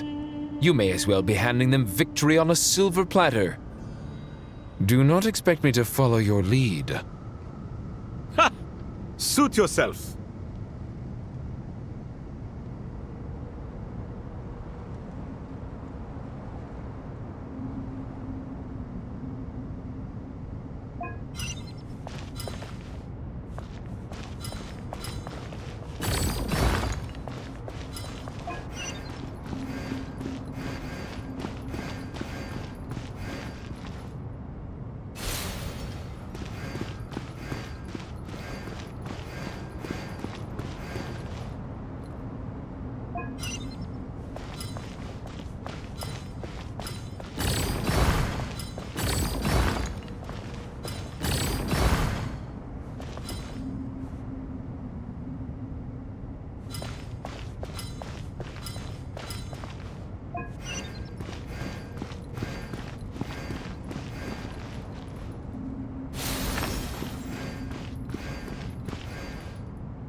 Strange time to catch up on sleep.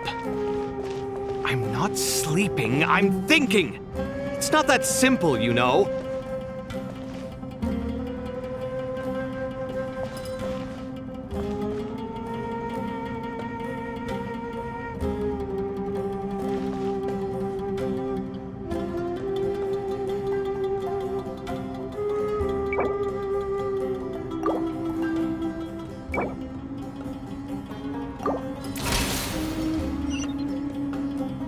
Ibis, King, don't you think this all rather inappropriate?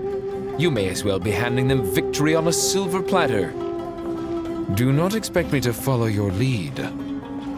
Ha! Suit yourself.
Done. Finally. It's over. But seriously, that was incredible! Standing on the chessboard felt completely different from standing on solid ground. And also... Oh, sorry. I'll save my thoughts for later. Thanks to the three of you for helping us out with this. Is it just me, or were you giving us quite a lot of guidance along the way? We made but a humble contribution. You lived up to our expectations. Bravo! Our aid was not given for naught. In addition to the existing functions, I'd like to ask you for another favor. Since Aaru's interference shield can cover the entirety of the Mausoleum, it should be possible to extend its range even further. Perhaps you can find a way. So, building upon the existing functions to... Ah! I'm with you! Imagine for a moment. What would the ideal outcome look like if this function were compatible with the devices? I agree. This is the best solution possible. Please, everyone, we beg you to help us. Me, oh my!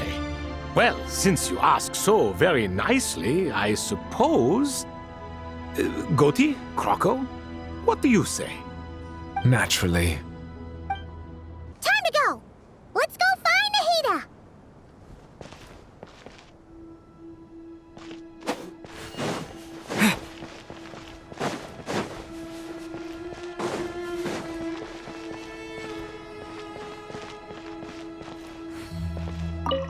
There you are.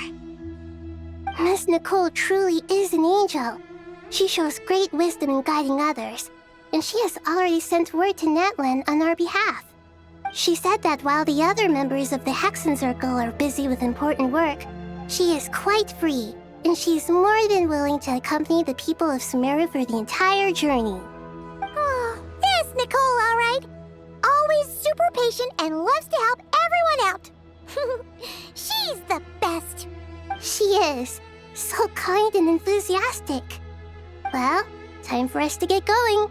Let's head out.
This should be one of the closest places to Natlan in all of Sumeru.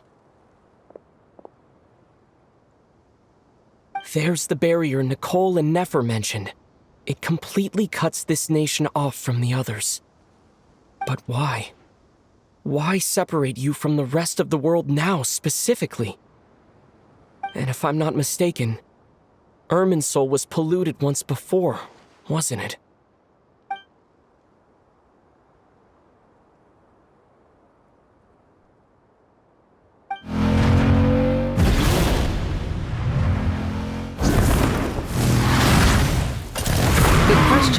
I'm wondering the same thing myself. That voice. Mawika! You got here pretty quickly. Hello, traveler. It's been a while. Hello there. Hello, Dendro Archon. Mawika, I apologize for asking you to meet at the border on such short notice.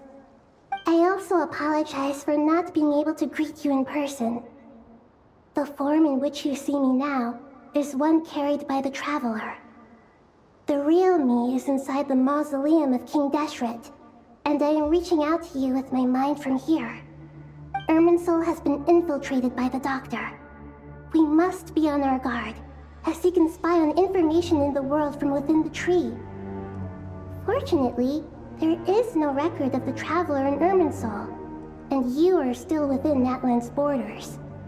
My records will be preserved in the Night Kingdom, rather than the ley lines. As long as the Night Kingdom remains disconnected from the ley line cycle, the Doctor has no way of knowing my movements. Exactly. So by meeting each other in this way, the meeting essentially never happened. No wonder Paimon didn't come. You were concerned that her activity would be recorded by Irminsul. The Natlanese have heard about the situation in Sumeru.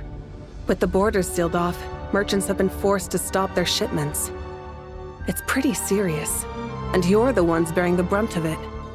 I'd like to address the question you raised at the beginning. I can offer a brief explanation, although it will sound rather cruel. I don't reach this conclusion gladly, but Irminsul predates the heavenly principles. It existed long ago, when the dragons of Natlan were at the height of their power. So even when the people of Sumeru became ill because of pollution, it was not a critical issue from the perspective of Irminsul itself. As long as it continues to function normally, the barrier will not be activated.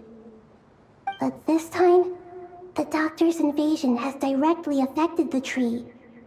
That is what caused the barrier to deploy.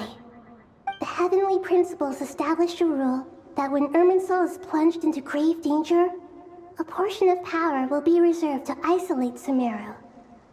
That way, even if Sumeru is destroyed, the outside world at least has some time to catch its breath. We'd certainly need it.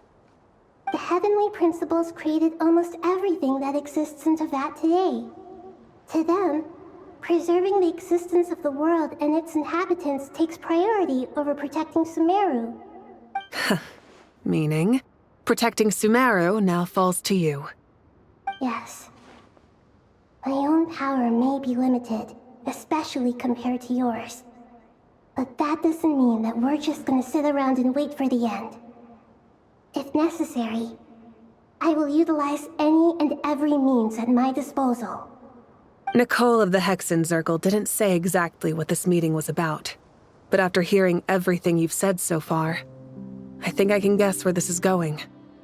That's right. Nahida and I discussed it at length. We both know how presumptuous this is, but... You need the Pyronosis, don't you? Yes, you guessed correctly. Originally, I only intended to borrow it, but the situation is far graver than I foresaw. So instead, what I ask of you is to please give the Pyronosis to Sumeru. Why do you sound so nervous? There's no need to be shy. Surely a gnosis is pretty important to a god. I guess, but it's not as if losing it would suddenly render us powerless. But I'm sure you don't need me to tell you that. With all the nations you've traveled to, and all the gods you've met, you must have realized that by now. As far as I'm concerned, a gnosis is basically an elemental energy enhancer. But I don't usually use it. You know me. I like to think I'm pretty strong without it.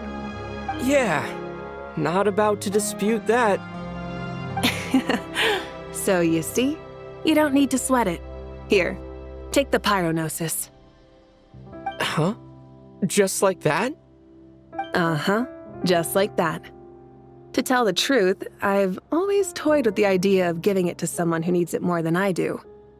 I know you accompanied Nahida here to try and increase the chance of success.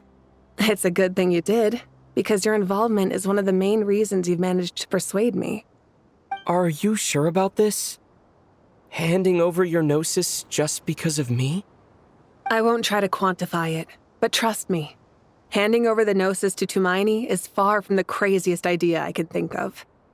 Besides, even if you hadn't come here personally, I think I still would have agreed to Nahida's request. Irminsul doesn't just affect Sumeru. It impacts all of Teyvat. I know all too well how difficult it can be to protect the things you care about. So logically, morally, or however you want to cut it, helping you is the right thing to do. You don't need to tell me the specifics of your plan. Where the gnosis is involved, the tighter the secrecy, the higher your chances of success. Malika, my heartfelt thanks go to you and the people of Natlan. Don't mention it. But now for the hard part. How do I actually give it to you? The Irminsul barrier is right in the way. I have an idea.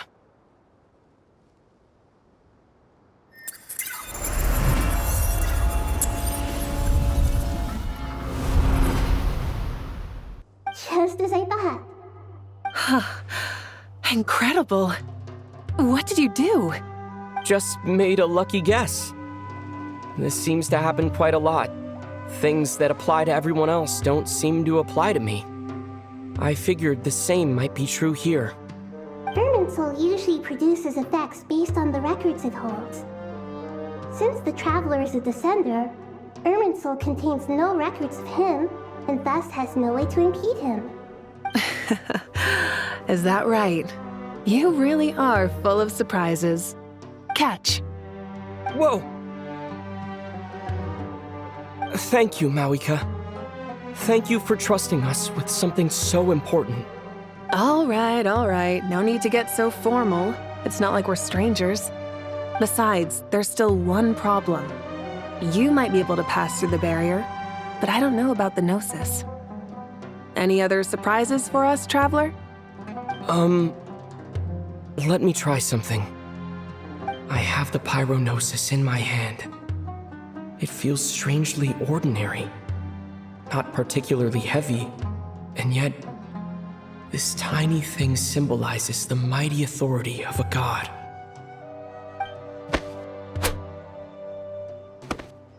I need to think hard about my memories of Pyro. My memories of journeying through Natlan. all those important experiences I've had. The gnosis disappeared. Traveler, are you alright? I'm fine. The pyrognosis disappeared into my body. Just like phlogiston. Maybe it resonates with you because you've mastered the power of phlogiston. You might not be recorded in the ley lines, but you're still our Tighnari. Whew.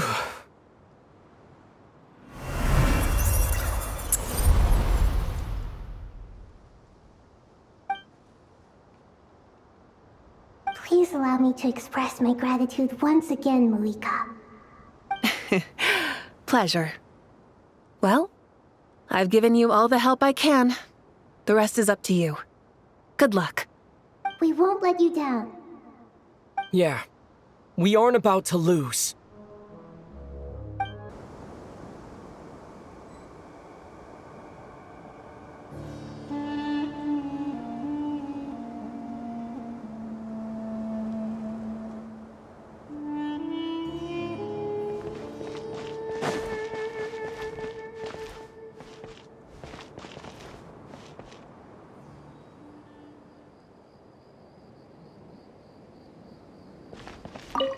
Traveler, Paimon, how are you feeling?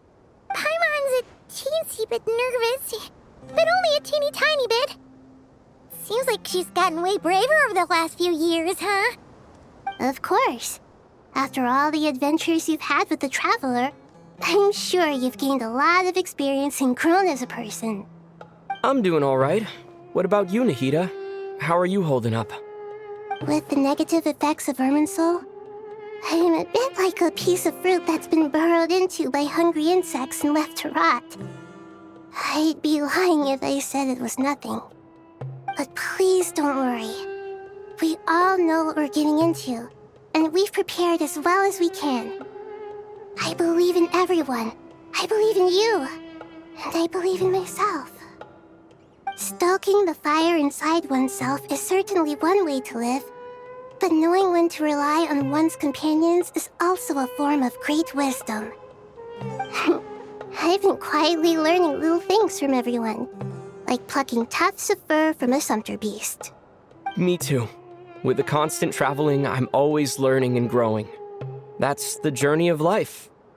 I think there's someone else here who would share that sentiment. Don't worry about what I think. I was just passing by and happened to overhear your conversation. What are you talking about, hat guy? This is the top floor. No one passes by the top floor. Says who? You can fly just like I can. I would have thought it makes sense to you of all people. I don't know why, but I feel a little more relaxed now. It shows that you feel comfortable laying down your burdens in our presence. It means that Sumeru is a place you can trust, where you know we have your back. And we feel exactly the same way around you. That's what it means to be friends.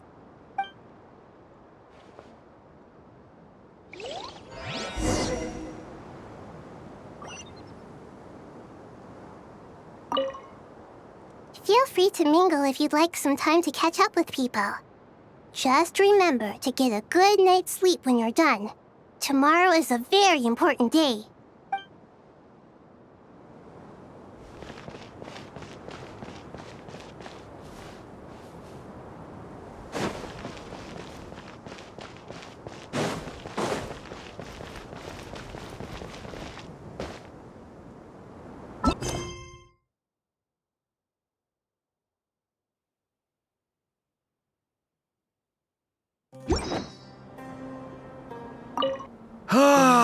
It's finally done. Ugh, but I have a nagging feeling that there's something I've forgotten. Oh, there you are. Everything wrapped up on your end?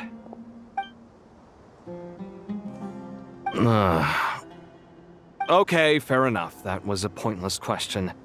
We were working in tandem, after all. You must really be exhausted. Well, it's been a busy day for both of us. When work ends, you clock out. No looking back. Yeah, we're definitely due a break. Probably a little late to start drinking now, though. I'll stick with water.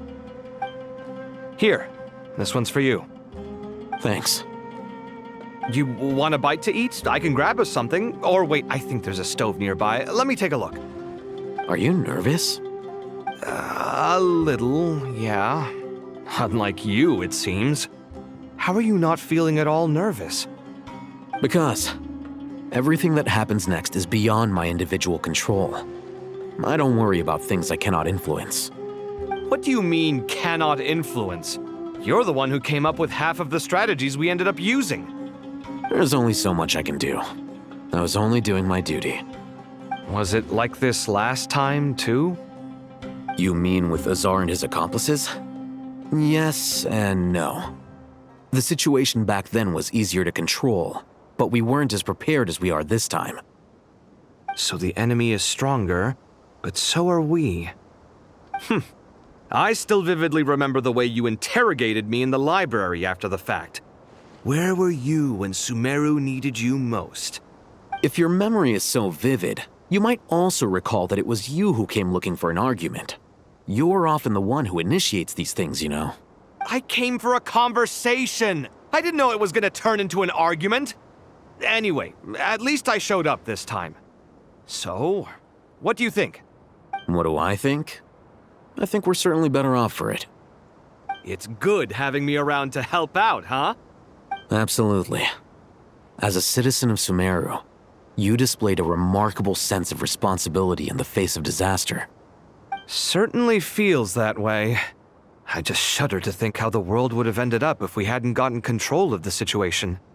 So, do you think this is what impending disaster looks like? The sky is so clear, and there isn't a whiff of decay or destruction in the air. It's hard to imagine that the fall of humanity could happen on an ordinary day like this. Awful things happen all the time. Sometimes people can stop them, and sometimes they can't. What you and I have done is increase our chances of stopping this one. Lofty ideals may provide no defense at all against nihilism, but perhaps little decisions can. Oh, nothing. It's nothing. I hope everything works out tomorrow. It will. As long as we stick to the plan, our chances of success are good. It's really strange. You're my junior, yet you always seem to act more like an upperclassman than I do. I think it's mostly a matter of temperament. Ugh. Walked right into that one, didn't I?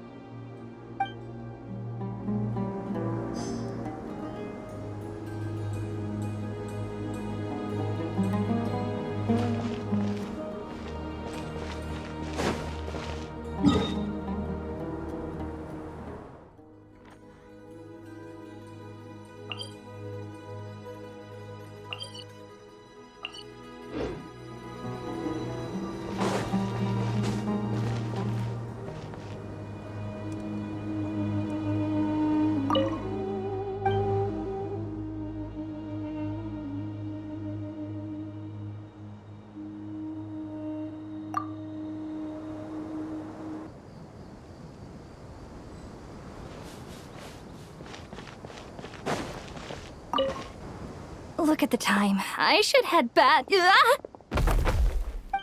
I'm so sorry. I was in a hurry and didn't look where I was going. Are you all right? I'm fine. Wait, you're... Have we met? Not exactly. I think we may have crossed paths by the house of Dana before. Oh. You're Hat Guy! From Vahumana, right? You recognize me? The clue's in the name, Mr. Hat Guy. Fair point. It's getting pretty late. What's keeping you up? I could ask you the same question. If I'm not mistaken, all the workload for the Ratawa Histarshan wrapped up a good while ago. Well, I have something of a background in Satyavada life, so I was helping the Dendro Archon make some preparations. But I must have lost track of time. Did you find the experience enlightening at all? Honestly, it was tedious and uneventful at first. But eventually, I think I did sense some profound truths. But they also brought a lot of suffering with them. I was told that I even shed tears while I was meditating, though I have no idea why. Sorry. I hope I'm not scaring you. Not at all. It just proves you're very accomplished in your research. Good night. I wish you all the best for tomorrow. Thank you, sir. You too.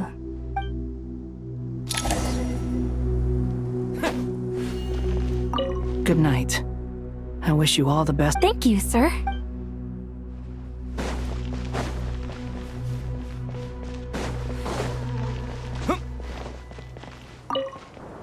Too bad we've got a fight tomorrow. I could really do with a stiff drink. Let us pray instead. Prayer. How nostalgic. Lord Sangama Bay. Came to get some fresh air too, did ya? That's right. Actually, I was hoping I might run into you, Dia. I wanted to let you know that I've stocked up on that perfume you said you were so fond of. No, really? I'll take 2. Any chance of a friends and family discount? I knew you'd ask that. And I'm afraid to say that. Surprise! It's free of charge. That's very generous of you, Lord Sangama Bay. Does this mean you've made a fortune in Not Cry? Nope. Turns out it's not that easy to turn a profit there. I even ran some assorted losses. But anyway, that has nothing to do with why I wanted to give you and Dia a small gift. Remember that merchant caravan you two rescued in the desert last month? That was transporting my goods! No way! I had no idea that was your shipment. Explains the, eclectic mix of goods, though. Lord Sangama Bay's investment in the desert and generous stockpiling of goods has helped many people over the years. The shelters you funded especially have made life a little easier for the children and the elderly. Wait, how did you know about that? Oh, I see. Nefer told you, didn't she? Ugh, that pesky lady. Aren't intel brokers at least supposed to charge for divulging people's secrets? She and Candace go way back. It's normal for close friends to share things you wouldn't tell to everyone else. Sure, but why did they have to be things about me? That's how Nefer shows that she cares. She wishes for all of us to know what a generous person you truly are. It must be hard trying to make a living far away from home. Just because we can tell what kind of person you are doesn't mean everyone else can. Well, maybe her intentions were partly good, but I don't think that's the full story. I'm sure she enjoyed knowing how much it would annoy me. I'm telling you, Nefer's got a mean streak. Definitely with you on that. Does praying help you stay calm? Defending one's home is a just cause. My heart is filled with a mix of anger and hope. Anger. You know, being able to get angry is a good thing. It shows that you're in touch with the real world, and that you have the passion to pursue something you believe in. Oh, my lady? What are you doing out here? Just taking a walk to clear my head. And look where I ended up. Were you praying just now? Yes, Miss Dunyarzad. Would you like to join us? Come on, it's fine. She won't mind who you pray to. Oh, then sure. I remember you, Miss Dunyarzad. You visited my shop before. If I recall correctly, the god you worship is the Dendro Archon, correct? That's right. She is such a gentle and kind god.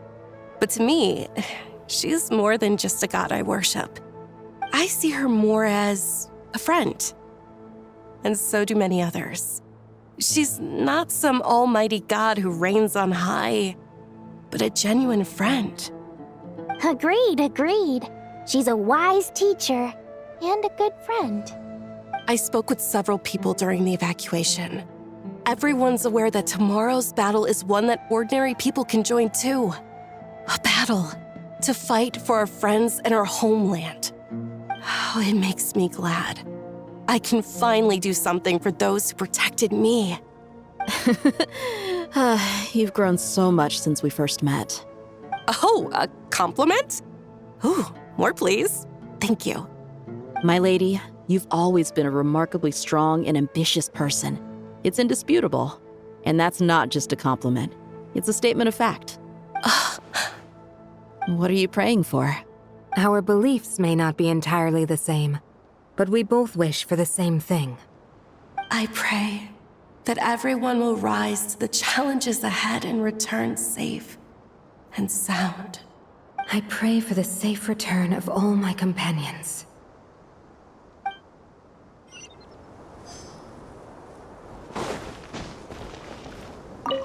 What are you praying for?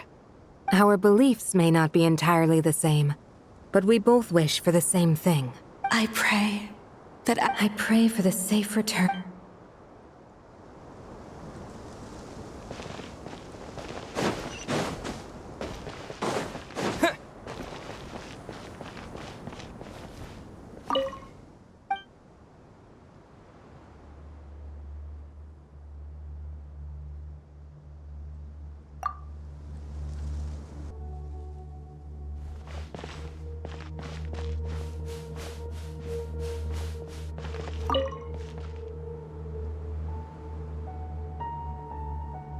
Something on your mind, Miss Nefer?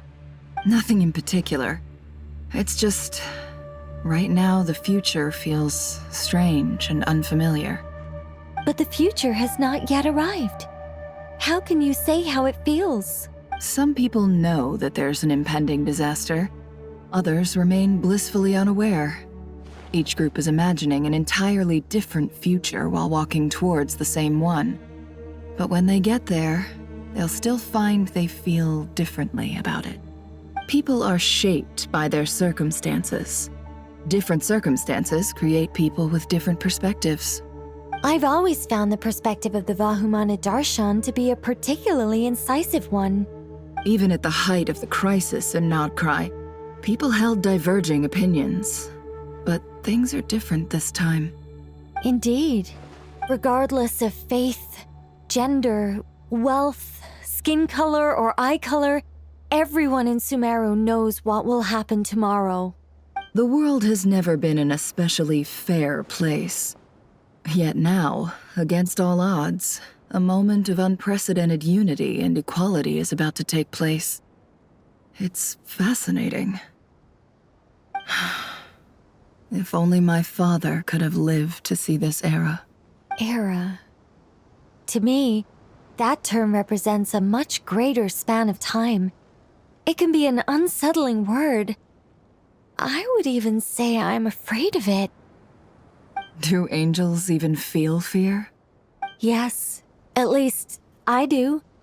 I fear the gap that grows wider with each passing day, and the never-ending flow of time. Time renders all memories insignificant, and reduces all splendor to nothing. But those memories are the one thing I do not want to lose. You're very human in that regard. If angels draw too close to humanity, our wings burn away in the bright flame of awareness, and we fall to the earth. After spending so long among humans, I have lost much of my former glory.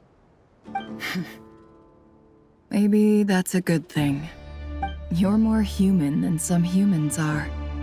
I've been talking to Collei a lot in recent days.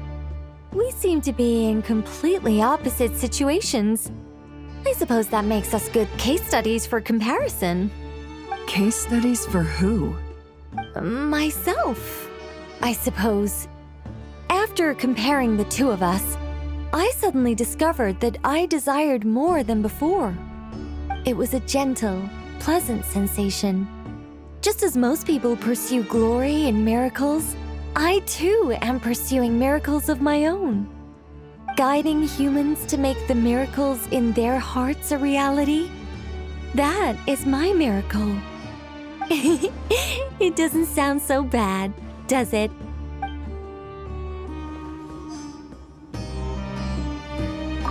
It was a gentle, pleasant, guiding humans. It just...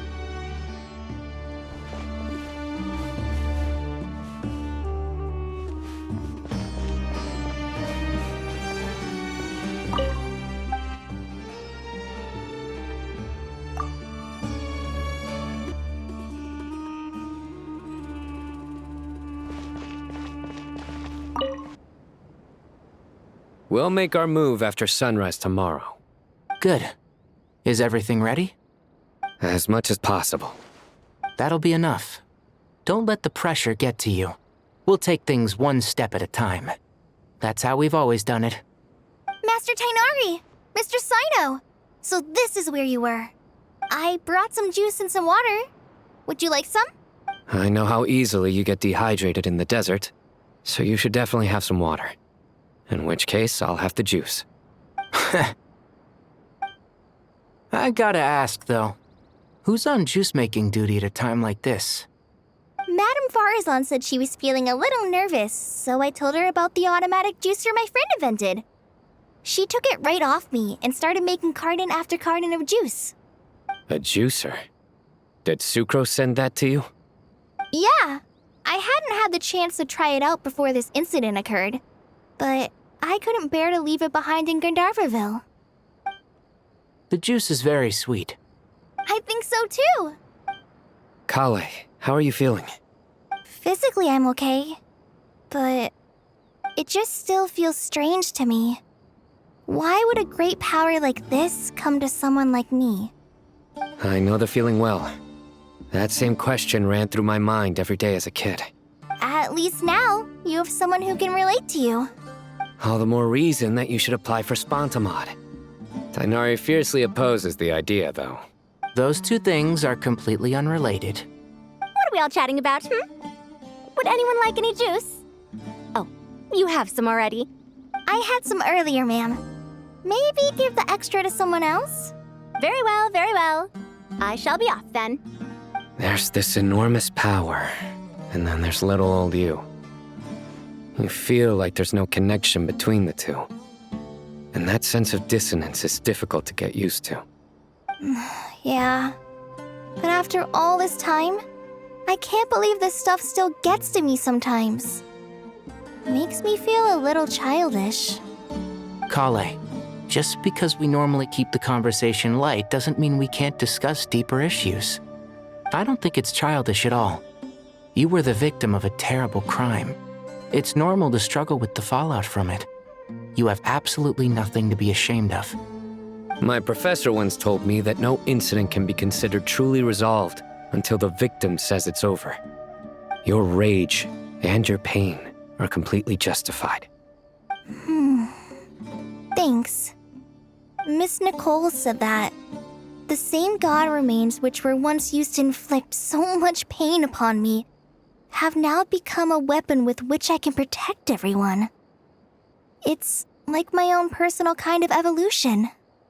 Every innocent person who's been hurt needs time to realize that it wasn't their fault. I was the same, but it's all about to be over. Tomorrow, it ends for good.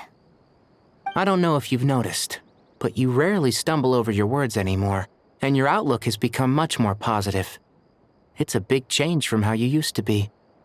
And since this isn't over, you can settle the matter on your own terms. It's time you seized back control. I believe in you. Yeah. Sumeru is my home, and it's so important to me. I have to protect it. No, I will protect it. And once you're done, how about you come back and apply for Spontamod? Stop it with the sales pitch, would you? Hey, excuse me. There are still 3 unclaimed cups of juice here. Why don't you take one each? Ugh, my arms are getting sore from carrying them around everywhere. Madame Faruzan, why are you... Here, let me take them off your hands. Thank you, Madame Faruzan. Drink up and enjoy my handiwork. I think I'm going to make something else now instead. Please, try to relax, Madame Faruzan. Your nerves are starting to get the better of you. I know.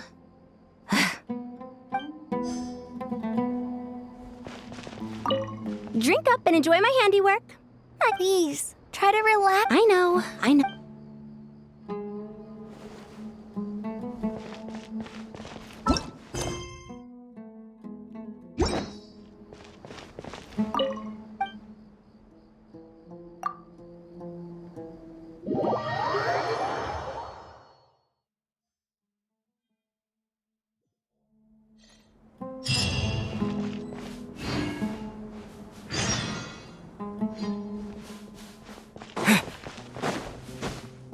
Time to go!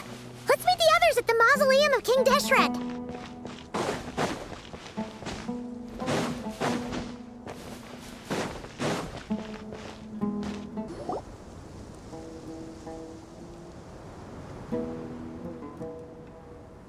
I have not felt this way in a long time.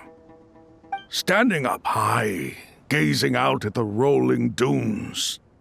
One cannot know what freedom truly means without first losing it. The golden slumber truly lives up to its name as a dreamland.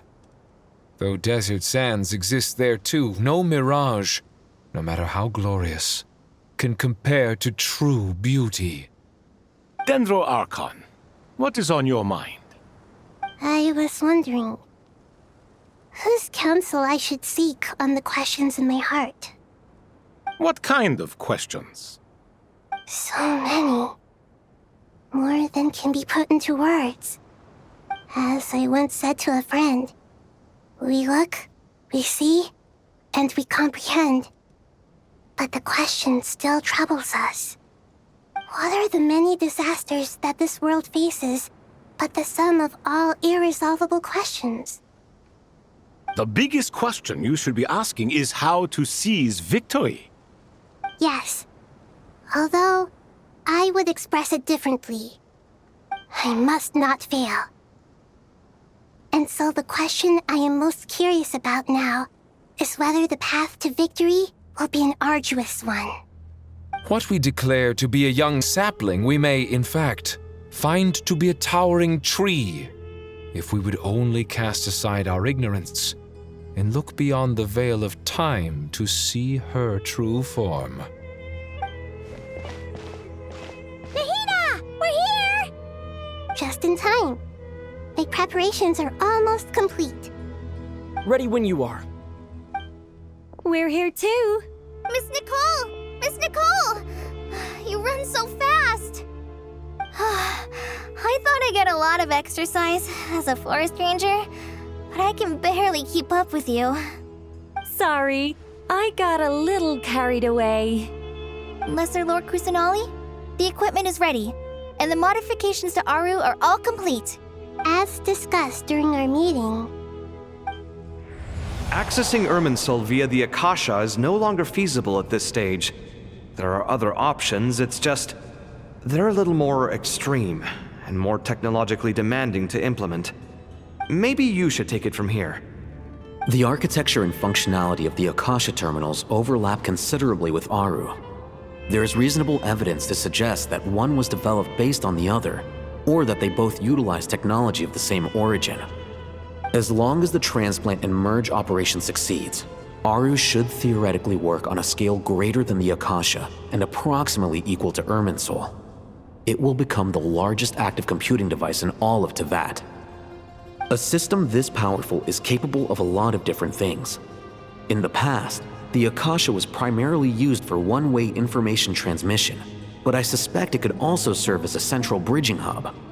In the pursuit of greater knowledge, some scholars have attempted to connect their consciousness to Irminsul through the use of terminals, incense, and meditation. Correct. In academic language, scholars who reach that stage are said to have entered Satyavada life. Hypatia has performed this practice many times in the past, and she was once under my care for a period of time. Right. And this at least proves that there is a zone within Irminsul that can be connected to. That's right. Providing wisdom to the people is one of the very reasons for Irminsul's existence. I think I understand where you're going. Please, continue. In that case, I'll skip to the conclusion then. We need to further modify Aaru, merge it with the Akasha, manufacture terminals, and distribute them to every single person we can reach. Every person? Even the desert folk? Yes, everyone. I've already calculated the amount of raw materials we need. So you mean we're going to get new Akasha terminals? Yes, but this time the people of Sumeru won't be using them to acquire knowledge, just to connect to Irminsul. That's the key. When we evacuated the city, we brought all the important assets from the House of Dana, in case we ended up needing them. Fortunately, this included the Akasha system's main terminal. We've checked all the relevant records, and one thing is certain. Nothing like this has ever been done on this scale before, so... Everyone in Sumeru is part of the plan. Whoever controls the people controls the situation. Since this function of Irminsul was introduced, it has only ever been made available to scholars, who don't constitute a particularly large group of people. But by expanding the scale to include all the people of Sumeru, all the individual connections will stack up to create a significant load on the system. Under normal circumstances, Irminsul would be able to cope with the additional load. But with it already being under strain from other activities, its remaining capacity is limited. Thus, it might be possible to shut it down completely by overloading it.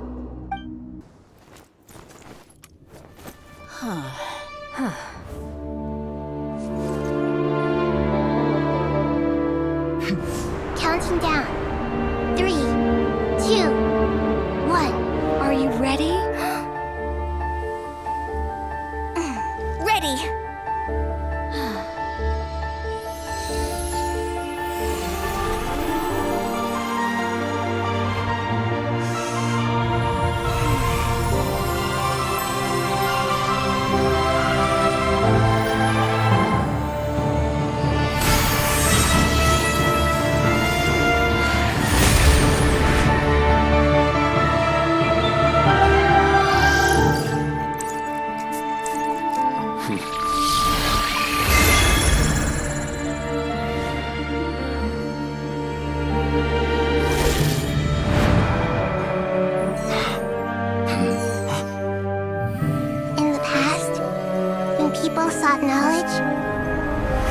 To the Tree of Wisdom.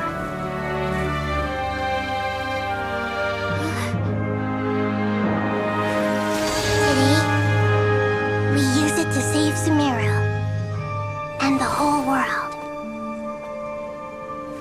These boughs that nurtured learning must not become tools for destroying the world.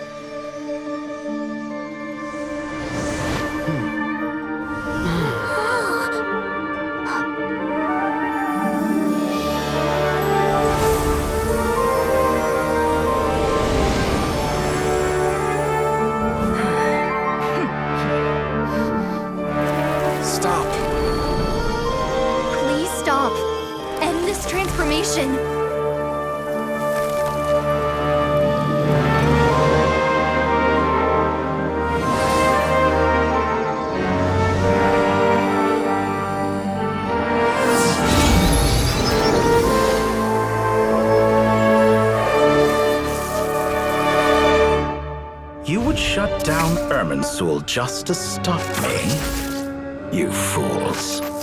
I have all the time in the world. Success! The evil Irminsul tree has stopped growing! Great!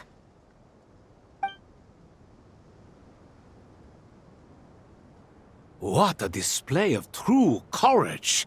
The courage to think and the courage to act! I never thought I would witness the shutdown of Irminsul with my own eyes. Perhaps this is human wisdom in action?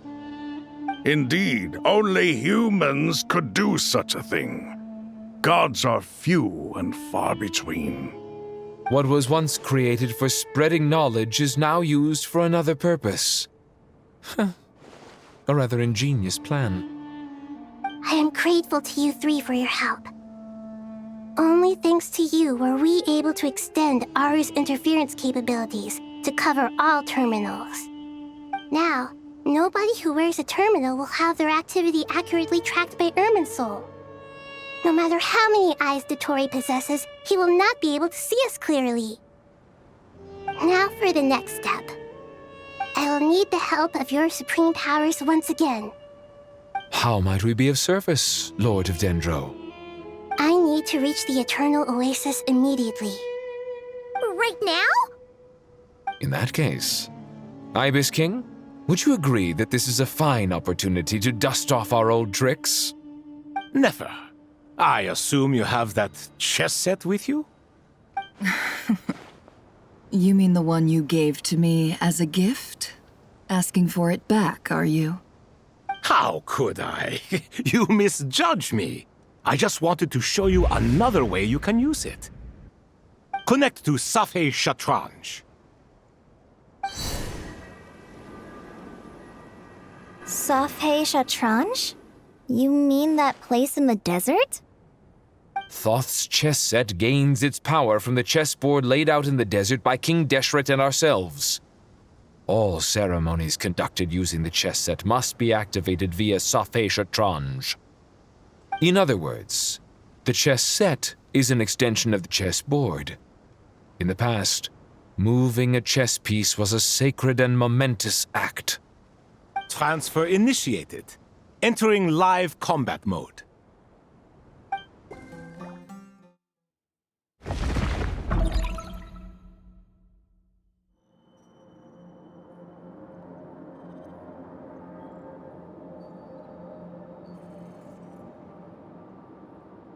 We haven't heard a single word from our spy in the desert. I'm afraid he might have been captured. Never mind. But we spent years turning him. And a lot of Mora. Nothing comes for free in this world, but the loss is not without its purpose. For a small price, we have wasted a precious amount of the limited time they have. Quite a bargain, if you ask me.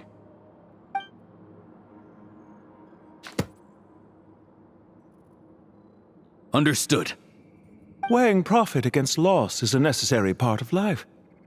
But to tell the truth, I have been operating at a loss since this all began.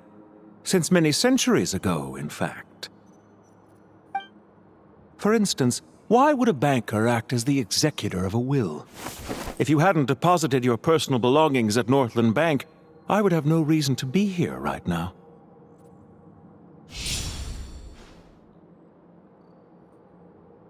Dottore, I've placed your final data backup into the ley lines as per our contract. I trust we are now square for the safe deposit fees you paid. Is it not a little petty to split hairs like this, given our amicable relationship? I consider sound bookkeeping a matter of principle. Do not forget that you only live to see this day thanks to me. In fact, every day of your life since you met me, you've been living on borrowed time. Why, that's hardly a fair assessment. I will concede that my survival was perhaps at your whim, but I became a harbinger on my own merits. Managing money is not like other professions. Mine is not a role I could have acquired based on your recommendation alone, and certainly not one I could have lasted so long in without genuine ability. The information stored in the ley lines is quite comprehensive. Rest assured, I have not forgotten how strong your pride is. Well, I presume you have no sense of fragmentation while talking with me. How could anything possibly go wrong with such strict measures in place? The remainder of your soul was split in two, with one half sent to Nodcry and the other stored in the most secure vault of the Northland Bank. Though I must say, your disdain for the other segments is quite amusing. Zandik is you, and you are Zandik. Zandik created the segments, yet you, a segment yourself, reject him.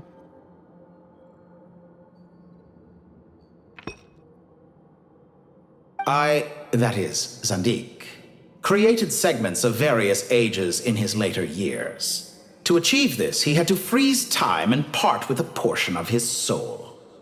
But as constructive as it sounds, it erases my uniqueness.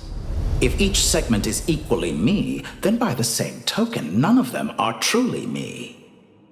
A soul living forever in the past inevitably holds different views than he did in his later years. The same thing that completes me also restricts me. You too might ask yourself which stage of your life you want to be preserved at. The day your business failed? Or the day you were framed by a gang and sold off to a medical lab as a test subject? We needn't dredge up the past.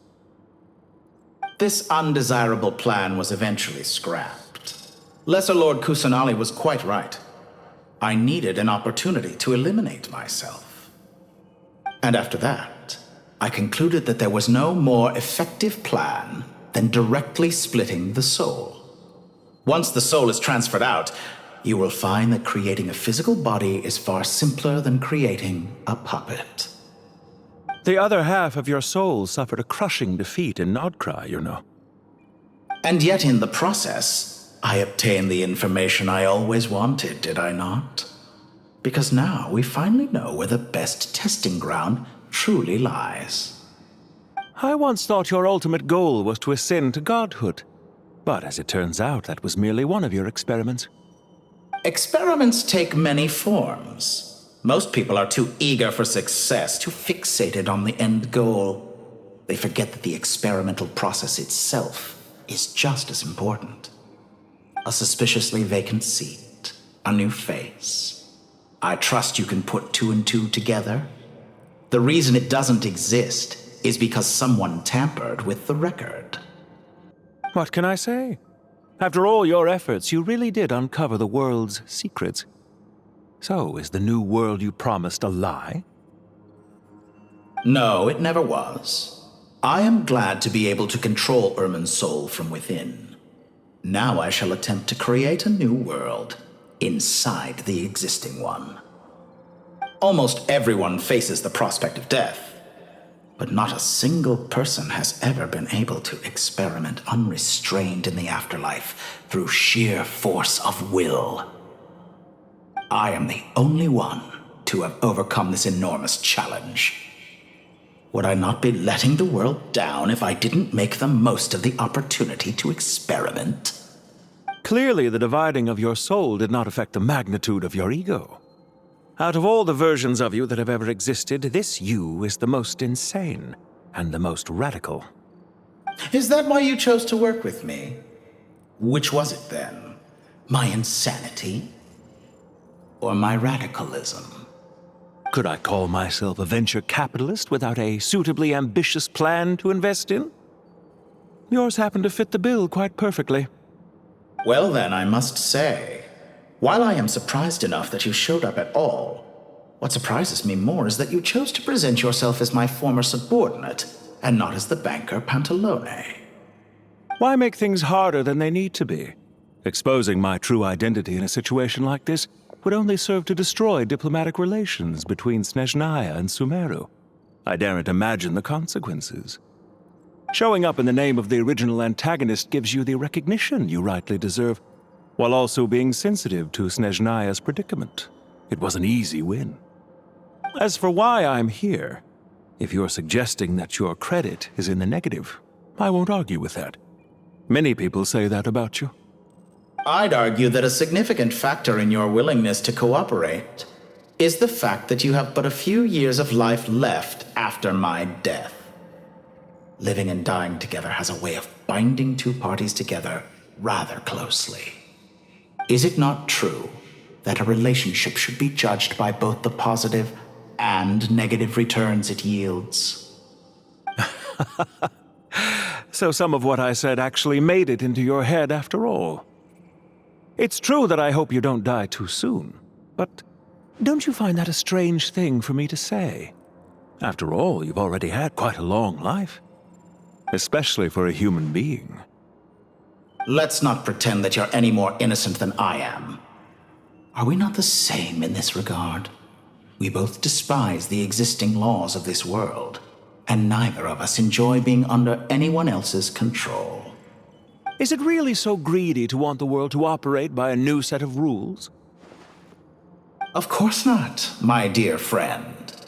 And as I've said before, mutual interest is the foundation for the most reliable of relationships. You can attest to that. I just hope there never comes a day when I have to work too hard to prove that. Regrader, sir. People have been spotted approaching Sumeru City. How strange. Despite your access to Irminsol's data, it appears the soldiers noticed before you did. They must have found a workaround. Well, Dottore, I trust you know what this means. The fact is... They're coming. They'll breach the city gates any moment now. But even so, I would say Irminsol is a wonderfully convenient thing on the whole. If you do manage to create a new world, perhaps you could plant one outside my office, too. I'll consider it. What do you need me to do? Stall them? The experiment will take time. Stall them for as long as possible. Very well. But you're really asking for the moon here. Have you heard this story? There was once a guilty man, kneeling in the center of a church while an angry mob outside waited to bring him to justice. He pleaded with the gods, begging them to grant him one final request, the chance to finish confessing his sins before he was sentenced. Many suns and moons passed, seasons changed, and still his confession continued, as if he intended to speak until the end of time. Are you suggesting I worship you as a god? Or were you hoping that I might confess my sins to you? Certainly not the latter. That would make my life miserable indeed. For someone who despises them so, you never seem to have any objections to me creating or becoming one. At first, I thought you'd be furious. Concerned I would terminate our partnership, were you? Not at all. You had reasons why our partnership must continue. Don't you find people's attitudes toward gods amusing? A god descends from the heavens and people worship it unreservedly, blindly following whatever rules are given to them. And yet, when they see an ordinary person gain godlike levels of power by virtue of their own hard work, they treat him with nothing but suspicion, even if he is a compatriot. Is that supposed to be a compliment? No. I was just thinking. I pity the man who would call you a compatriot. There's no need to be so self-critical.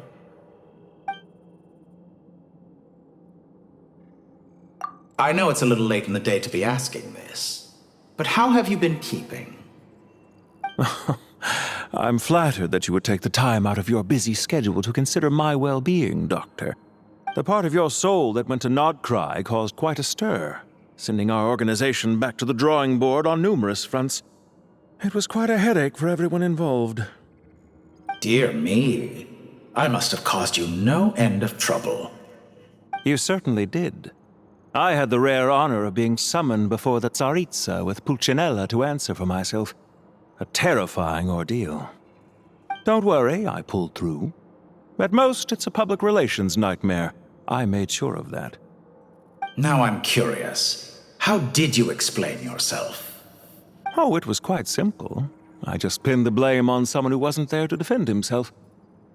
I could hardly be expected to defy the demands of someone as insistent as the Second Harbinger, now could I? How you slander me. You know full well that I am perfectly amenable to reason. There's no question that you are partly to blame for the ruin of my reputation over the years.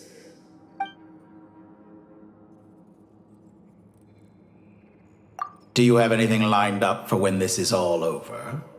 Hard to say. Fieldwork always takes quite a toll on me, as you know. Once I'm back at Snezhnaya, I'll start with a well-earned cigarette. Why are you so eager to ruin your lungs after I went to the trouble of replacing them for you? If you have an issue with it, feel free to try to stop me. What's on your mind? The limits of humanity. It's a pity. Despite running countless calculations, I find there is simply no way to reduce any further the amount of one's soul required to sustain an individual. It's rare to hear you admit to being unable to achieve something. I beg to differ. For instance, as I've told you before, the original me was prone to motion sickness and couldn't make long train rides. Ah, yes, of course. One of the reasons you often sent yourself out on errands. What are you thinking about now? A new experiment. In the event that my soul was depleted, say we extracted my data from someone else's memories, yours for instance, and then combined it with your intact soul as the base material, what would we create? Such a scenario would be impossible. Oh? As long as your current soul survives, there will be no need to create a new individual. Don't forget, you were the one who approved of the present situation wherein only one Dottore remains. And if you ceased to exist, who would be capable of performing this experiment?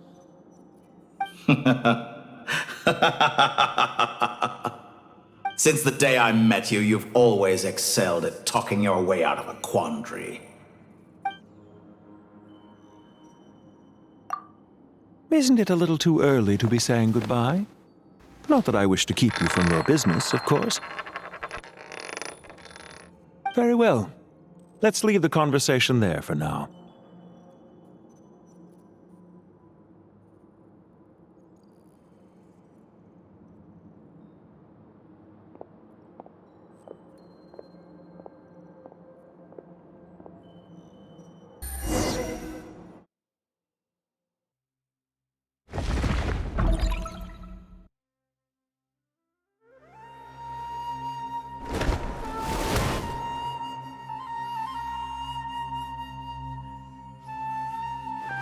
The power of King Deshret's 7 pillars is truly remarkable.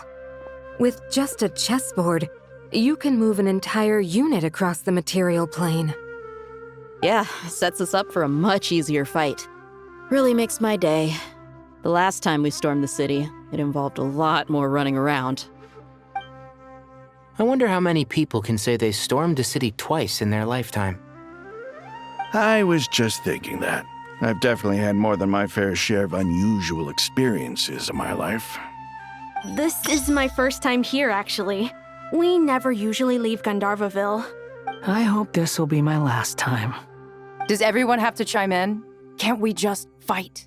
What an amusing comment, my dear lady. Yet humans often alleviate tension via small talk, do they not? Whoa! Why is Candace's shield talking? Because the image on her shield is one of me. And I, of course, can appear wherever I wish to. Huh. Well, la-dee-da. Isn't that fancy? Could I get in on this? You wish for your gauntlet to speak? Why, certainly. Ahem. I think you'll find that it is I whose image is carved hereupon. Thanks. Definitely feel stronger now. You're welcome, my lady. I am glad to lend you my power. Cyno, what's the situation? There are troops stationed at every entrance. As we expected. A frontal assault will suffice. Everyone, stick to the plan. We'll take the main entrance. You head for the House of Dana's side door. Move out.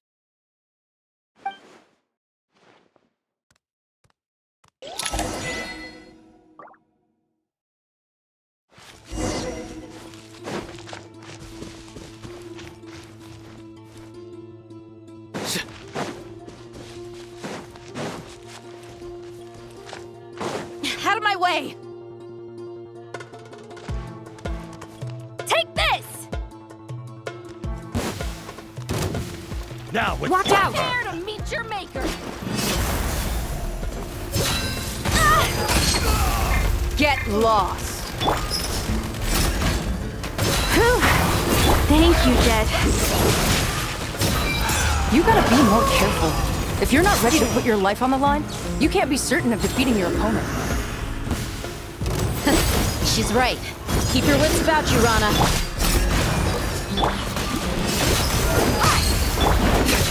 Nowhere to run! Yield! Hear my prayer!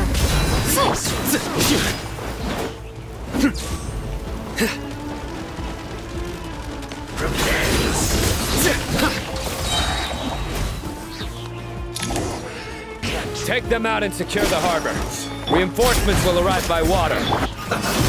Consider it done. Show no.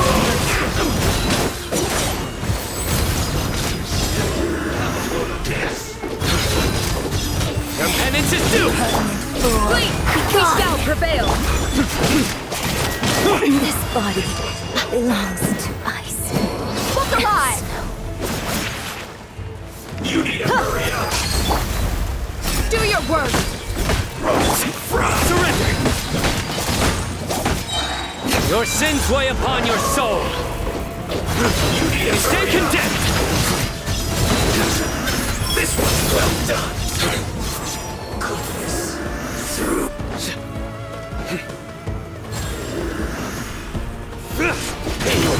We're in change of plan. Ha! You're exposed! Hear my prayer!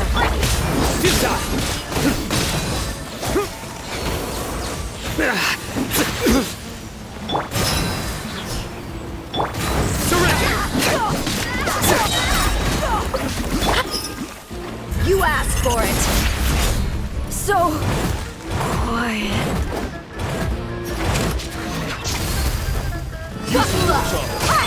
We shall prevail! Yield! Judgment is upon you! Guilty! Your penance is due!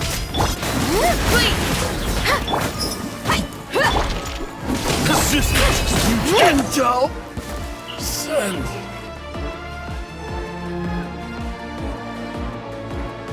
Waterway secured. Brothers! Sisters! Perfect. Just in time. Welcome. Once we've linked up, we'll continue the advance. The team has arrived at the north entrance, as planned. Good. Press on.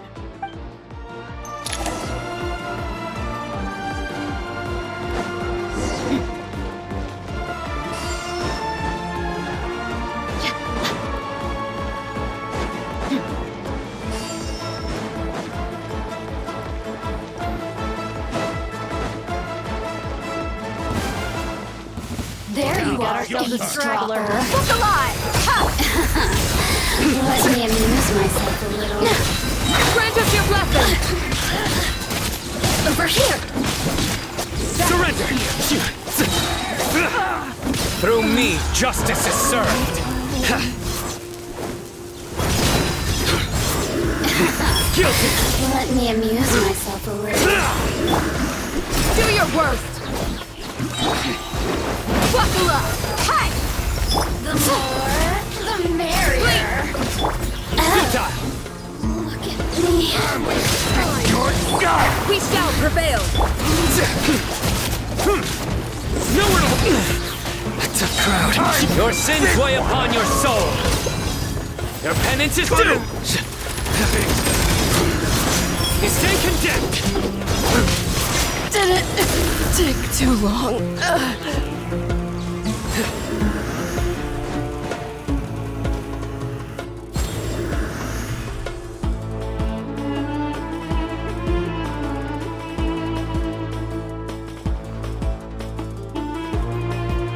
Look out! It's an ambush! Finally. We need to hurry. Take the middle road now. Mahamacha Cyno, area clear. Don't relax just yet. More Fatui approaching from the right.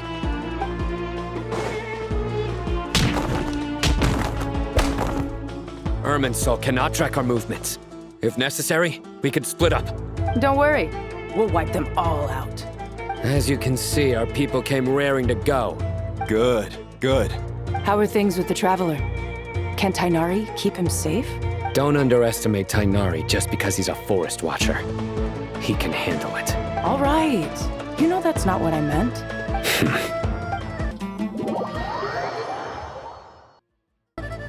Cyno and the reinforcements have drawn the Fatui's fire away. It's our turn. By using a cluster leaf of cultivation, we can pass through certain terrain silently. Good luck with that. We'll just fly up there. Huh? Oh, yeah. Paimon forgot she could fly. Ready? Ready.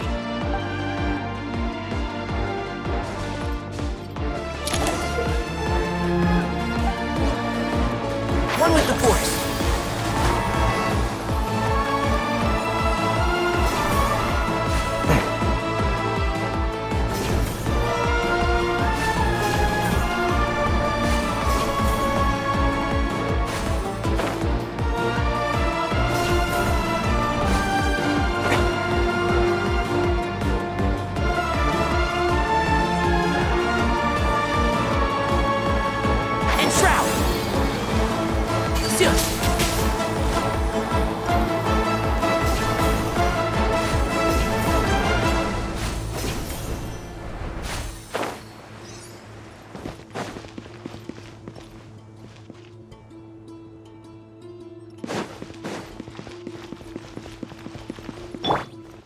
Squall Fury!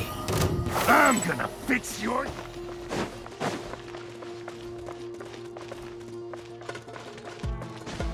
Time for the big one!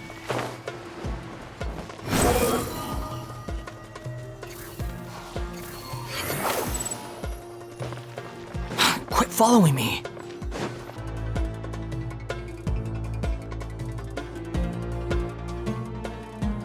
Fatui soldiers up ahead.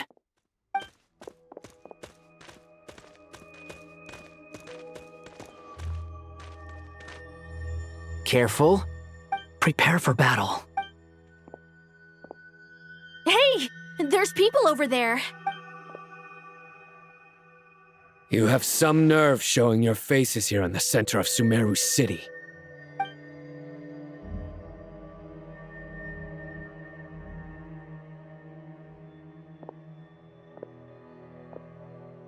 You're right on schedule. Well, this guy sure as heck isn't your average Fatui sergeant. They've stationed quite a few people nearby. It definitely looks like they were waiting for us. But something feels off. Everything about this guy feels too deliberate. I highly doubt he's just a subordinate of Dottore's. And he's no mere sergeant. Whatever his rank is, it's high. Much higher than we thought. So you've been waiting for us. But it looks like you're geared up for a conversation, rather than a battle. Very clever, General Mahamatra Cyno. I know you're the one in charge of this siege, and I look forward to making a deal with you. A siege? Sumeru City belongs to us! Historically, yes. But things can always change. We have quite a sizable force with us, you know. For instance... There's a Fatui ambush at the north gate. Can you handle him? We can for now. Yes, I'm quite sure both sides can hold their ground for the time being. The battle has not yet reached its climax. But what happens next? Do you enjoy watching bloodshed? Surely some of those here are people you count as friends. Once a war begins, some people must die. I doubt you wish that fate upon anyone you know. Wait a second. It's a trick. He's not even there. Silence! He disappeared! What was that, a ghost? Curses! He was never there to begin with. That was just a shadow projected there to lure us in. Enough talk! Attack! I apologize for being unable to accompany you at this crucial moment, but I am compelled to leave for reasons beyond my control. Please excuse me. Sumeru's General Mahamatra is quite ruthless. It's a good thing I wasn't there in person. Your illusion held them up for a time just fine. But now that they have seen through it, they will realize you were just a decoy. Decoy or not, what matters now is that they will be heading your way imminently. Not imminently. They are already here. We made it! This is far enough. Tighnari, you go help Cyno. Don't worry about us. We'll manage from here. Are you sure you don't need me to stand guard? No need. Once the connection is established, we'll disappear from the sanctuary of Surasthana. Go help the others. All right. Goodbye for now, then. Please tread carefully.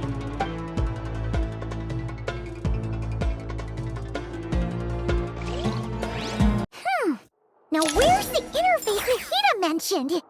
Come on! Where's it hiding? Found it. It's over here.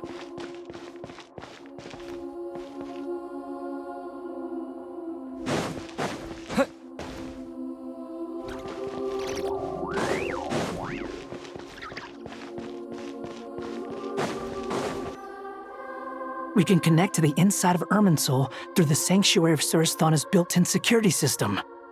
You should be pretty familiar with the process. Is it the same route as last time? For the most part. We don't need to adjust any of the parameters. Then I should be fine. And Paimon? Once you're both ready, we'll set off. Wait! The stakes are way higher this time, right? Maybe Paimon should stay outside and help the others. Then, you can focus on the fight without having to worry about Paimon. Huh? Why are you staring at me like that? It's nothing. I just suddenly realized how much you've grown. Hey, you've grown quite a lot yourself. Don't you two start getting into it again. Well, anyway, Paimon thinks she's pretty knowledgeable. Who's the best guide in Tavatigan? And don't forget, Paimon's a college student now. If we say Alhaitham's not a weirdo, it's hard to explain how he came up with the idea of you applying to the academia. But for all that he counts, you're doing surprisingly well in your studies. She just goes to show how important it is to have someone supporting you. And Paimon's not the only one. Let's not forget that you only became a student because of Nahida's personal recommendation. That's fair. I have learned a lot in Sumeru. Oh yeah, did you ever come up with that ugly nickname you promised me? What? No way! We're friends now! Paimon gave up on giving you one ages ago. Anyway, isn't Hat Guy enough of a nickname for you? Fine. Suit yourself. We need to go. Paimon, if you're staying, look after yourself. Will do. Paimon's gonna link up with Tighnari and Cyno. You guys are the ones who need to be careful. We will be. Bye for now.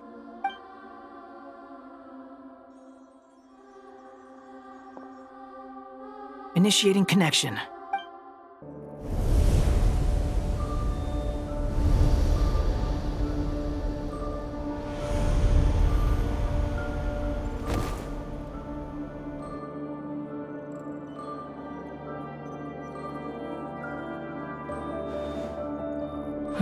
Well, here we are again. Come to think of it, I still don't even know where we're going. Thanks to our terminals, it should be impossible for Irminsul to read. I can... Don't tell me. Only you need to know. That way, whatever happens to me next, it won't affect your progress. Listen to me.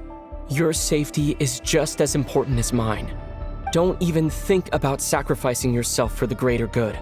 We came here together, and we're leaving together. All right, if you insist. I won't argue with you.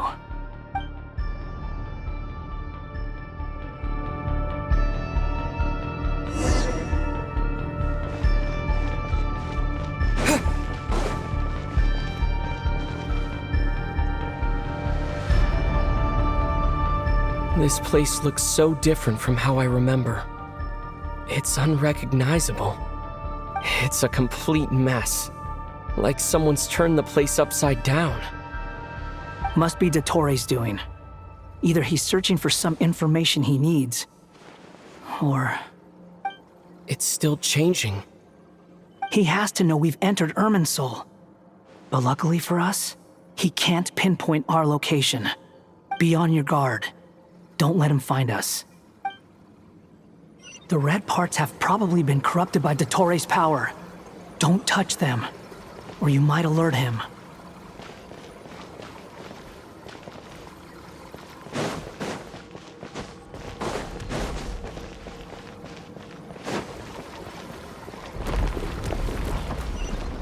He's looking for us. Tread carefully. That wall could be a problem. Fortunately, it looks breakable. Give it a shot. Behold!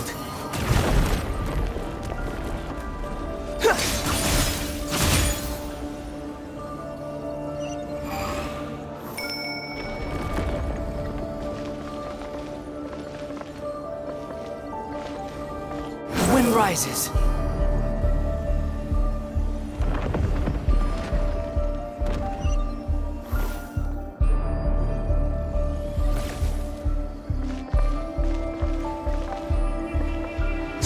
Fury.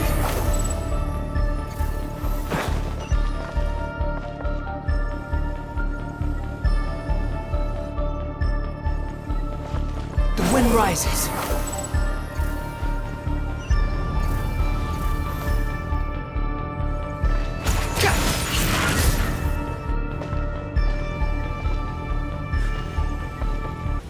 Squall and fury. The same old trick again? Are you kidding me? Let's handle it just like we did before. This cheap trick isn't gonna stop us.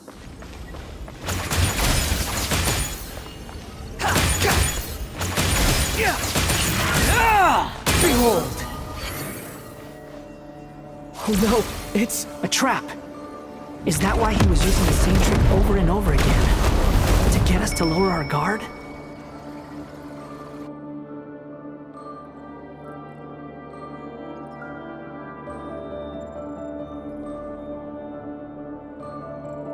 I'm trapped!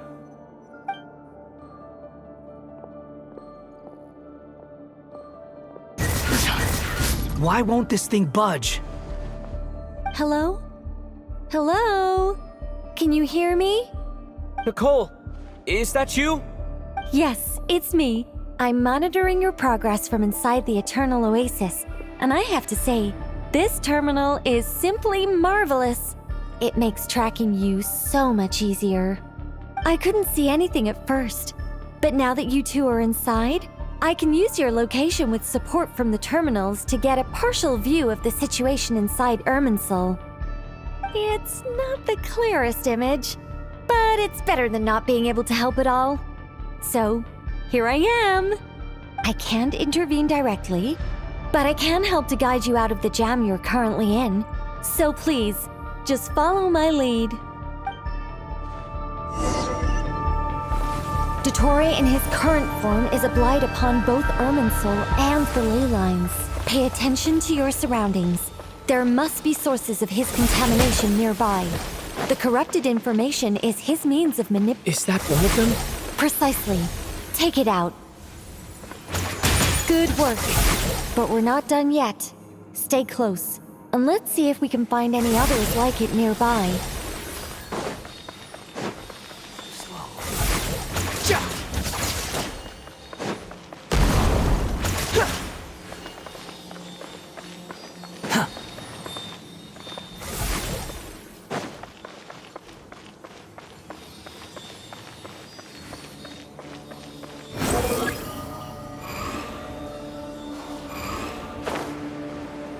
This must be another one.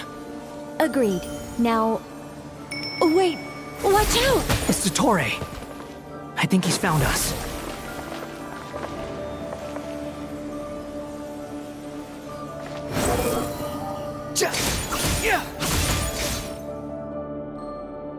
The seal is broken. Quick! Get out of there!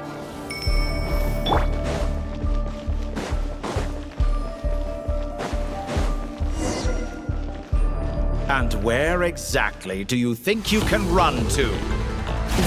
What is that? Pursuers! That's gotta be it! Run! Don't let that thing touch you!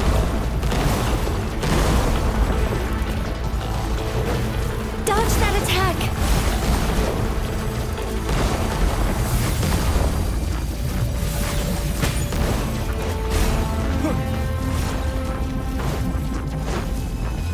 There's more than one path. Which way do we go? To the left! Trust me! Fleeing like vermin. What a pathetic sight. Hey! Watch yourselves! Stay focused! There's a cliff ahead. Jump! More of those corruption sources. Destroy them as you did before, and open the exit as quickly as possible. They're relentless. Is he trying to wear us down? You'll just have to destroy these too.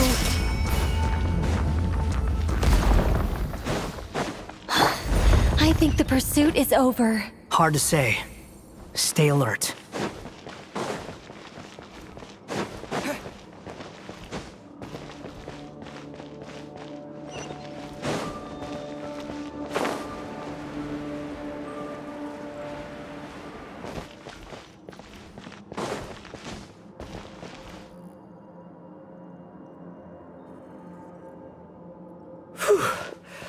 I think we've made it to relative safety.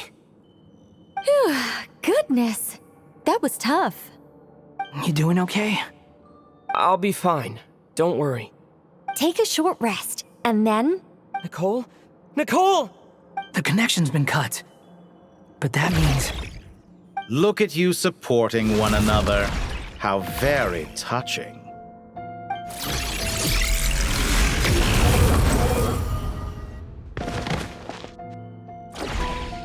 Dottore!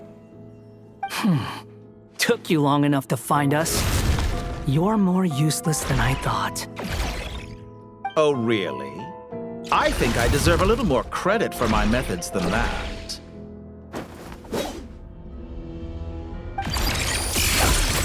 Rather than hunting you down, I chose to let you roam free. I indulged your presumption that I was unable to track your movements, played along with your clever little plan.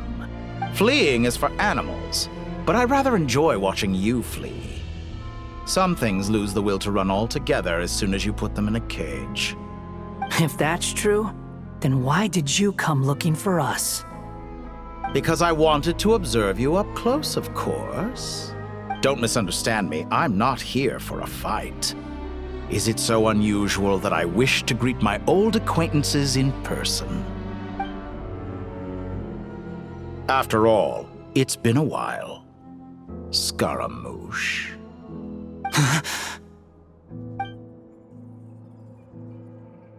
Why are you so afraid?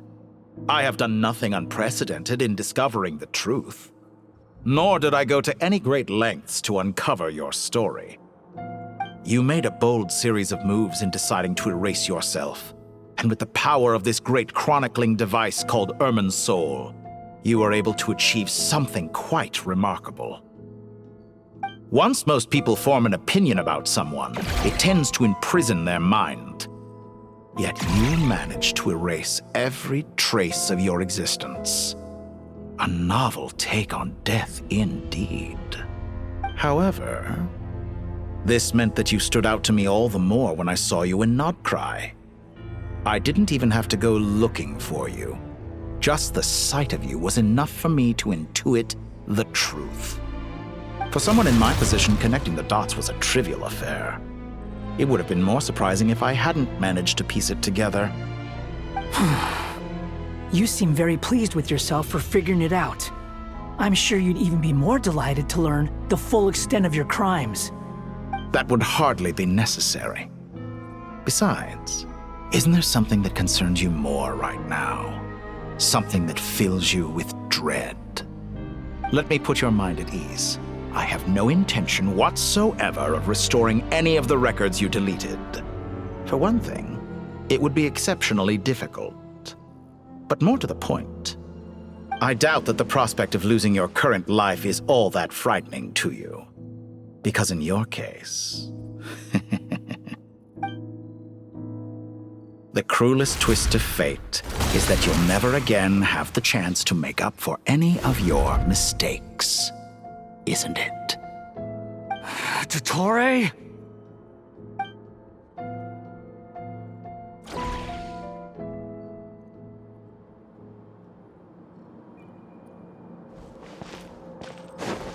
All here shall bend to my will.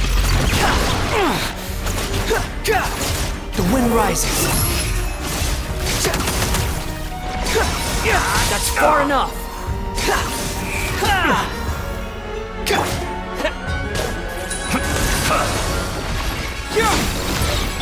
Behold! I'm afraid you'll need to do better than that to take me down. I expected you to have grown stronger. Ah, how foolish of me. I forgot that you lack any means to increase your power. You will pay for everything you've done! Oh, will I now?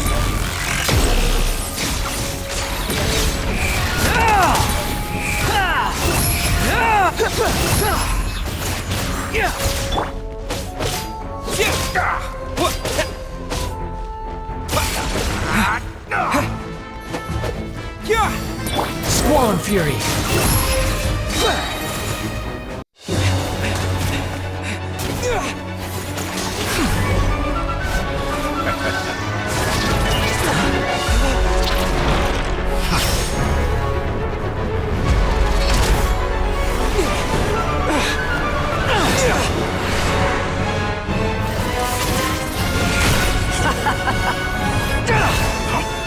Does the prospect of death amuse you?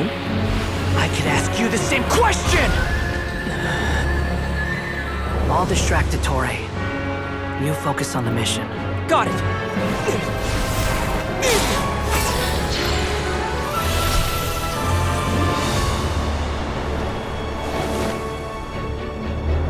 For the hopes and dreams of the masses. Open the secret door on this enchanting night. May wisdom's light eradicate ignorance and darkness, and hereby fulfill our ancient vow. Commence data extraction.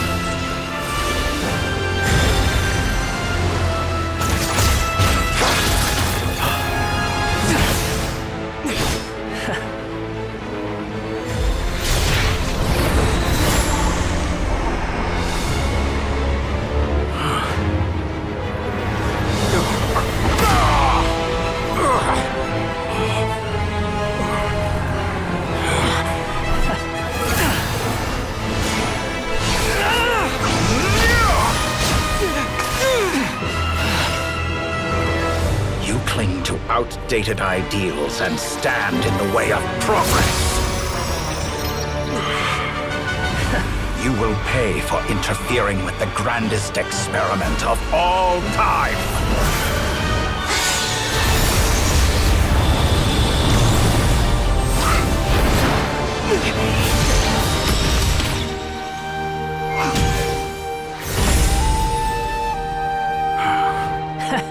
Good timing. Dottore, as clever as you are, you fail to understand wisdom.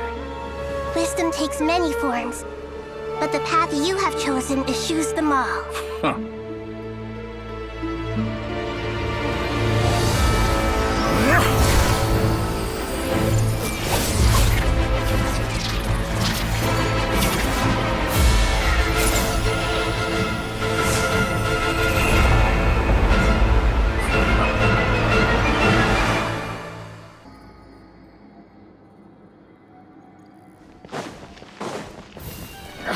My strength is fading! Since you are within Irmin's soul, it stands to reason that any power you wield comes from it. Extracting the information from Irmin's soul, just to strip me of my power. I will find his weakness.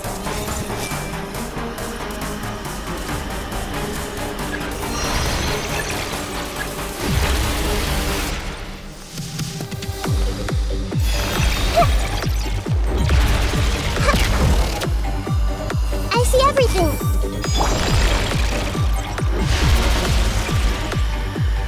Time to ignite! How? I admire your attempt to introduce a new variant, but it's nowhere near enough!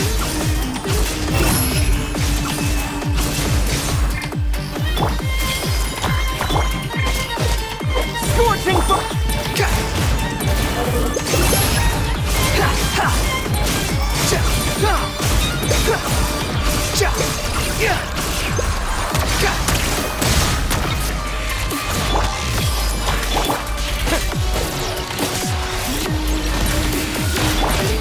The wind rises. Let's try this! Muso no Hipotati! Unsightly insects! Make yourself at home! You won't destroy! We're so close! Just hold on a little longer! I'll hold him up. Traveler, Hat Guy, the rest is up to you! We certainly have a knack for surprising each other, don't we? I'm just getting started.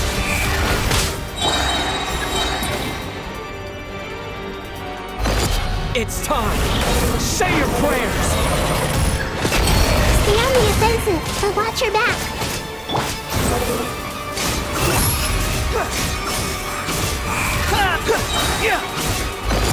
It's time! Say your prayers! Time to ignite! Behold! Let's try this! Muso no Hipotati! You're dead! It's time! Say your prayers!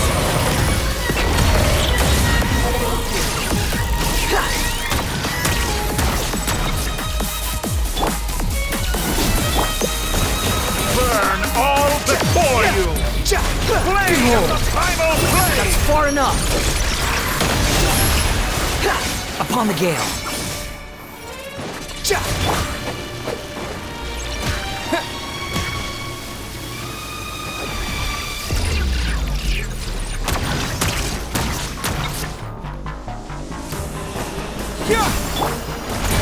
Squall Fury!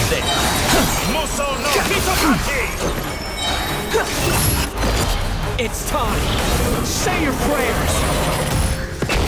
Finally, time for you to die. Excited? Time for me to die? Death was something I feared. The last gasp struggle of a dying man is a pretty pathetic sight. And I know it when I see it. We shall see about that. It's time! Say your prayers!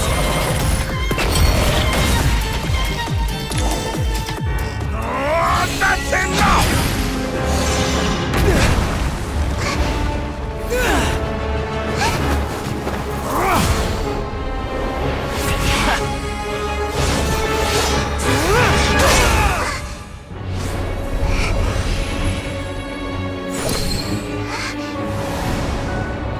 It's all yours.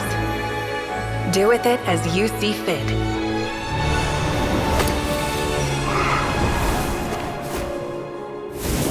Just as you say, this world is home to some archaic things. And as you suppose, you are a formidable opponent. You have long coveted the secrets of wisdom. So now, I will demonstrate true wisdom in action. I invoke my supreme authority as the keeper of Irminsul. Commend me or condemn me. But give your verdict now! Blessed One of Wisdom, Mahakusaladhama, are you certain that you wish to exercise your authority to destroy Irminsul? It represents both your roots and your finest accomplishments. You truly intend to abandon the very thing you have always fought for? This is my decision. Irminsul has been corrupted beyond redemption. Irminsul is the original tree of Teyvat. It is the means by which the heavenly principles maintains fate itself. The 7 Archons should honor and revere it, for their authority was bestowed upon them by the heavenly principles. It is precisely because I honor and revere it that I fight for the humanity it exists to protect. Wisdom is knowing how to weigh the options and make the right decision. If you truly care about the fortunes of this world, then it is me you should seek to preserve. Planting a seed begins the chain of cause and effect. Since you have become a great tree yourself, why should the loss of another tree be anything to fear? Till we meet again, Lord of Dendro.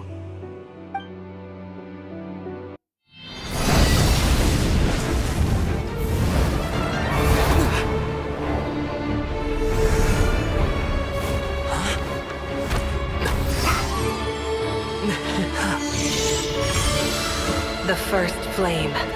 The pure, cleansing fire.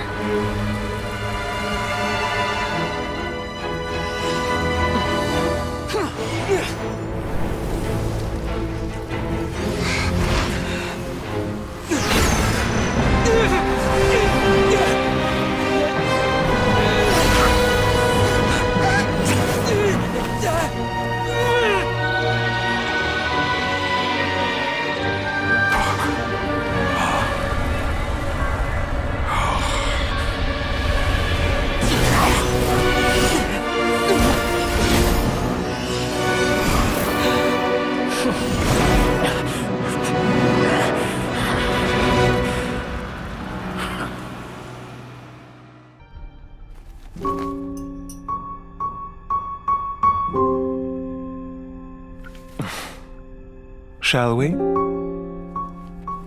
Where were we? I was suggesting that you needn't perform when signing a contract.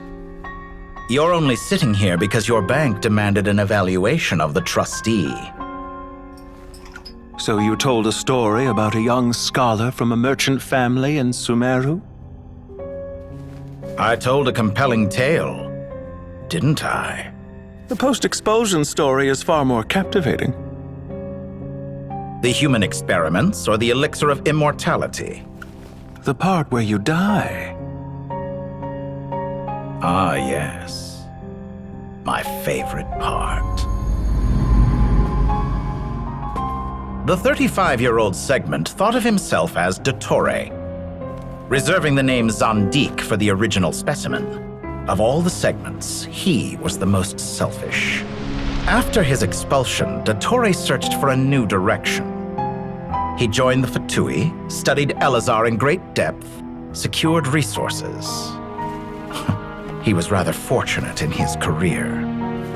Zandik turned to Conrian technology and successfully created his segments. But this was not immortality.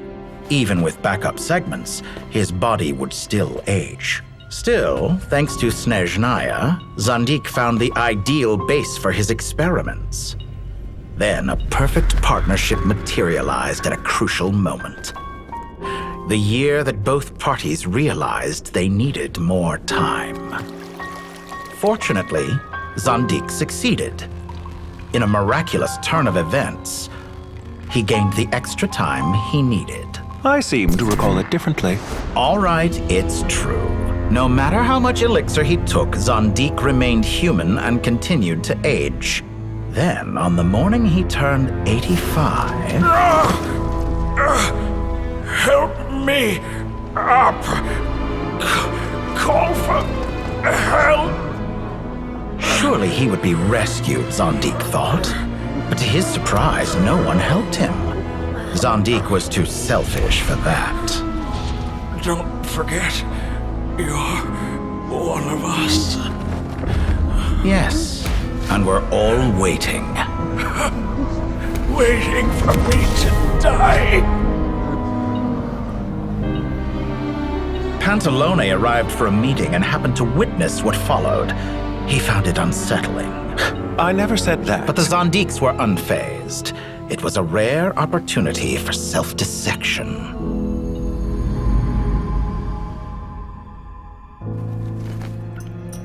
What does all that have to do with you depositing your data at Northland Bank? It has made me cherish my time in this world all the more. Fair enough. So you do have a sense of self-preservation.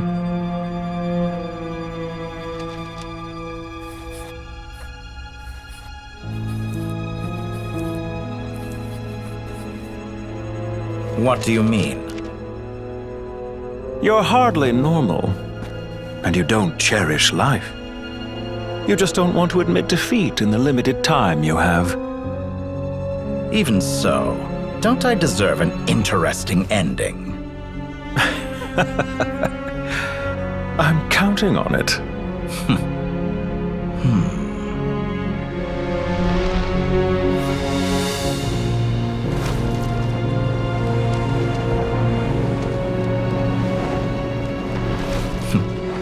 If nothing else, I expect my funeral will be a grand affair indeed.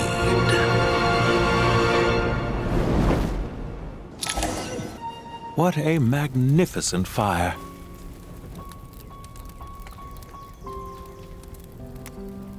In Snezhnaya, we light fires to ward off the cold. Fire, it seems, is antithetical to ideas such as cold, frozen, and unchanging. Perhaps it has always been that way. From the beginning, fire has been used to drive away wild beasts and warm the body and mind. You could say it's a form of treatment. One that cures the human heart of mortal fear. Mortal fear? Something you haven't been acquainted with in a long time, by the sounds of it. Whereas you, I'm sure, must know the feeling quite well indeed.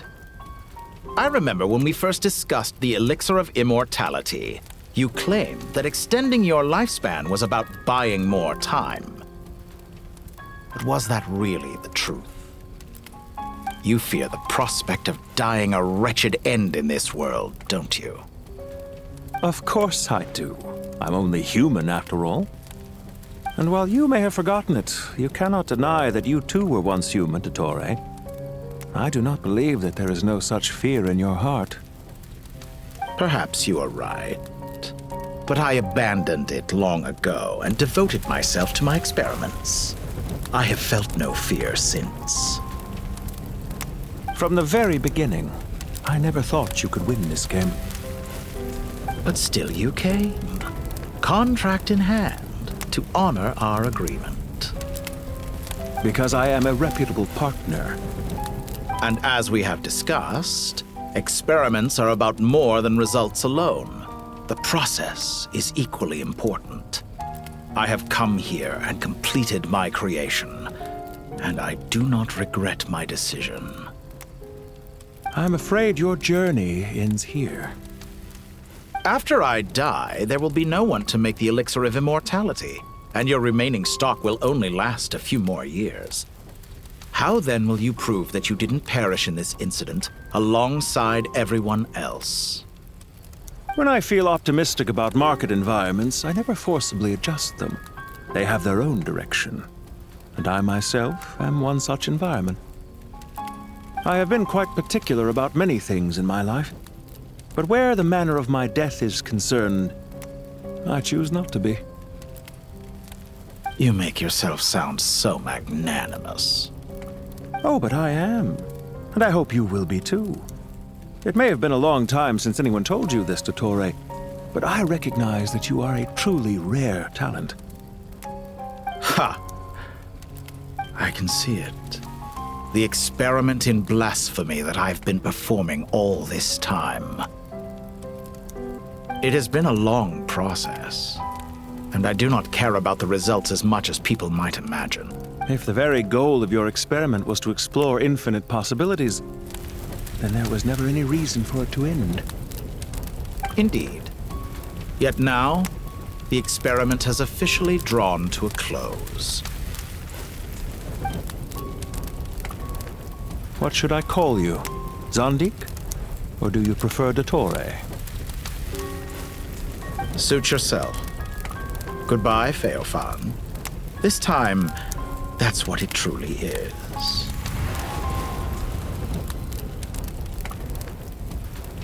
And don't I know it? Goodbye, Zandik.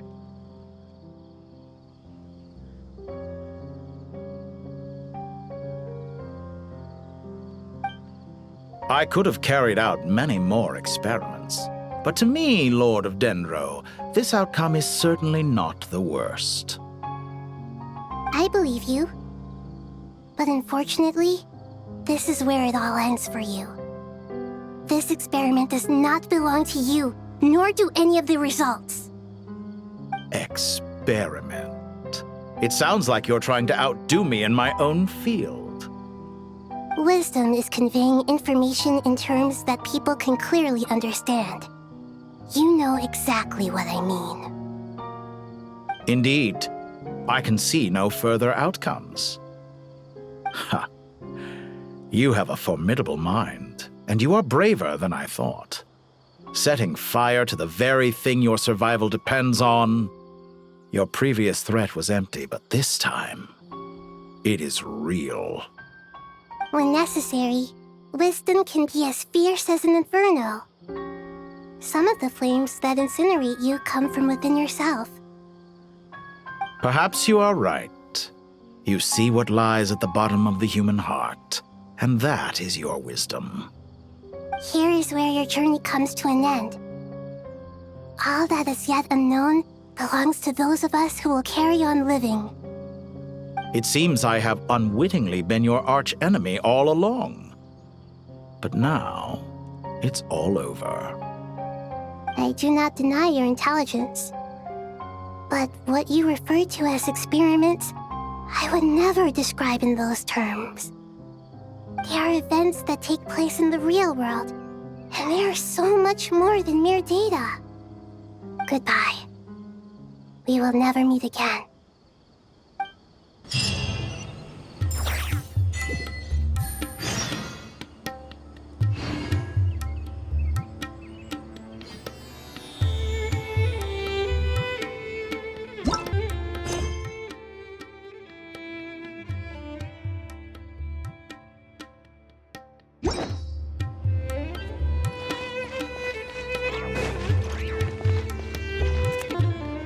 Well, that's the last of them. Everyone on the list is already back where they should be. It was a long, hard road, but we finally finished escorting everyone back. I just pray that we'll never need to leave again. I hope we can stay here forever in this peaceful paradise of our own choosing. Paradise. In the annals of the Temple of Silence, that word carries great significance. It represents the hopes and desires of the gods. Their longing for a place to rest. I wouldn't think gods need such a place. People always think they're the only ones who can lose their homes. They forget that gods too need a place to reside. As the Goat King once said, "A god without his people shall cease to exist." Gods need their believers every bit as much as their believers need them. Only we can truly understand how much the desert faith has faded over the centuries. But we still talk about the gods as though they're part of our lives. Given the myriad ways in which gods and humans interact, I'd say they really are. How else could Dunyarzad consider the Dendro Archon a friend? Well, that sounds about right to me. Describing them as friends sure makes us feel a whole lot closer. If you told me a few years back that I'd have this many friends, I'd have called you a liar. Belief is a choice, just like friendship. We've made our choices through battle. The right ones, wouldn't you say? I'll be heading back to the Temple of Silence. I heard the Goat King and the Ibis King decided to pay us a visit. How about you? It's back to Aaru village for us. Still plenty of supplies to distribute and people to help. Until next time, old friend. As long as you can find the time, you're always welcome to visit us in Aaru village. Right back at you. Make sure to drop by the Temple of Silence the next time you're free. Where it is that 2 of the other 7 pillars, Shezapang and Bennu, might also be dropping by. Since you're wearing the symbols of their power, it'd only be fitting if you came to see them for yourselves. Dropping by? That makes it sound like they're visiting a neighbor's home. Well, the temple was founded by Hermanubis, so I guess to them, that's exactly what it is. Guess that's true. All right. We'll make sure to find time to stop by. Stay safe on your journey home. I will.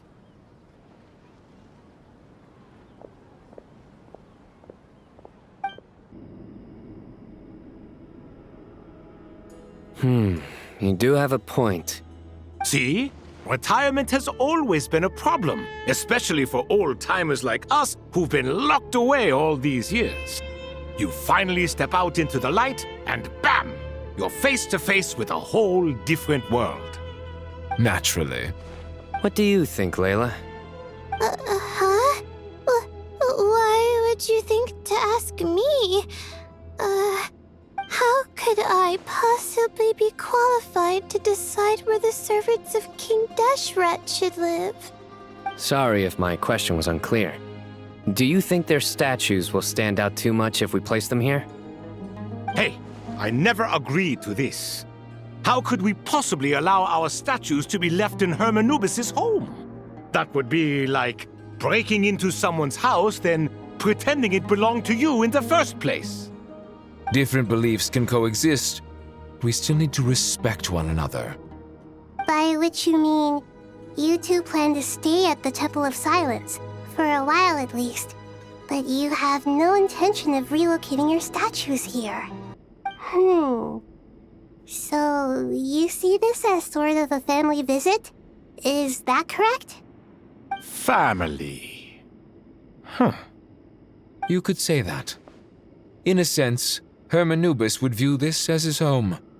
Just look at this place. Magnificent, is it not?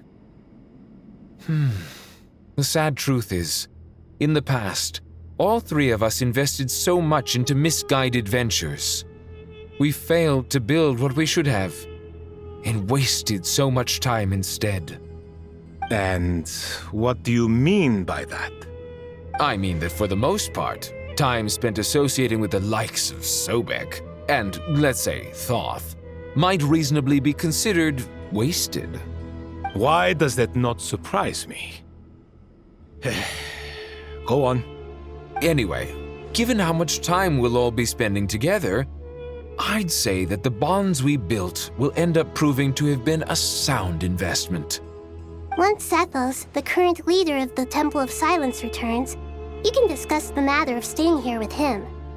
But judging by the expressions of everyone here, I imagine you'll receive a very warm welcome. This sacred ground houses untold knowledge, after all.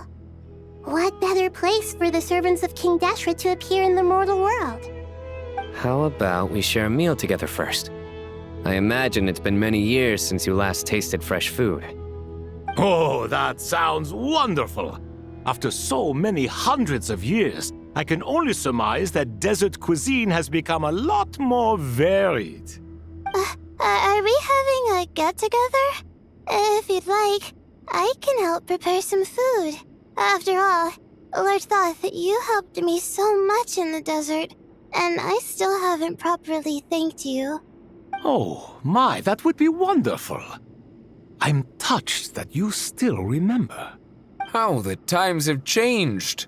To the people of today, it seems the Ibis King has become a kind and passionate god.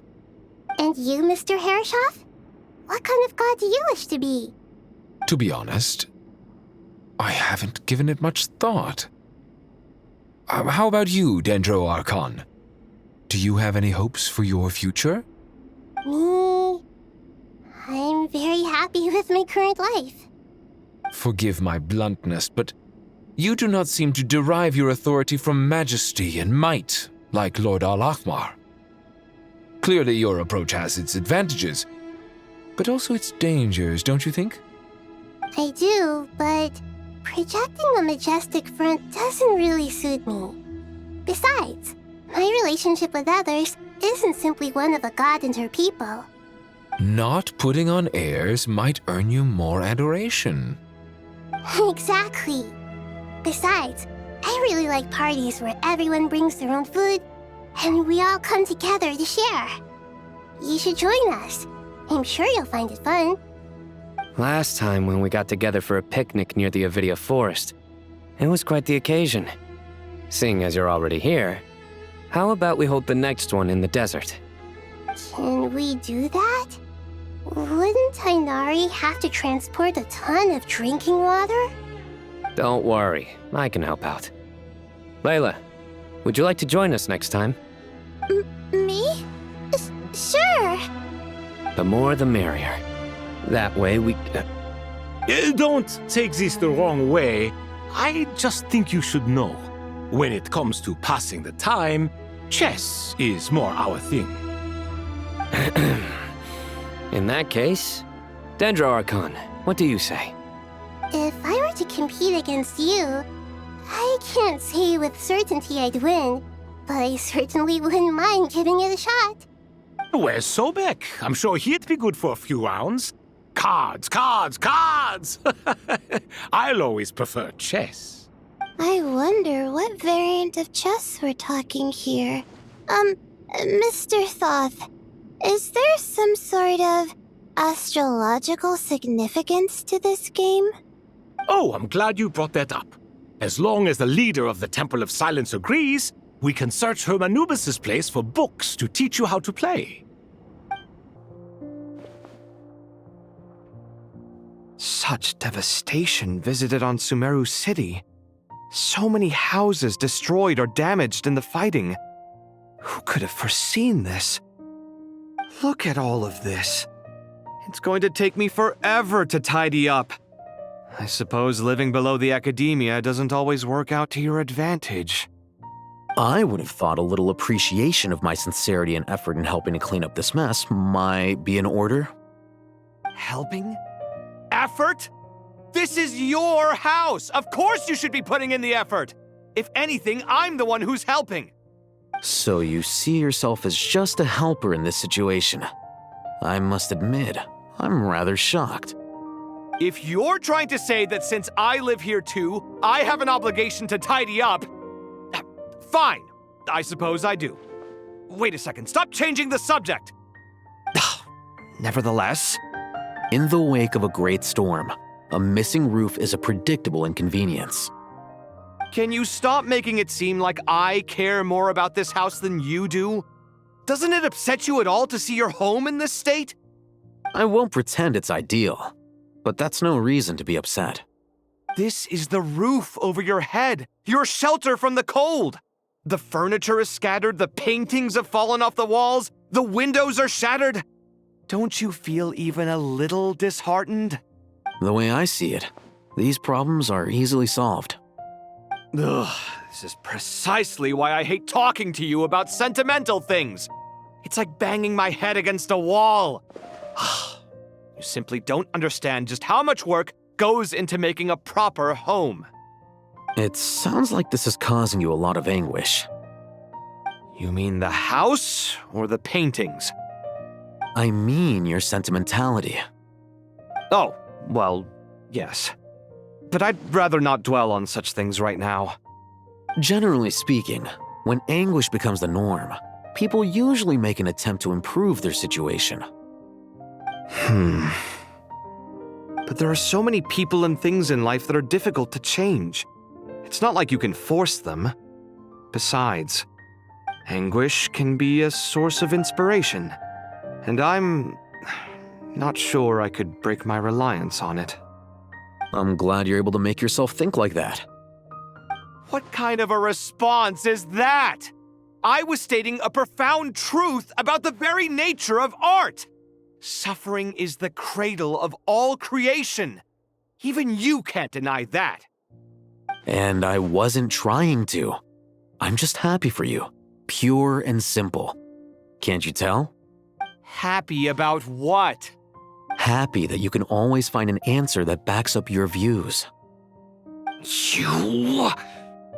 More often than not, life is a process of running into problems and then searching for answers. Yours more than most.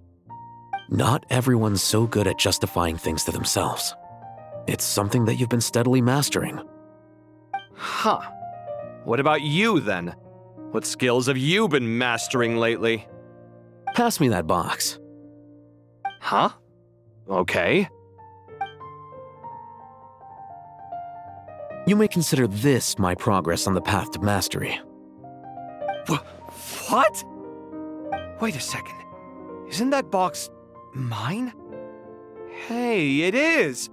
It must have fallen off that shelf. Alhaitham, those are my paints and inks. Would you like me to put it in your bedroom for you? Huh? I mean, sure, if you don't mind. What kind of progress is this? Does he think he can bribe me? Not that giving me back my own things is much of a bribe. These books on the floor, they're a complete mess. And this one, didn't he say it was an out-of-print collectible? It's completely covered in dust, and some of its pages have even fallen out. Ugh, guess I should help him repair it. This one too.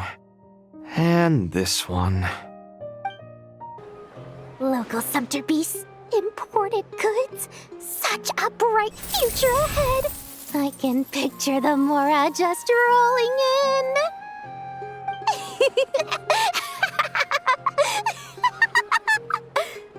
You do realize you sound like a choking cow? It's called being imposing. Can't you feel it? Are you not intimidated? Oh, I'm positively shaking in my sandals. What commands do you have for me, oh mighty Lord Sangamabe? You've got a lot of nerve, Nefer. You went and told Candace and the others everything, didn't you? Seriously, do you have any idea how differently they see me now? Surely that's a good thing. I presume they're more disposed to actually like you now. maybe even view you as a friend. You traded my secret for sympathy! Thanks to you, I've lost every last shred of my mercantile majesty. How am I supposed to make anyone think I'm a big, scary investor now? The dark days of Lord Sangamabe are behind you. Why not take this chance to make a few honest friends? Speaking of friends, since when did the notorious Lady Nefer gain such an admiration for holier-than-thou types? A moon chanter here, an angel there? Who'd have thought it? A coming together of fates, nothing more. No need to throw around accusations of admiration. Forget it. You're right about one thing at least. Making friends is never a bad thing for a merchant. So, I really took a loss this time.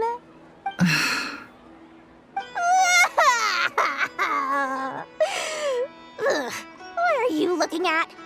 I'm trying to see if you're really crying or if those are just crocodile tears. A little birdie told me that when Lord Sangamabe makes money, the tears flow from the center of her eyes. But when she loses it, they flow from the corners. Which is it this time? Ugh, you are so annoying. I'm not talking to you anymore. Nefer, thank goodness you're here. I've been looking everywhere for you. Huh? Well. If it isn't the House of Dana's very own librarian. What can I offer you today, Miss Katayun? Oh, no, I'm not here to buy. I'm here to bring Lady Nefer a book, and a fascinating one at that. We agreed to meet at the entrance to the Mausoleum of King Deshret. One more thing, I bought this copy with my own money. It's not borrowed.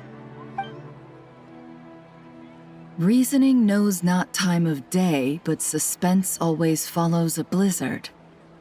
That's quite the mouthful. Huh? Isn't that the one that... It was all the rage for a while. People throughout the city were clamoring to get their hands on a copy. The names inside were all circled. Everyone thought it was a riddle. Don't bring up that book in my presence. I don't even want to hear its name. That thing was nothing but a scam. Surprisingly enough, I've actually heard of this book, though it doesn't seem of much consequence. So what truth lies behind it? You're from the Vahumana and you're asking me what the truth is? I'd say the actual truth was about the least important part of the whole episode.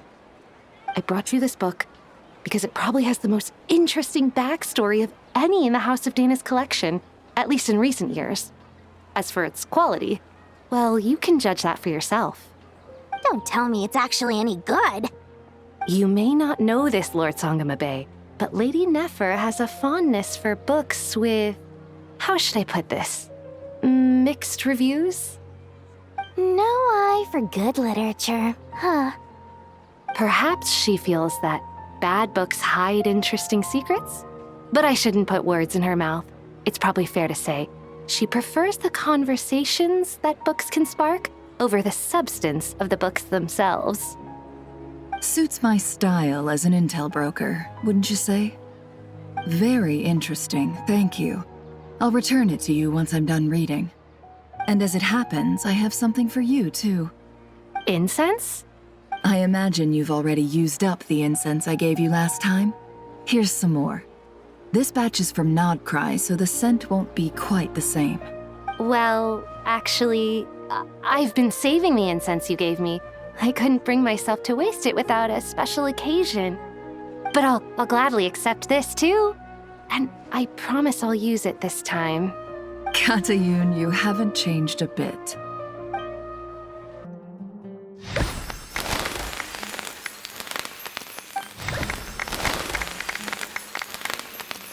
Congratulations, Collei.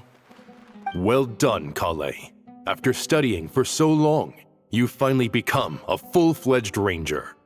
Sure hasn't been easy for you, huh? This really is fantastic news. All grown up. No longer a trainee, but an official forest ranger. Oh, the next step is to secure tenure in the academia. Thanks, everyone. It's true. I'm an official forest ranger now.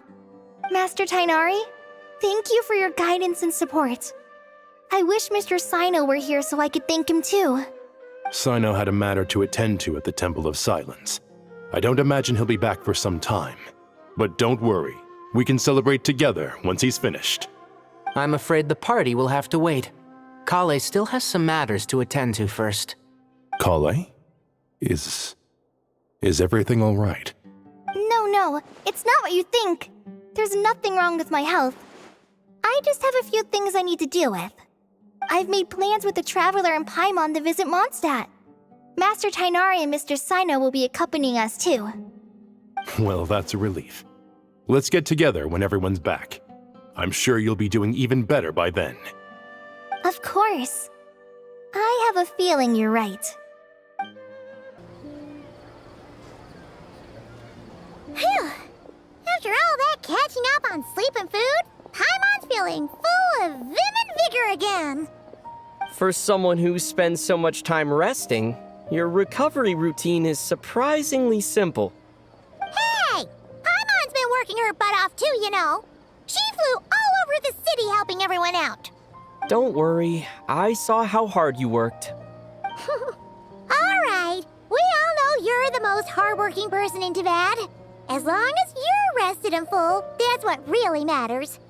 Paimon's been looking around the place, and it seems like the city's already on the mend. But Paimon's been wondering how Nahida's doing. We should check in on her.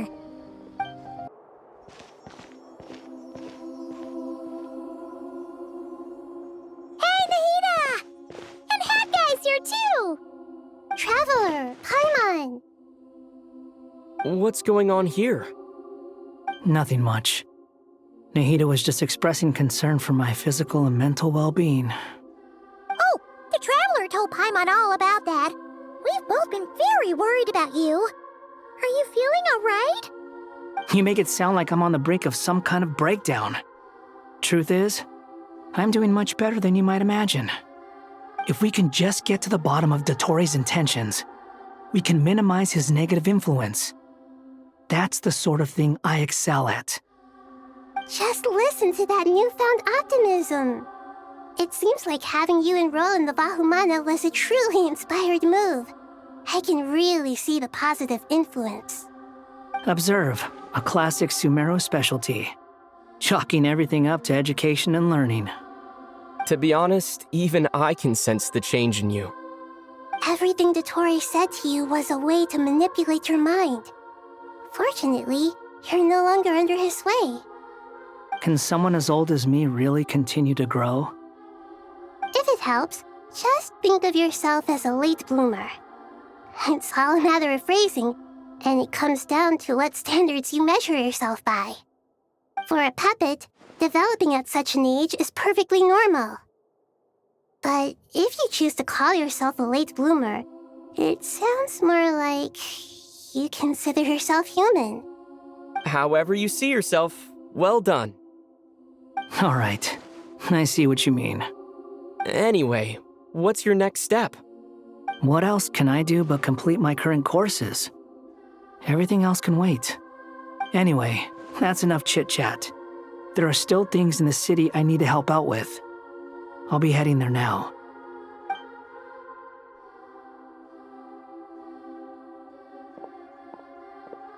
I'm so happy that Hat Guy is doing better than we thought. But what about you, Nahida?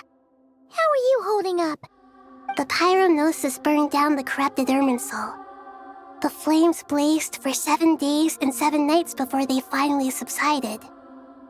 All that was left were the parts underground. Now, Aaru shoulders the responsibilities that once belonged to Irminsul. The situation was contained before it got out of hand, so Tevat's most vital information has largely been preserved. Irminsul has a strong influence over you, doesn't it? How will you cope now that it's gone? There is no need to worry. Thanks to Nicole's extraordinary talents, my connection to Irminsul has been severed and transposed onto Aaru. Angels can do things like that? They can. Such Such abilities are precisely what makes them so powerful. The goddess of flowers, Nabu Malikata, once claimed that she too could perform feats beyond the reach of mere mortals. In my eyes, much of what she went on to achieve reached such transcendent levels. Her and Nicole really are both fascinating and magnificent. So, does that mean your situation is stable now? Correct. Just imagine that Aaru has become the new Irminsul, and the essence of my existence has been bound to it. The wisdom of Sumeru has ultimately converged into a single, unified entity. Should we ascribe this all to fate, or is it merely fortune? Whatever it is, the important thing is that you're okay, Nahida. Dendro Archon, Lesser Lord Kusanali. Oh, thank goodness you're here. Greetings, Traveler and Paimon. Sir Nevis, do you have something urgent to say? Yes, there's something I need to report. We've received a message from Snezhnaya.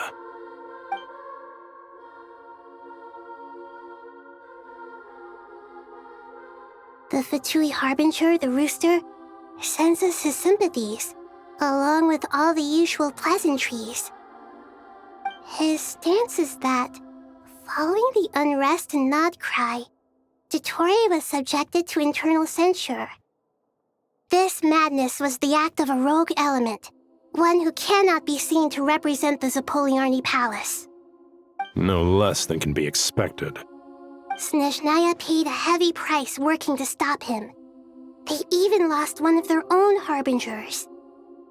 The letter goes on to say that even so, Snezhnaya cannot claim to be blameless. Apparently, they will deal with Dottore's subordinates in accordance with Snezhnayan law, holding all those involved in his crimes accountable. Additionally, they are supplying relief funds and supplies, which are already en route. They hope this will aid in Sumeru's reconstruction. Sounds like he's got an answer for everything. True, but as diplomatic rhetoric goes, it's highly effective. Completely watertight, both in logic and sentiment. This disaster has had a profound impact on Sumeru. There is much that I will keep in my heart. The matter of Dottore can be seen as settled for now. We are sure to cross paths again in the future, and in that light, Snezhnaya would do well to uphold their responsibilities and keep a tight rein over their actions. With Irminsul burned, the flow of fate now carries many more possibilities. I will be watching carefully. Perhaps we can move on to a less serious matter? Dendro Archon, will you eat with us once this matter is dealt with? Everyone wishes to celebrate together. Your presence would be most welcome. Of course! Junior Zod, Cyno, and Hypatia all told me the same thing. If there isn't enough room for everyone, we can arrange back-to-back feasts. What a wonderful idea. That just leaves the question of what we should eat. Not more tomatoes, surely. More? Dendro Archon, what do you mean by more tomatoes? Those good friends of yours are always talking about tomatoes. Sometimes when I'm walking through the city, I can even hear them arguing in the fields. Since you see them so often, you must hear about tomatoes even more than I do. Tomatoes. Tomatoes. The word has a certain magic to it. Like the autumn fur of a sumpter beast swirling in the wind, sometimes flying up my nose. Tomatoes.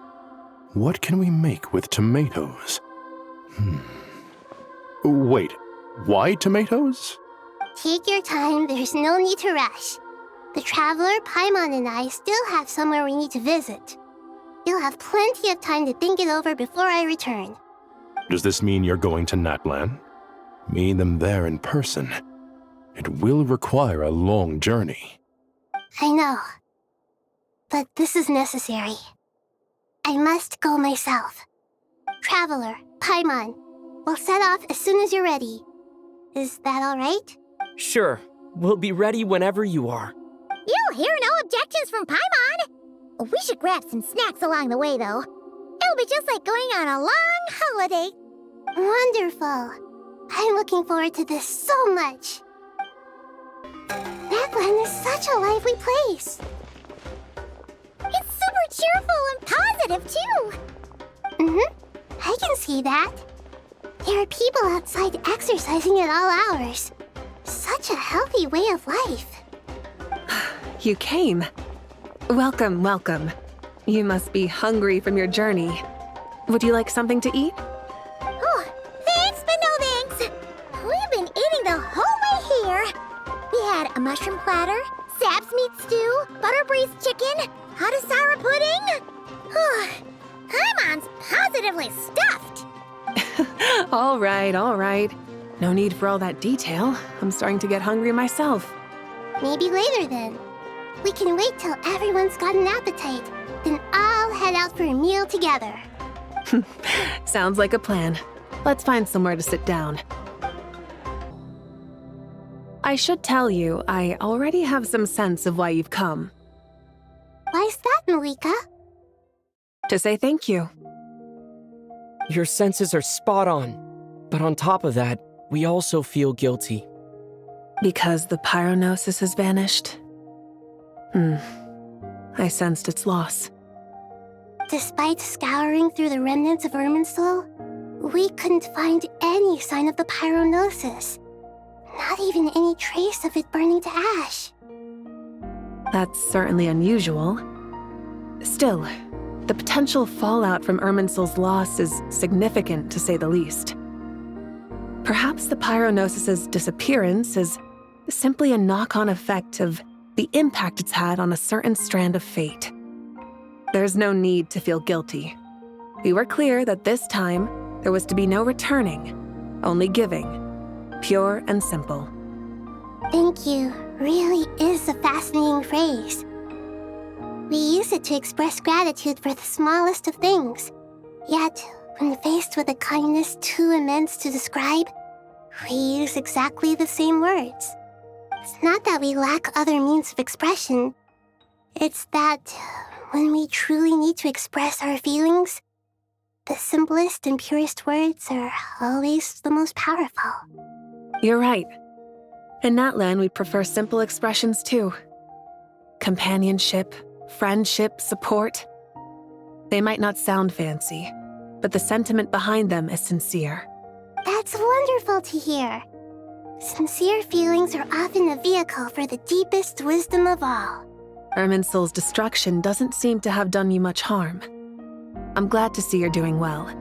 There's still a lot of work to do, but before we begin, we felt it was important to come here and speak with you. Partly to express our gratitude, but also because we felt that seeing you, in a sense, is like basking in warm sunlight. That's a nice way of putting it. I like that. To tell you the truth, though, I'm not a fan of somber meetings. So, since there's nothing more to say, why don't we go bask in some actual sunlight? The weather's beautiful today. What a great idea! Paimon's gonna lie back and soak up some rays.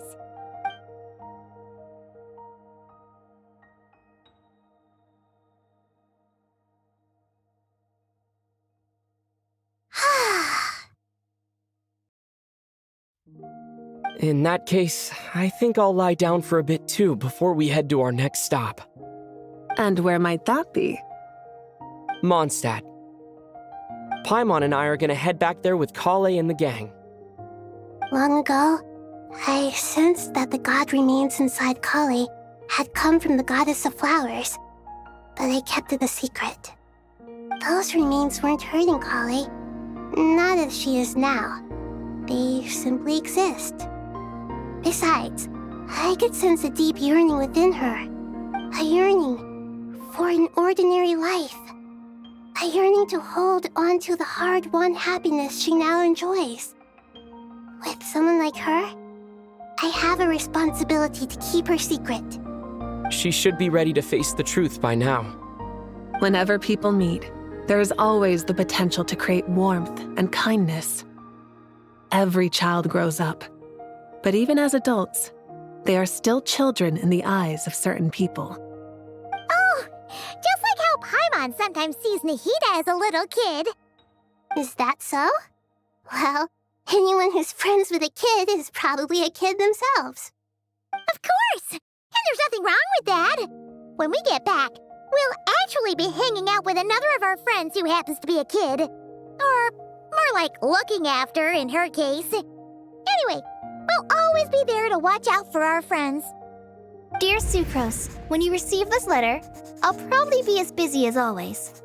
But busy with wonderful things. That's because I'm no longer a trainee. I'm now an official forest ranger. Impressive, right? Cyno said that official rangers sound much tougher than trainees. Though he did say it was already pretty tough to start out with. You probably heard that something big happened in Sumeru recently. Don't worry, it's all been taken care of. We're heading to Mondstadt soon, so if you're free, maybe we could meet up? Plus, it's not just me, a few of us are going. Hey, do you still remember that time we all got together? You know, when we all went to the Windbloom Festival? It'll be just like that.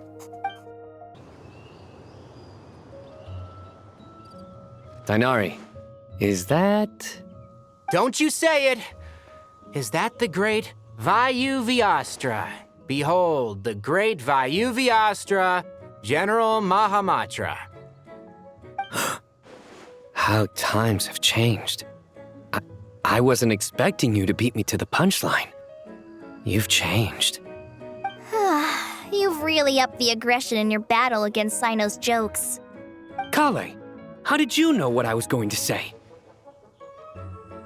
For the love of... Hey!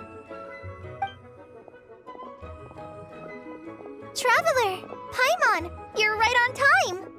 I hope we haven't kept you waiting. Collei! Sucrose! It's been so long! How have you been? I've been well. Everything's going great. What about you? Are you still busy? Not at the moment. Oh, right! That juicer you gave us works amazing! Faruzan loves it. Seriously? That's wonderful. I don't suppose you drew up a detailed test report. Oh, what fruits did you use? How's the texture of the final product? Sucrose, you might want to try asking your questions one at a time. Albedo! Paimon didn't see you there! It's been a while since all of us were together like this. How about we follow the same plan as last time? Good idea, my friend. You never disappoint. So, what are your identities this time? Don't remind him. First things first. Allow me to introduce our very own official Forest Ranger Collei. The rest of us are simply her humble travel companions. This sounds like one of those mushy stories that gets people hooked on some corny, heartwarming premise. Oh, is our story not heartwarming? If I recall correctly, there was even a scene like this in King of Invocations. Besides being heartwarming, our story's also about tough, impressive-sounding job titles. At least that's what I think.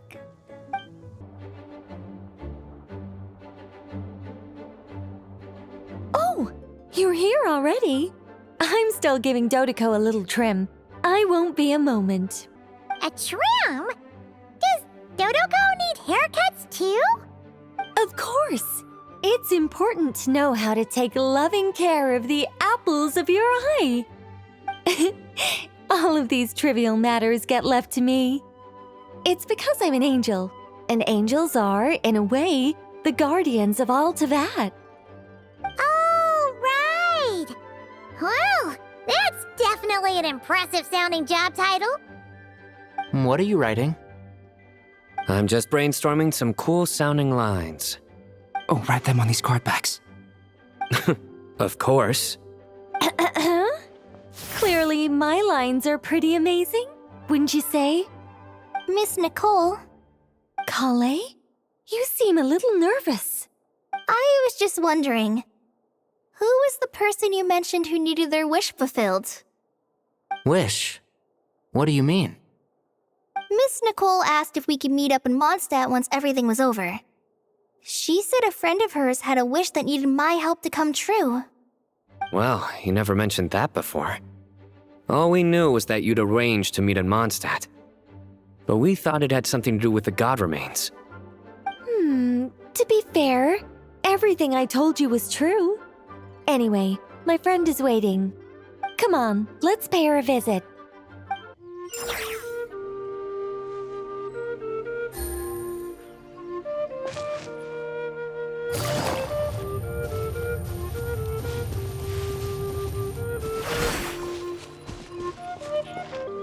Huh?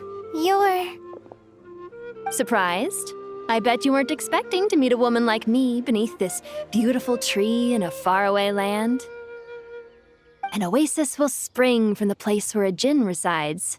That saying falls somewhat flat here in Mondstadt, given that everywhere is already so lush and green. Liloupar! What are you doing here? I made friends with Miss Nicole. I asked her to bring me here and then invite Collei to come. The prologue to this story is that I have a wish. It has stirred within my heart for centuries, millennia even. Originally, it was merely Al-Ahmar's lie, but now it has become reality. Could this be... related to the goddess of flowers? My dear young lady, my mistress left her final trace in this world upon you. I can't tell you how glad I am to see you here. And now I have seen you, and peered into your heart. You have experienced hardships and suffered setbacks. The torment an ordinary person might expect to face has befallen you threefold. This is the source of your resilience. But, beneath all this, I've witnessed the seeds of desire. You yearn to return to the simple life you once knew, do you not? I do. I want to throw away everything that isn't mine. But how do you decide what is yours? The scars that others carve into your flesh? The kindness and love they inscribe? Are these things not yours as well? They are. This is something I've talked about with Miss Nicole. Miss Nicole said I should learn how to adjust my standards. I just want to live as an ordinary human. Anything beyond that isn't mine. Don't you want anything from the remains of the goddess of flowers? She gave me a revelation once. I think that's already more than enough. In the past, you would not have possessed such a rich heart.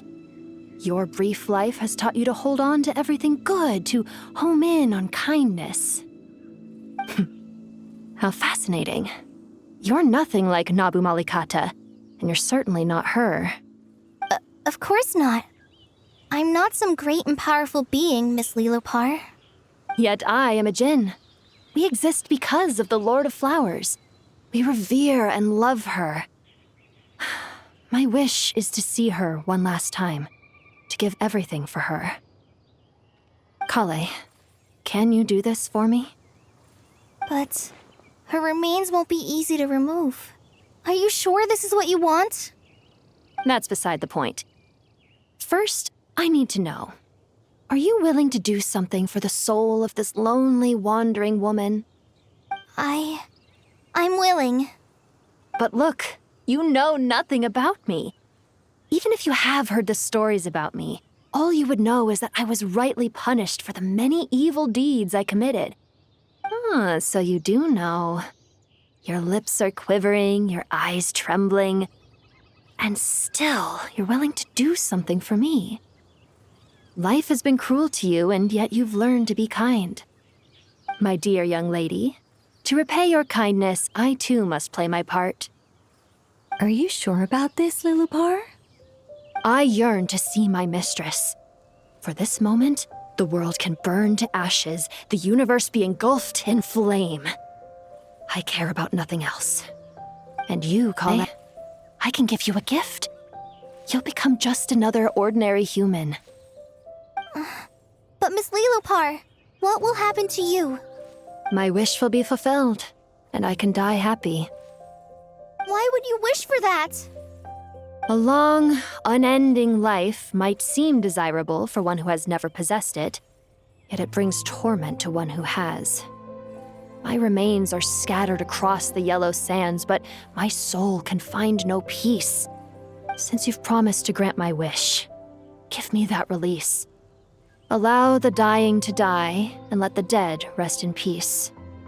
You have my thanks. Collei, there's no pressure on you.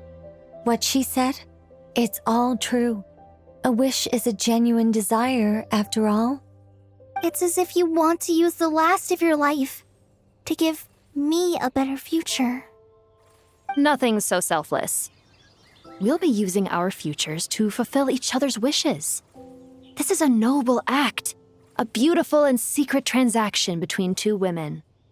I understand. Miss Liloupar, I'm ready. Close your eyes, Collei. Then open your soul. From there, I will embrace my mistress. The downpour of flowers is your touch, like returning to the very beginning, like surrendering to your grace, my mistress. People say that devotion is beautiful, yet filled with pain. How foolish of them. For me, devotion is beautiful, pure and painless. Devotion is my love. Thank you.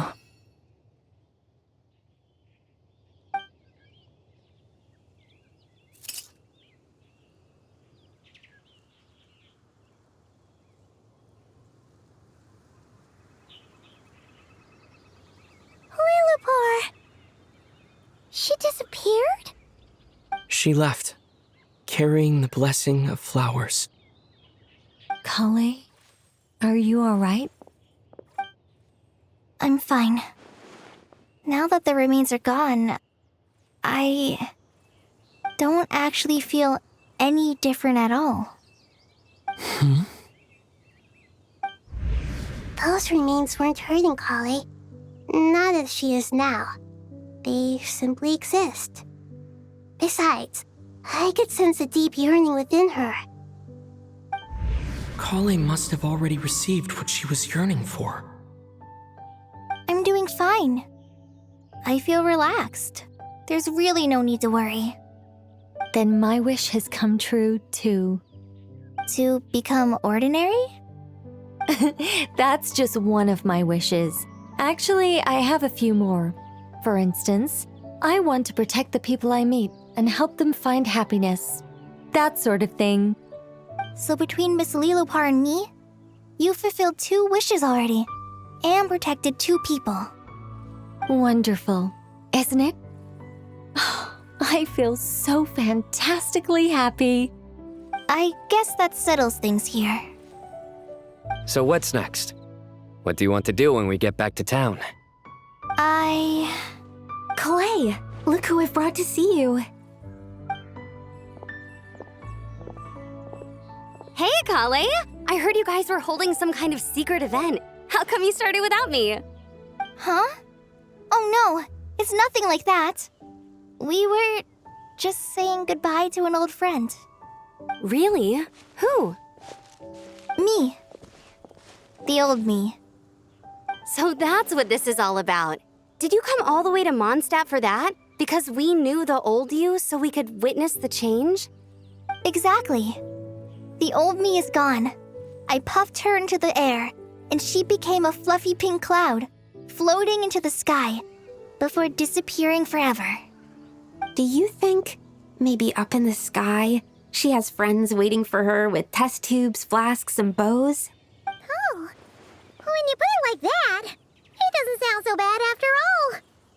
What do you think, Miss Nicole? I think maybe that's right. At least, if it were up to me, I'd consider that a happy ending. Dear Sucrose, even though my childhood ended long ago, these past few days have really felt like growing up again. I've become stronger, and I feel like I can finally accomplish things by myself. Surely someone as mysterious as you will find a friend like this fascinating. Always growing, always thriving like a plant. I came to say goodbye to my old self. I know that after this, she'll be gone. Thinking about it makes me feel a little lonely. I know the weakness that kept me company will one day leave me too. But somewhere in my heart, I feel a great sense of joy.